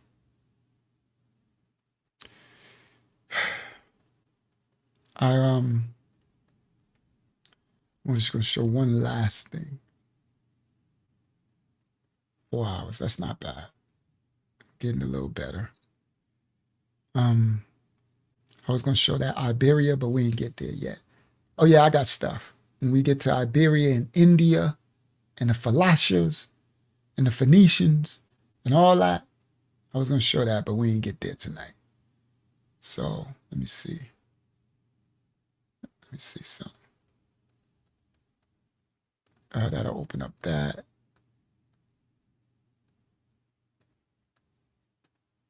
There we go.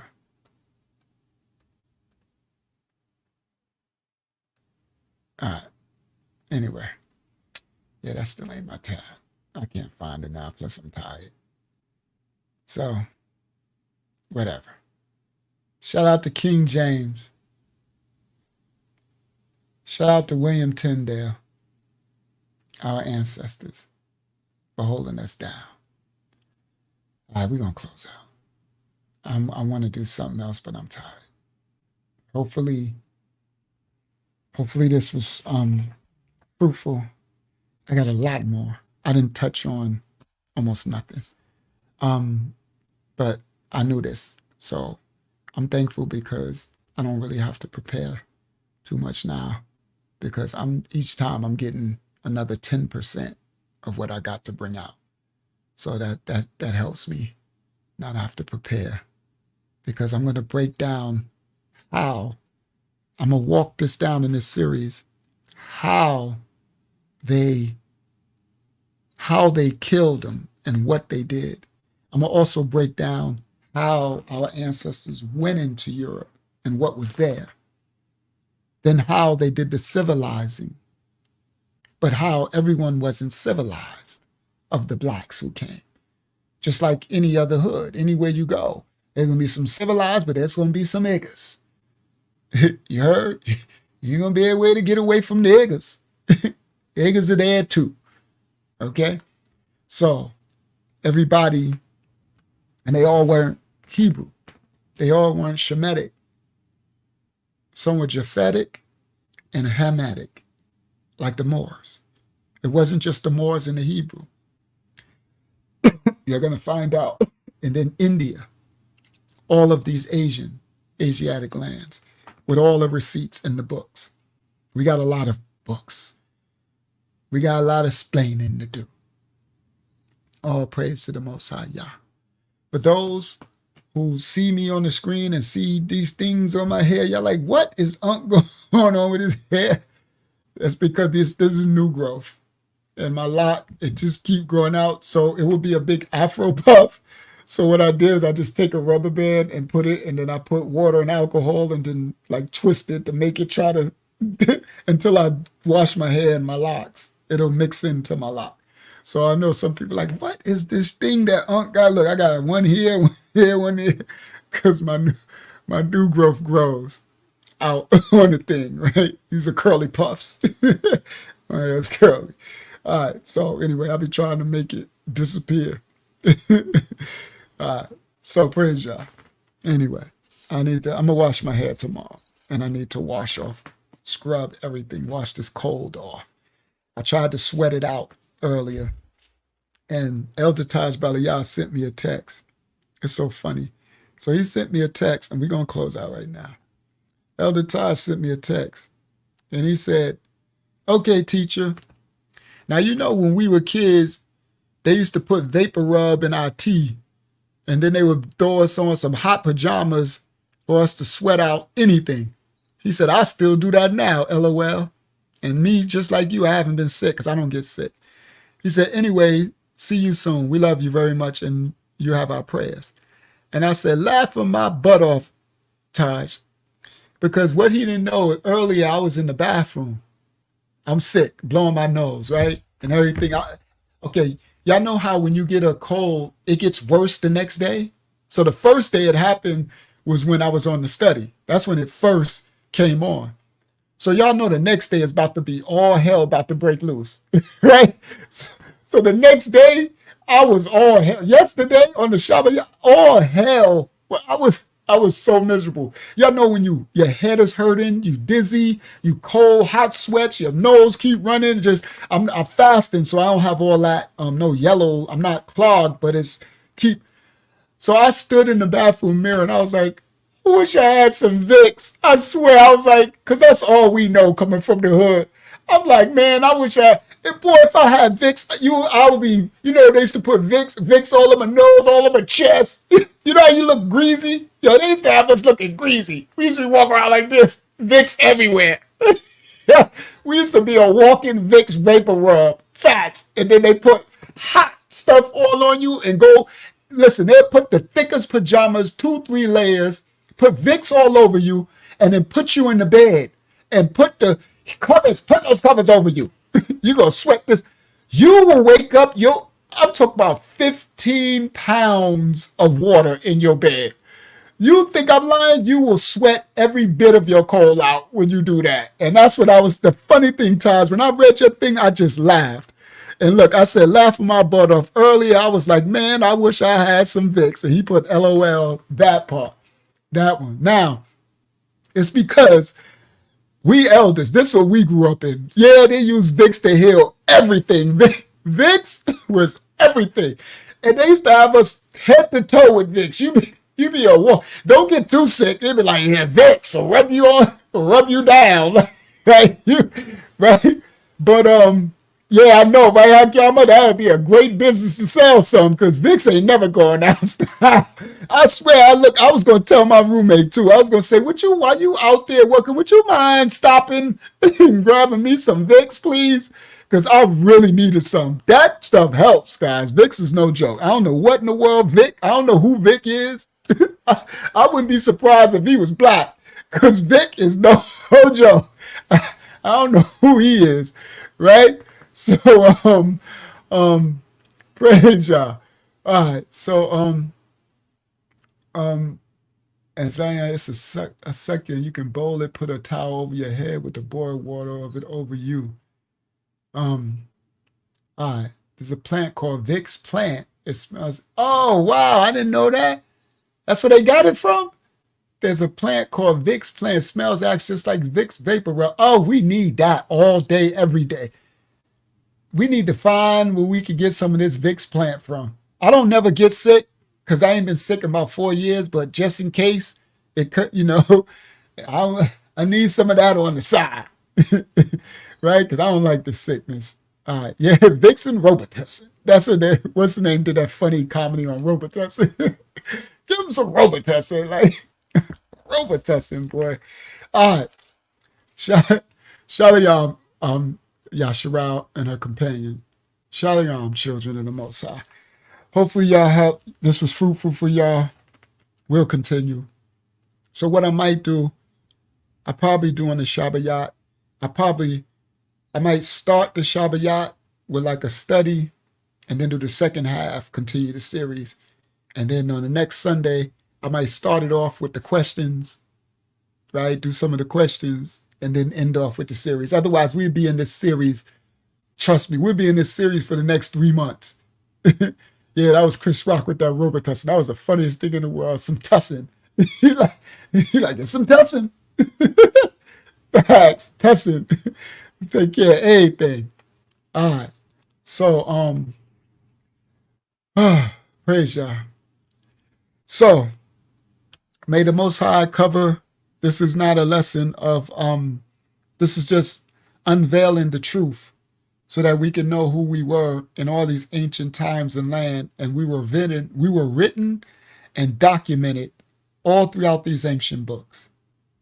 So I'm going to show you, we're going to read another book, probably on the Shabbayat, where they talk about us in India and the Jews and us and the Iberians. And then we got another book that tells us when and how they start going into Europe, how we went into Europe, the Jacobites and the Iberians and all of the rest of them, and the Moors and all of it. We was kings and them. All right. I love you all. Now we can go get us some rest. 4.5 hours. Not too bad. Thank you, Hakyama, for your assistance. Thank you, Yashiyaha, for your assistance. Thank you, El Chataj Balaya, for your presence.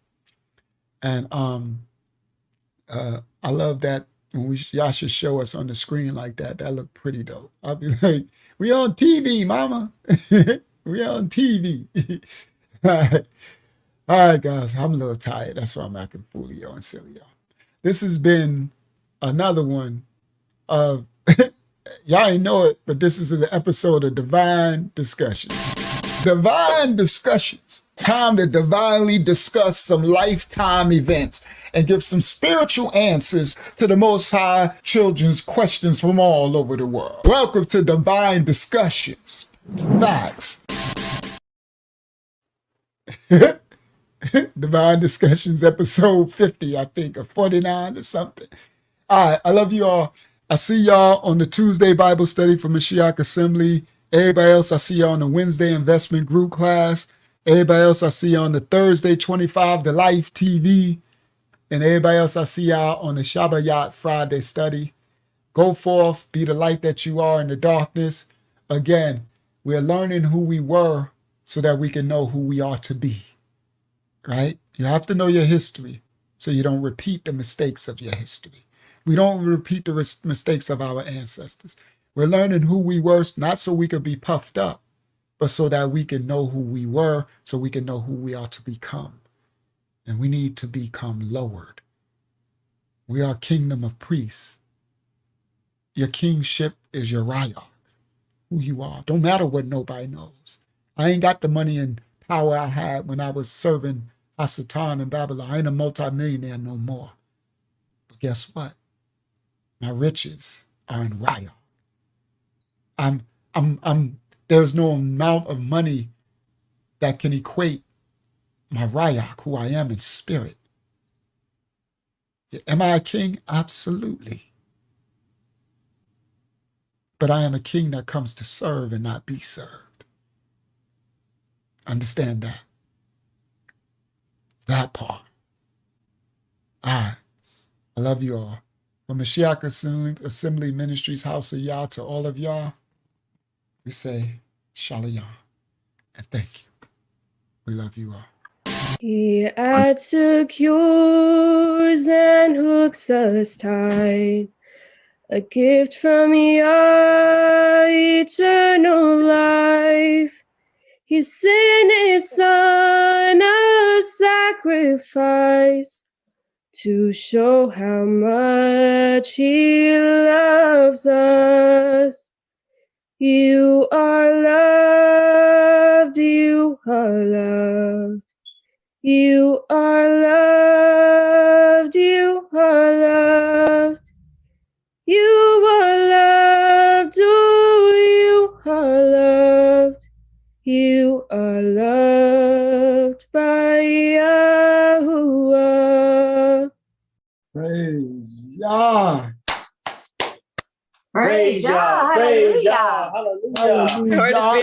Bible study every Tuesday, 8 p.m. We having a Zoom Bible study. I'm gonna put email me for the link.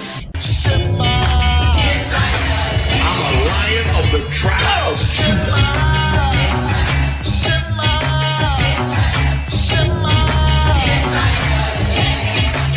Say it again.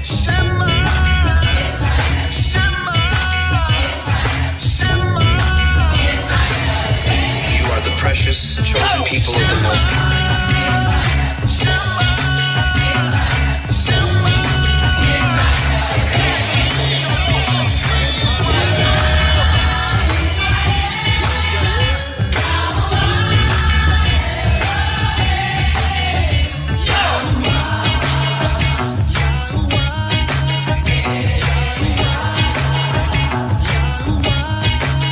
You got that right. We hope you have a good time watching our video, and we will see you in the next video. And we'll see you in the next video. So like and subscribe.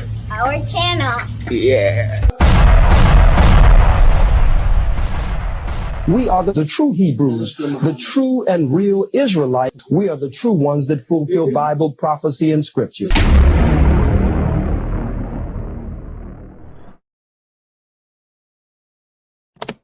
He adds secure.